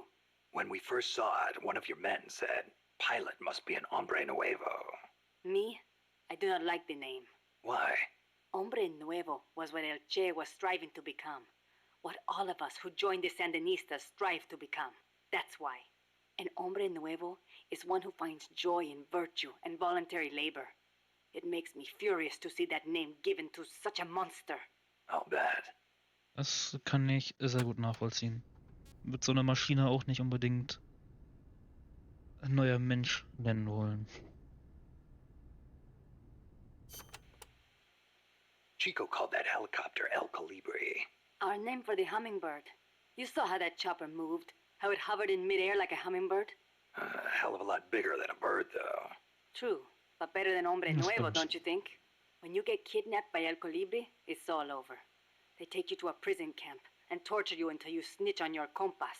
That's what took Chico. They have no mercy. Once you talk, they toss you out like trash. I knew this, and still I could not save Chico.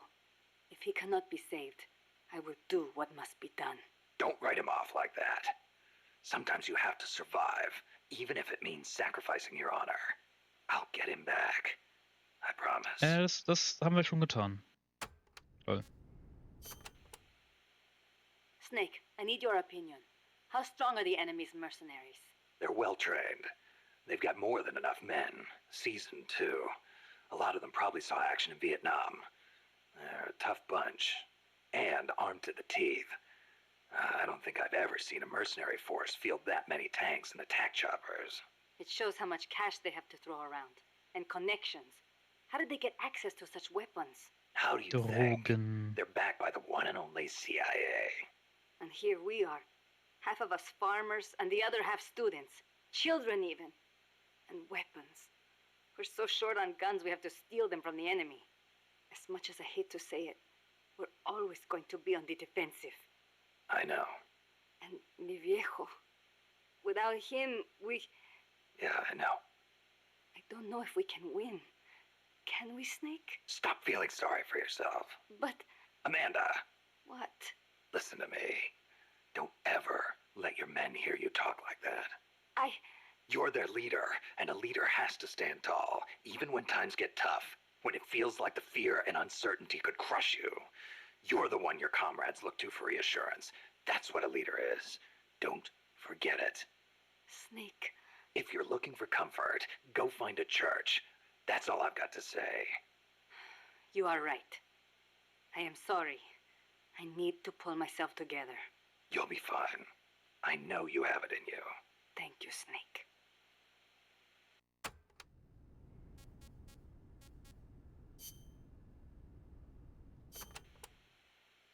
The land in our country belongs to us, and yet it does not belong to us. How so? Along the coast, it is all banana groves, and in the mountains, it is coffee. I guess in that way, it is not so different from here. Plantations. Almost all the bananas and coffee are sold as exports. The landlords keep the money for themselves, leaving precious little to the farmers. Worse, the biggest landowners in the country are Somoza and his family. But it does bring in foreign currency. I doubt even that, at least for bananas. The plantations are owned by American corporations.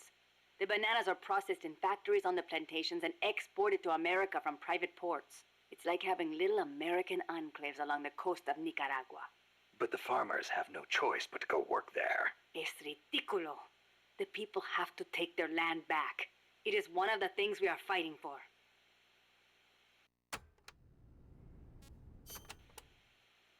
Tell me, when exactly did you realize your dad was working with the KGB? About 6 months ago. Up until then, we only had beans to eat. And then suddenly we started to get eggs and flour. Our bullet shortage simply disappeared. How'd he get the cocaine? Ask the KGB. All we did here was process it. Coca plants grow here too. But to my knowledge, almost all of the stuff we used came from Colombia and Bolivia. It's processed in a factory and then shipped to ports on the Caribbean Sea. Where does it go after that? I never thought about it. I mean, I did not want to think about it. The biggest cocaine consumer in the world is the United States. I'm guessing they smuggle it in on vessels disguised as fishing boats. Wait. La CIA uses that route too. Are you telling me they're selling cocaine to their own country? Looks that way. Ja. Those bastards are turning their own children into junkies? Are they insane? No, just afraid. Afraid of a communist Central America.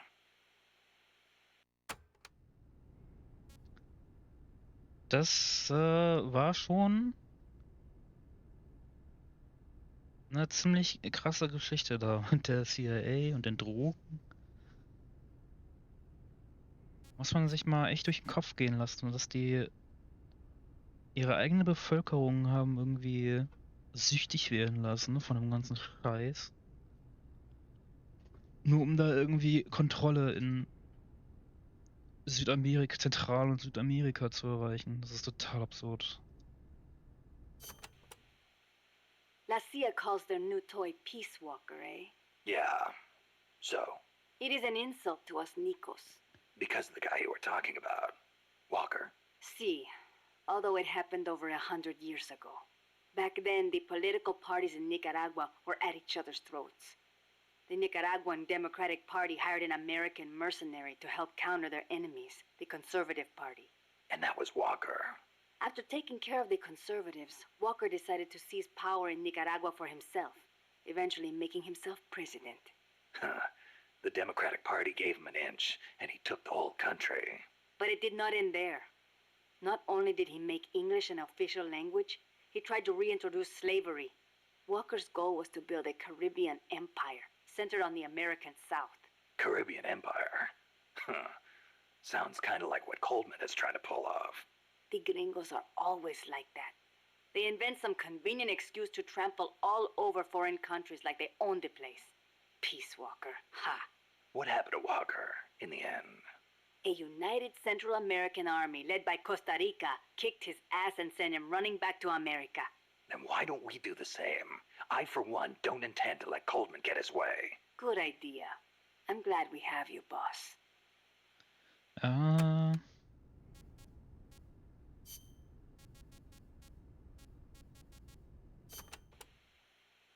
Amanda, when did you join up with the Sandinistas?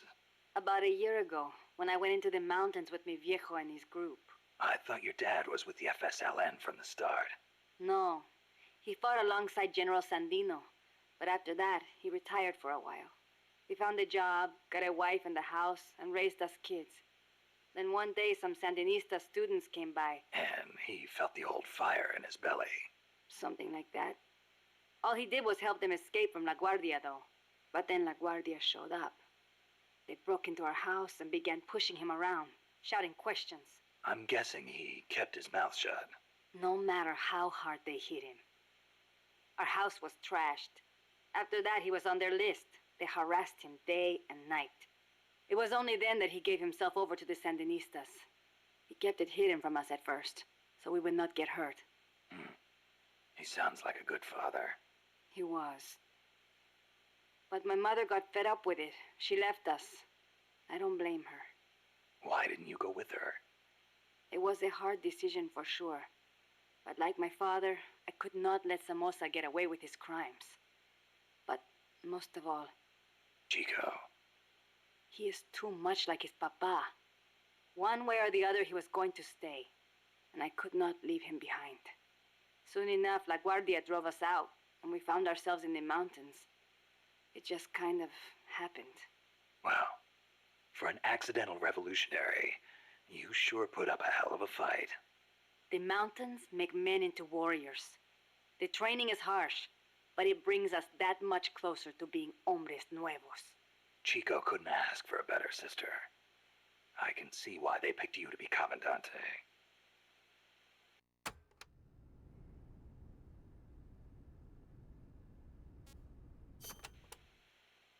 When I was little, I came down with malaria. Unlucky for me, it was the bad kind. I was in a daze the whole time. And at one point they said I was not going to make it. Malarial encephalopathy. I hear it's pretty common in tropical malaria cases. Even today, my memory sometimes gets a little fuzzy. Since then, I've had this fear of mosquitoes. When I hear them buzzing nearby, I get jumpy. Ah, that explains the chain smoking. See, I thought it might help keep the mosquitoes away, just a little. Maybe it is all in my head. You're the same way, right? Well, I will say this. I prefer a cigar over mosquitoes. Me too. I've got to hand it to you. It takes guts to conquer your fear like that and live a guerrilla's life in the wild. It is nothing. El Che did not let asthma stop him from leading the revolution. Compared to him, I am no hero. So eine Zigarre ist auch viel praktischer, wenn man irgendwie Blutegel oder sowas ausbrennen will. Oder so.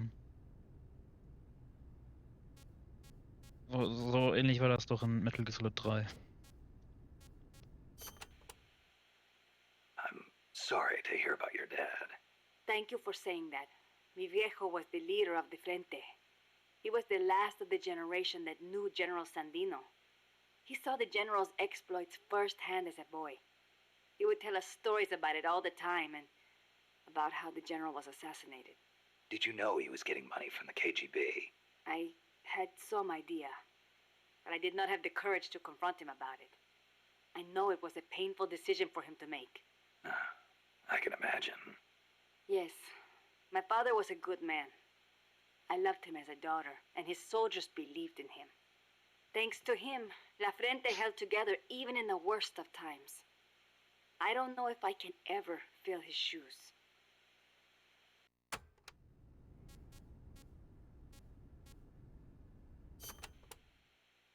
Chico's 12, right? Right. Isn't he a little short for his age? Malnourishment. Food is hard to come by when you're running around in the jungle. He's got quite an appetite. I know. I didn't want him to come in the first place, but there was no one to take him in. I had no choice but to look after him. Don't be so hard on yourself. Sometimes it's better for a kid to be with his family than far away in a safe place. Thank you. Promise me this, though. When your fight is over, make sure he gets a proper education. Give him a chance to be something other than a gorilla. It's not too late to teach him something other than fighting. Okay, I promise. You know what book Chico really likes? The World Encyclopedia of Mysterious Creatures. The Loch Ness Monster, Das the wundert mich Yeti. nicht. UMAs. Yeah, I know. He's still so much like a boy. I worry about him. He'll be fine. I know plenty of grown men who still go crazy over UMAs. Are you serious?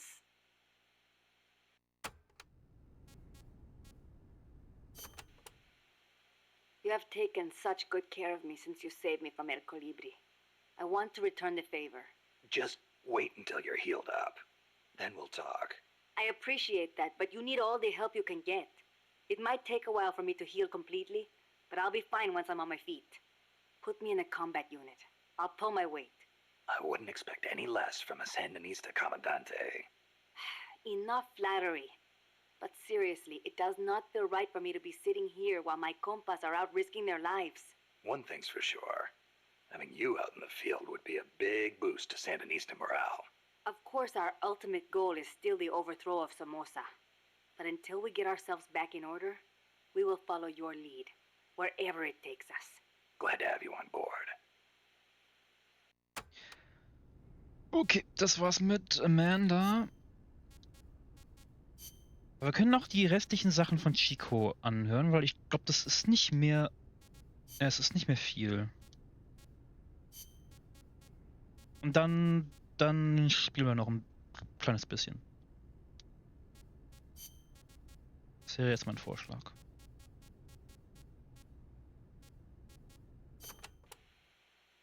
Snake, is it true you took a picture of El Colibri? Yep. Got it right here. Whoa! It's like an actual UFO! I knew it! Los Yankees are working with the aliens! I know it kind of looks that way, but... Hey, Snake, can you make me a copy of that? I don't see why not. What for? People pay good money for this stuff. We can use it to raise money for MSF. Sure, kid. You go out and get us a good price for it. You don't believe me, do you? I'll get the money. You'll see.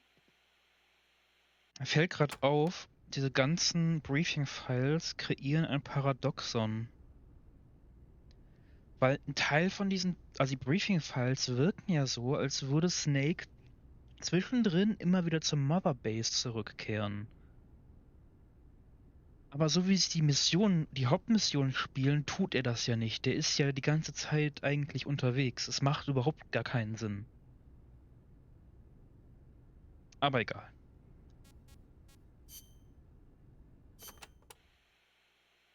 Snake, legend has it A place called Isla del Monstruo is near Costa Rica. Isla del Monstruo. It was discovered in the 18th century by Caribbean pirates sailing over to the Pacific. And the island in Treasure Island is based on one near Costa Rica, too. Ah, Treasure Island.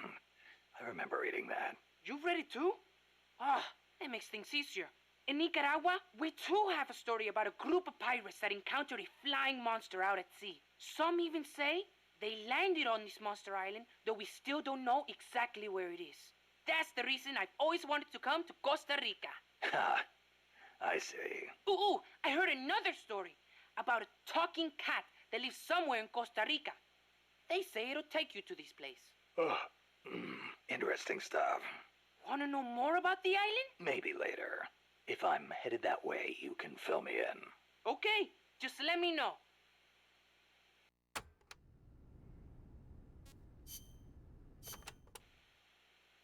Amanda's so bossy. It's always follow me or stay here.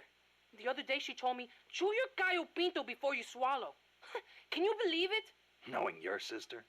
Yeah, I can. The enemy could strike at any time. I can't sit around taking my sweet time eating. I'm a Sandinista, just like the others. I don't need some woman telling me what to do. Some woman? She's your sister, and she's doing the best she can to fill your father's shoes. I know, but lately she hasn't been doing so good. I should be strong for her. Now you're talking. Amanda tut das Beste, um stark für dich zu sein, mein Junge. Vielleicht solltet ihr für euch gegenseitig stark sein. Sorry to hear about your dad. Don't be. He is a guerrilla warrior. We pledge our lives to our country and its people. I'm ready to die too if I have to. You sure? You better believe it. Like mi viejo used to say. Patria o muerte. Huh. Che said it first. My dad used to tell us all kinds of stories. About General Sandino and his fight against La Guardia. About my mom before she left us. You didn't want to go with her. It's not like that. La Revolucion comes first, that's all. You must wish you could see her, though. I don't know. But I know I'll see her again when this is all over. Somehow, I just know it. When I do, me and my mom and Papa are all going to live together again. At least that's what I thought.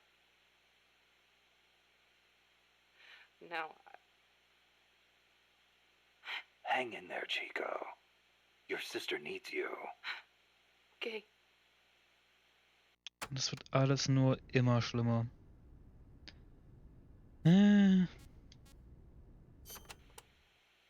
Have you ever heard, shoot, coward? You're only going to kill a man. Che's last words. He'd been captured in Bolivia and said it to the soldiers just as they were about to execute him. El Che. He was something, wasn't he? Coming up with a line like that knowing he was about to die. After the Cuban Revolution, Che gave up his position in the new government to aid in revolutions in other countries. He knew he could die at any time, and he was ready for it. Me? I couldn't even take a little torture. But you've been reborn as an hombre nuevo. Right, Chico? Right.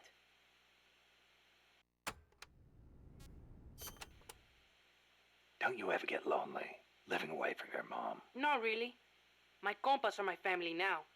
A lot of them are from the same village as me. So you had plenty of people to take care of you. Take care of me? I'm a warrior, like any other Sandinista. We look out for each other. That is how it works. Sorry. Guess I misspoke. Now we're scattered because of that colibri. Wonder where everybody went. Hey, Snake. If you see any Frente prisoners, please, you gotta get them out, okay? Those guys are solid, every one. You could use them in MSF.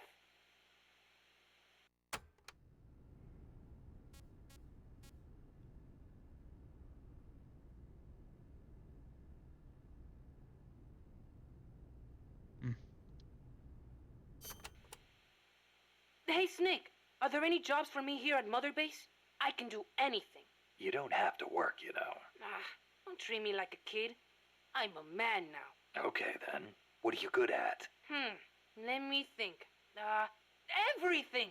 Pull me on any team. I can pull my own weight. Well, you are young. You'll probably be a fast learner. I'll think of something. Anything you need, boss. You'll see. I can fight as good as anybody. Aber der ist doch trotzdem gesperrt für Combat Unit, glaube ich. Ah. Okay, jetzt sind noch Yue da mit sehr viel... Okay, es geht. Aber doch, es ist schon einig. Oh ja, es ist einiges. Cecile hat auch noch ein paar Sachen zu sagen, aber das machen wir, glaube ich, nicht mehr heute. Jetzt noch ein bisschen spielen. Shield Soldiers hatten wir schon. Okay. Ich mir noch an, was Amanda zu Sneaking into the Underground Base zu sagen hat. Und dann gehen wir rein.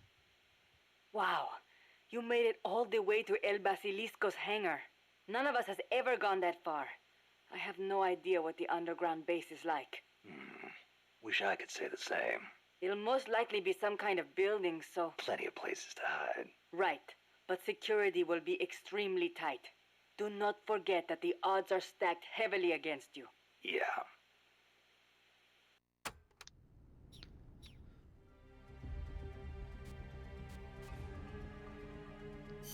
So, dann gehen wir mal wieder in Stealth-Modus.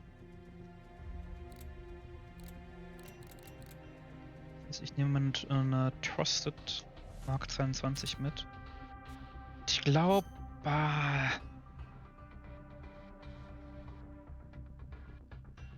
wir sind jetzt Indoor.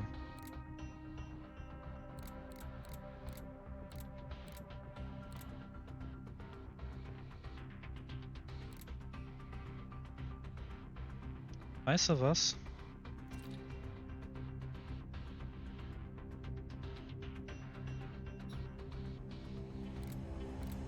Warum nicht einfach mal ein SMG mitnehmen?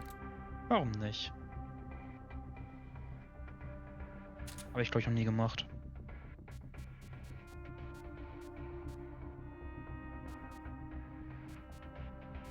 Hier mache ich...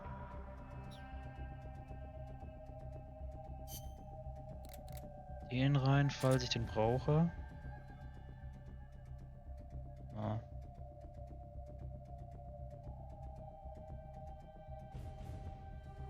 Wird schon passen. Da wir jetzt Indoors gehen, glaube ich.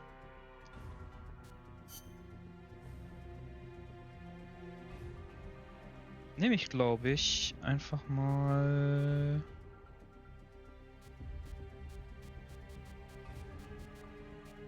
den Sneaking Suit. Stealth. Wait, muss ich jetzt meine komplette Ausrüstung neu ein...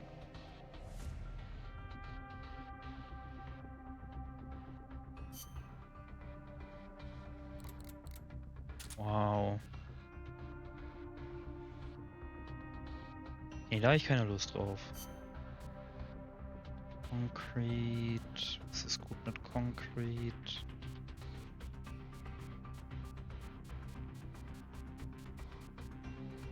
Nur Sneaking. Ja, okay, dann machen wir das so. Für Notfall das. Dann brauche ich einen Supply-Marker.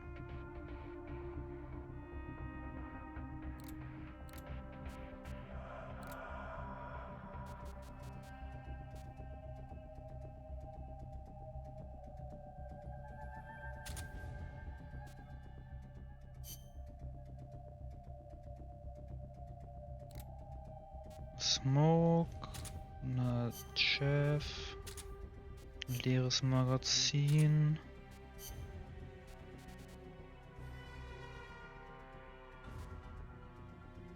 Oh wait, ach ich kann...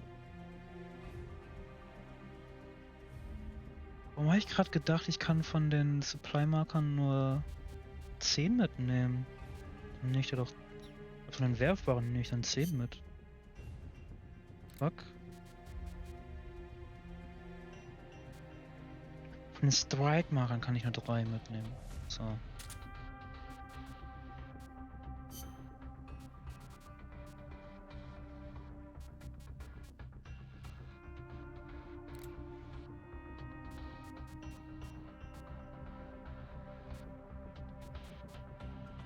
Nehmen wir mal ein Solid Magazine mit. So. Items. Definitiv Aktionen und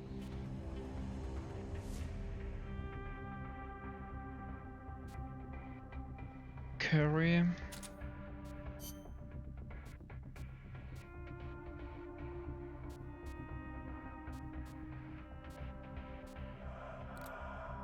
Und Fulton und Analyzer.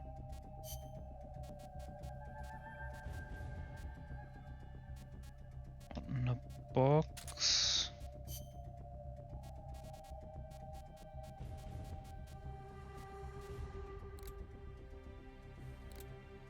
Nehmen wir den noch mit. Das sollte gehen. Dann gehen wir rein. In diese mysteriöse Einrichtung. Ist nach dem Akku geguckt. The enemy's still on high alert after that last tangle. Don't get yourself caught.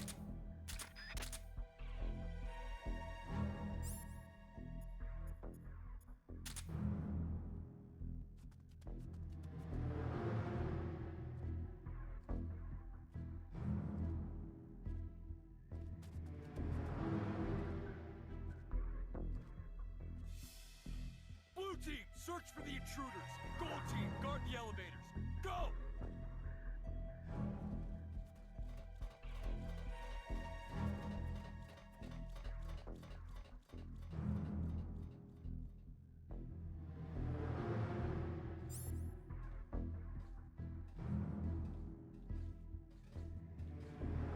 Ich glaube, ich erinnere mich.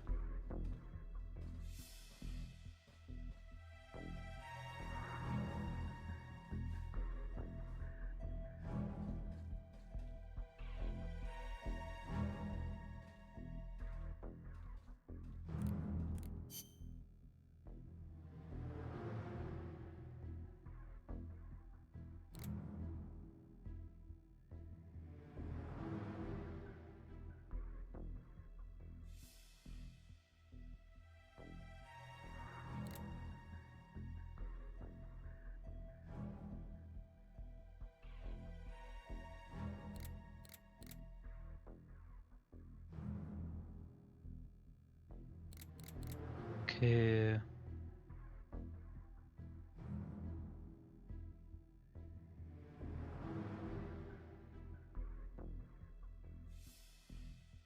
Ich habe gerade, ich weiß nicht mehr, wo ich hin muss.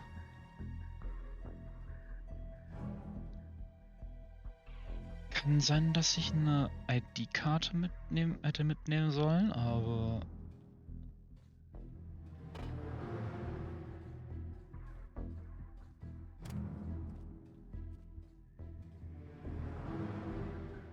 ich glaube, ich muss zum Aufzug da hinten, ne? Vermutlich. Looks like the door won't open with the security level so high.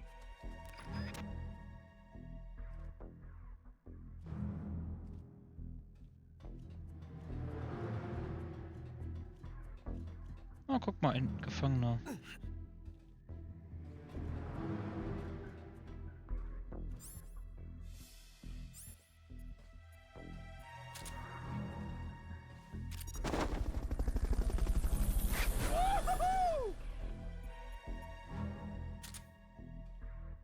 Fulton recovery helicopter is complete.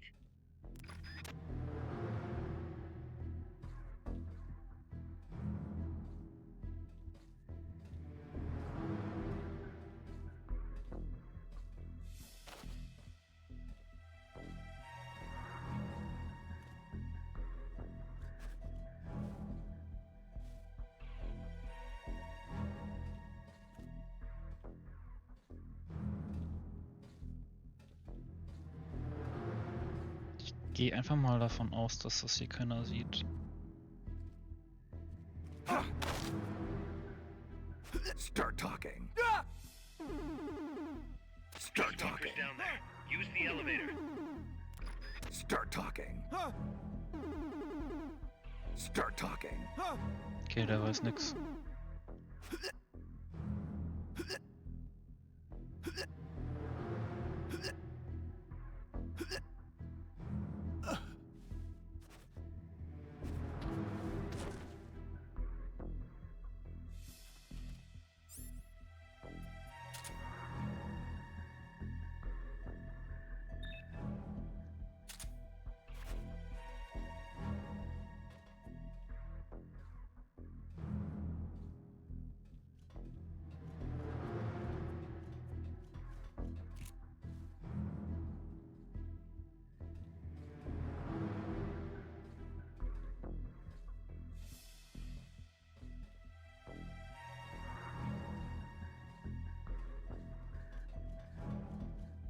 Komm ich da rüber? Komm ich hier rüber? Ja. Kommt man da hoch? Der Leiter. I see.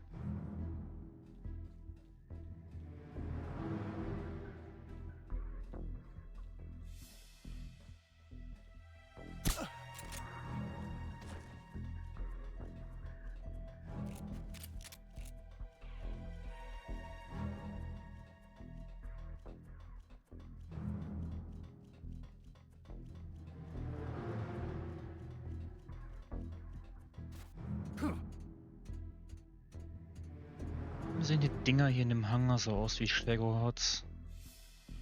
Ganz ehrlich.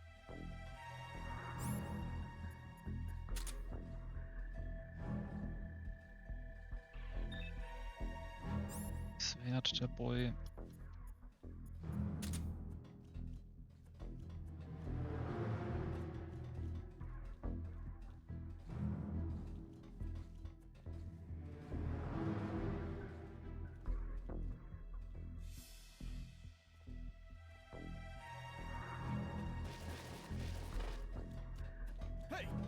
That elevator should take you underground. To use the elevator, press the action button in front of the switch. I know I saw something.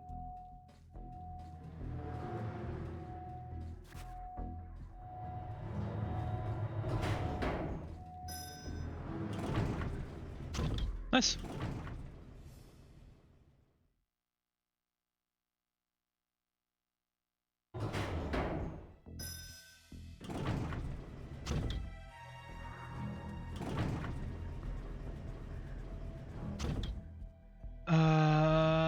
Ja, ich erinnere mich.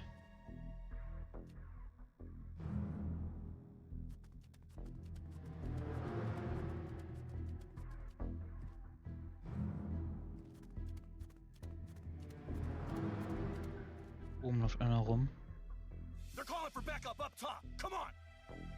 Right behind you.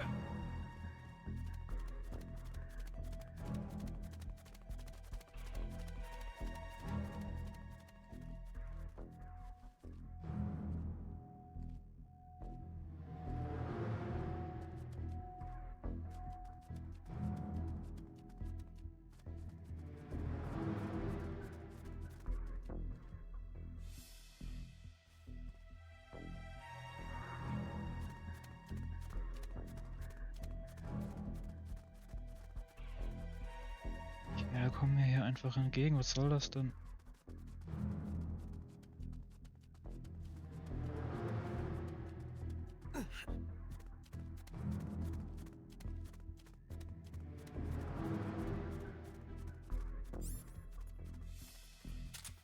What was that?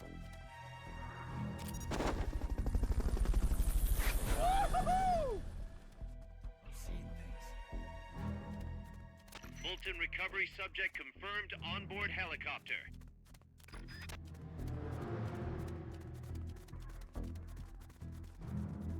Dass sie mir auch entgegenkommen müssen.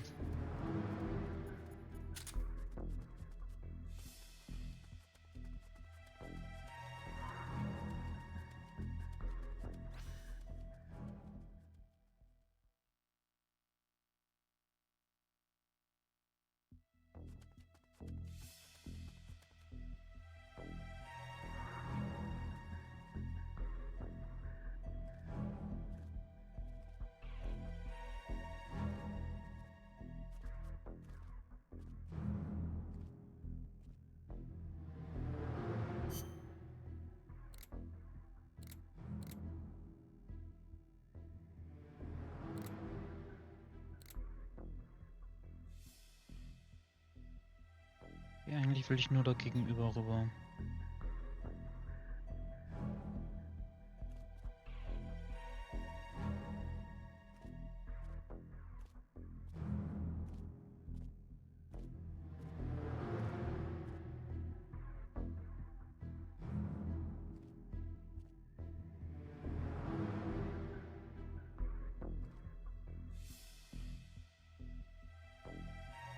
Ob den werde ich umschießen müssen, wenn der hier nach rechts geht.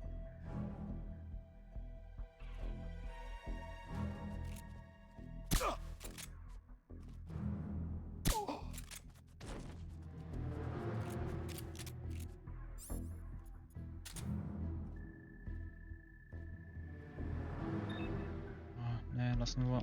Den brauchen wir nicht.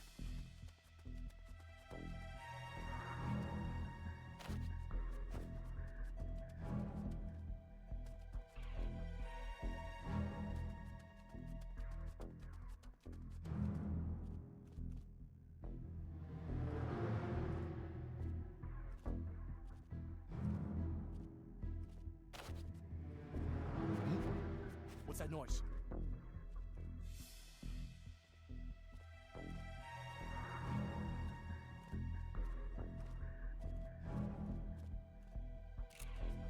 The enemy's close. Oh, yo!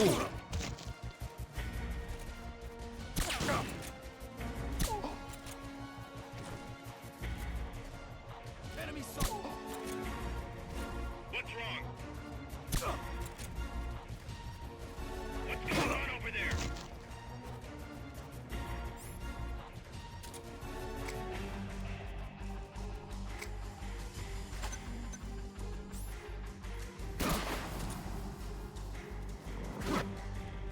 Oh! Nein! Warum? Warum ist denn nichts nach Mann? What happened? Ach, Answer me. Scheiße, das war ja mal richtig dumm, ey.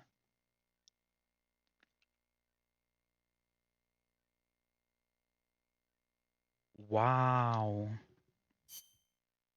Wow. Richtig smart war das. Richtig smart. Oh, nochmal von vorne komplett. Don't get yourself caught. Blue team, search for the intruders. Gold team, guard the elevators. Go!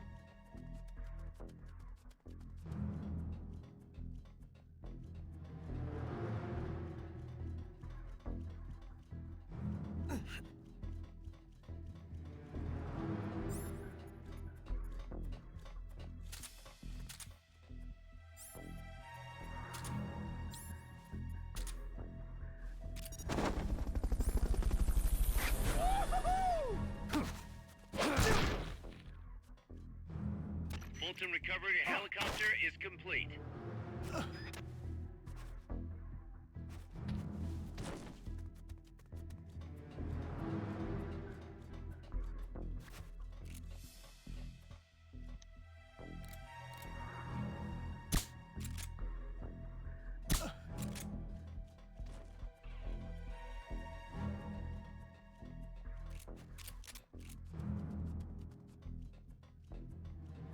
So, aus dem Part mache ich jetzt einen Speedrun.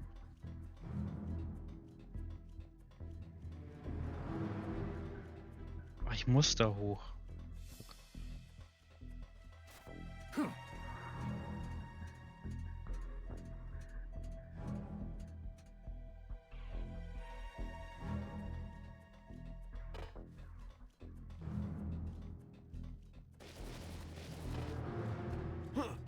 That elevator should take you underground. To use the elevator, press the action button in front of the switch.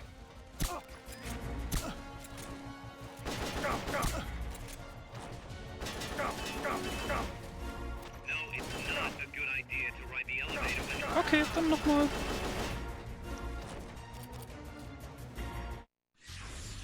What's going on, Snake? Report. What's your situation?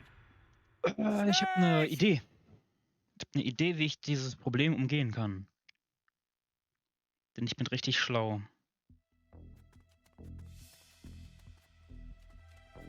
the enemy's still on high alert after that last tangle.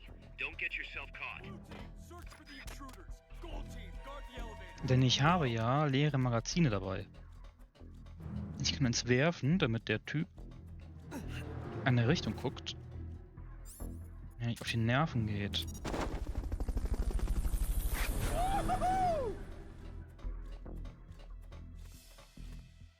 Fulton recovery helicopter is complete.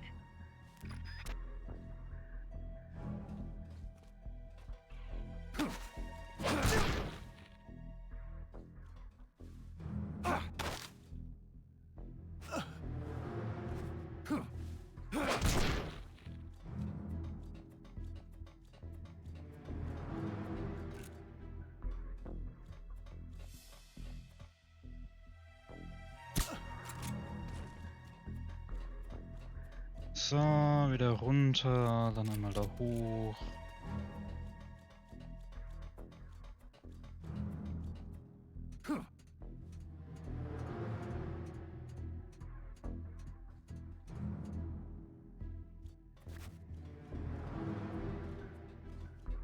Dann leeres Magazin. Da hinschmeißen. What was that? Dann guckt der nicht hier hin. That elevator should take you underground. To use the elevator, press the action button in front of the switch. Hide until the elevator arrives. Don't let anyone detect you.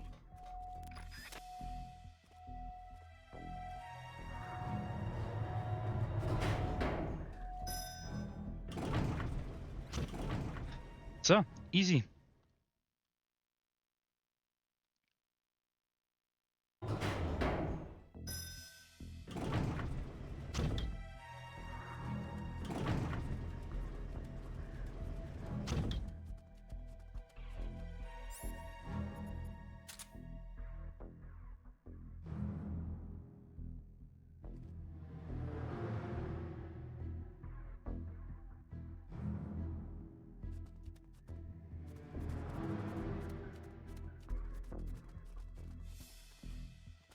They're calling for backup up top. Come on! Right behind you!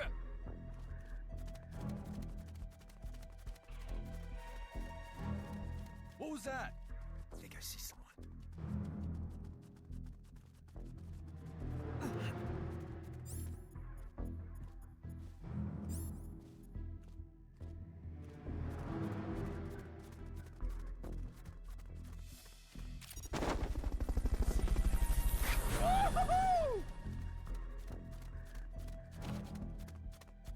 Fulton recovery subject confirmed onboard helicopter.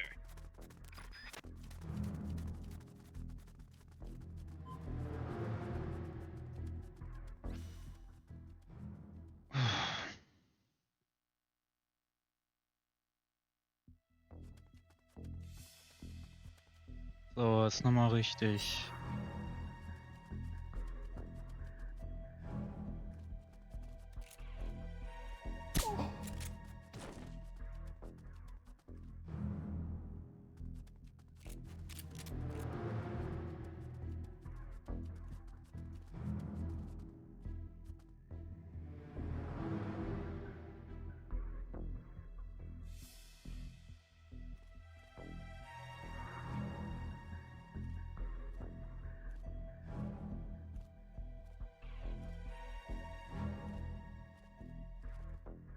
Eine andere Idee.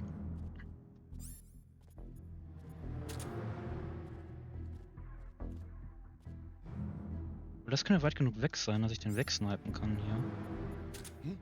Nein. The enemy's close! Ta. Hat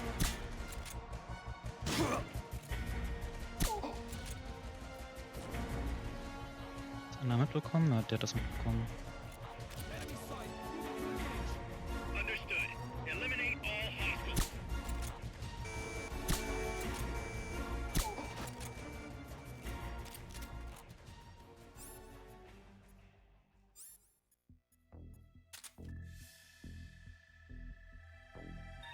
Die. Sieh, der ist passabel. Nehmen wir mit.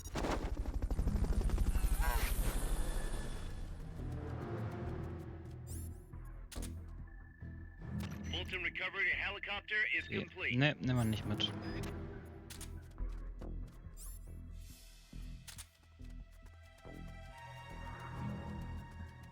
Lassen wir hier. Maybe a little elbow grease will get those shutters open. Try tapping the action button as fast as you can. Nice, Snake. From here, it's a straight shot to Peace Walker's hangar. Okay, let's go. Mission complete. Das hört man noch gerne.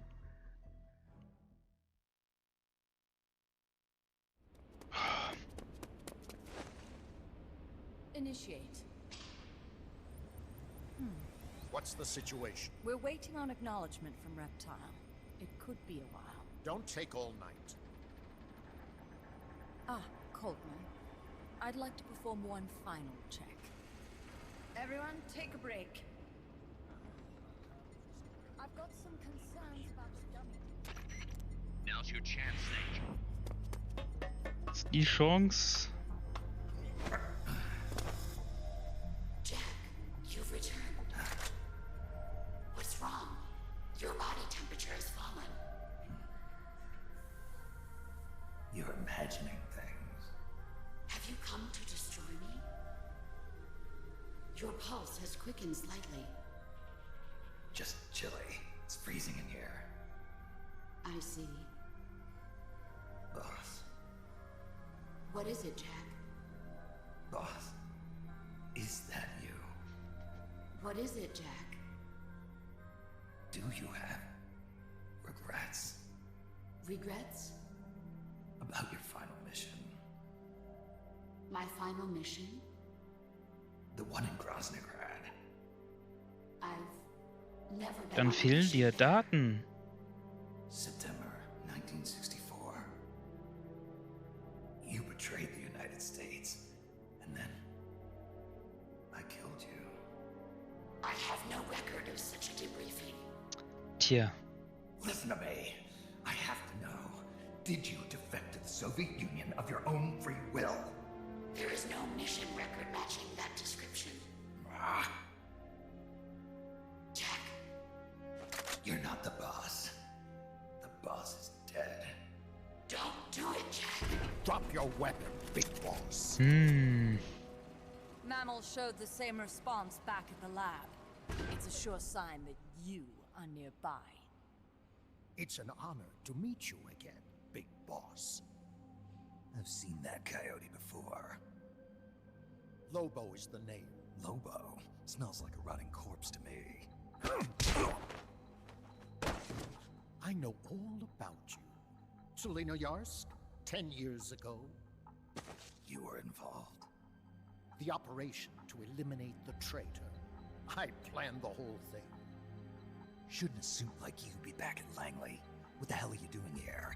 It's what the CIA does best. Ensure people in the know keep their mouths shut, or else pack them off someplace where there's no one to listen.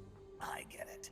Trying to claw your way back into their good graces. It's not quite that simple. My aim is a ja, new das klingt world gut. order. Détente, the NPT. SALT, TTBT. Ever since the Cuban Missile Crisis, the structure of the Cold War has been coming apart at the seams. A new age is dawning. An age in which Peace Walker, an infallible nuclear deterrent system with the patience and cold logic of a machine, will play a vital role. That's your plan. Assigning humanity's sins to a bunch of machines. Quite the romantic. Remember the Cuban Missile Crisis, when the commander of a Russian sub refused an order to launch a nuclear-armed torpedo at an American destroyer? In retrospect, that man was a hero. He saved the world from all-out nuclear war.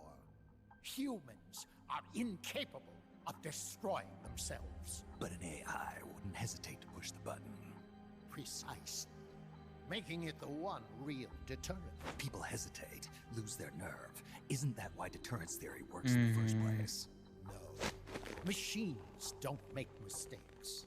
Only men do. That's why a fully automated, mechanized deterrent like Peace Walker is needed. Maschinen machen auch Fehler? Once our system is embraced, Langley will again turn its attention to Latin America as the Vor allem capital AI of macht the auch new Fehler. Cold War. Sehr viele sogar. Honduras, Nicaragua, Costa Rica, Panama. Peace Walker will be deployed along Central America's entire Caribbean coast. All of North America, South America, and the West Indies will be within its range. We'll bring law and order to the entire continent. And you'll still be calling the shots. You still don't get it. The age of heroes is over, buried alongside the boss and her bankrupt beliefs. From now on, our only heroes will be machines. Surely no one understands that better than you. Except perhaps your partner. A deterrent for hire. An army without borders. You've invented a new system too, and an admirable one at that. That's supposed to be an offer. I'm not offering anything. If I'm to sell my new system, you and yours have got to go. Wait! Coltman, I have questions for him. Information critical to the completion of the mammal pod. Give him to me. Don't waste too much time. We've just received word that the SALT 2 talks are on schedule. We will launch on time.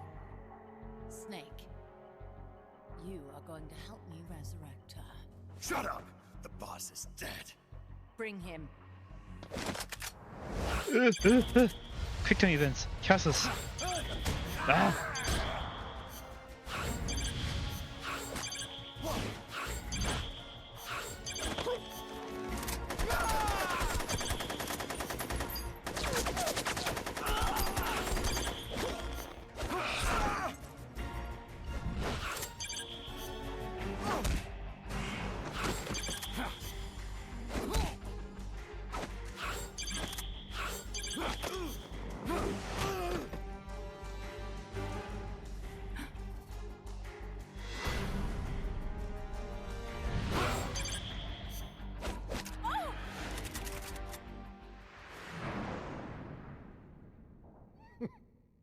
Take him away.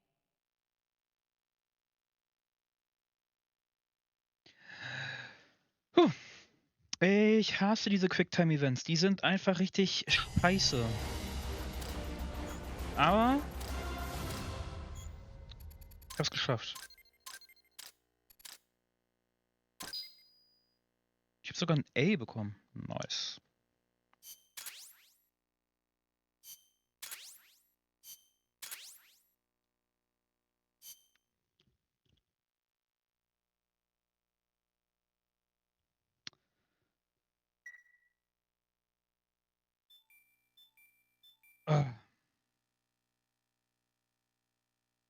Und ich glaube, ich würde es jetzt auch hierbei belassen.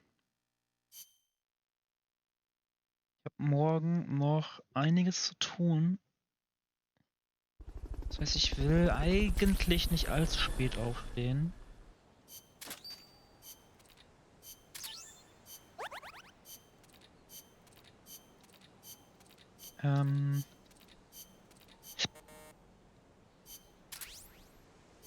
Und ich glaube, das ist auch ein ganz guter Punkt, um hier einen Schlussstrich für heute zu ziehen. Das war aufregend genug. Ja, dann einmal speichern.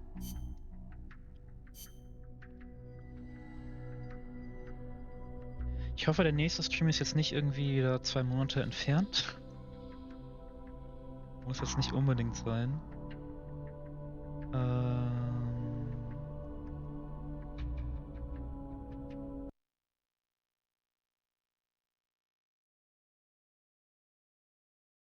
Wo haben wir Musik? Wo haben wir Musik?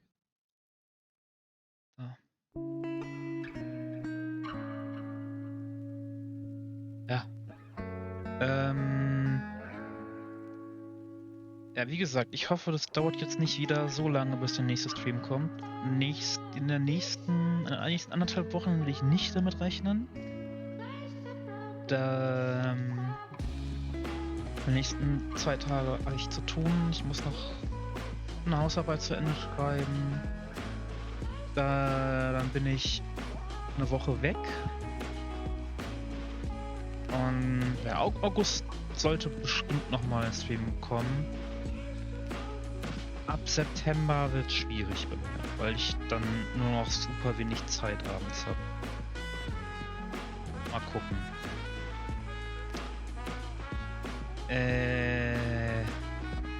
Wir werden sehen. Vielleicht schaffe ich jetzt zwischendurch dann noch einen Stream. Versuch im August noch irgendwie 1-2 Mal zu streamen. Vielleicht schaffe ich dann, kriege ich dann Metal Gear Solid Peace Walker auch mal zu Ende. Ja, das ist mein Plan so. Auf jeden Fall bedanke ich mich fürs Zuschauen bis hierhin. Und wir sehen uns dann auf jeden Fall nächsten Mal, wenn es wieder heißt, was zur Hölle ist ja eigentlich los mit Metal Gear Solid. Bis dann, auf Wiedersehen und tschüss.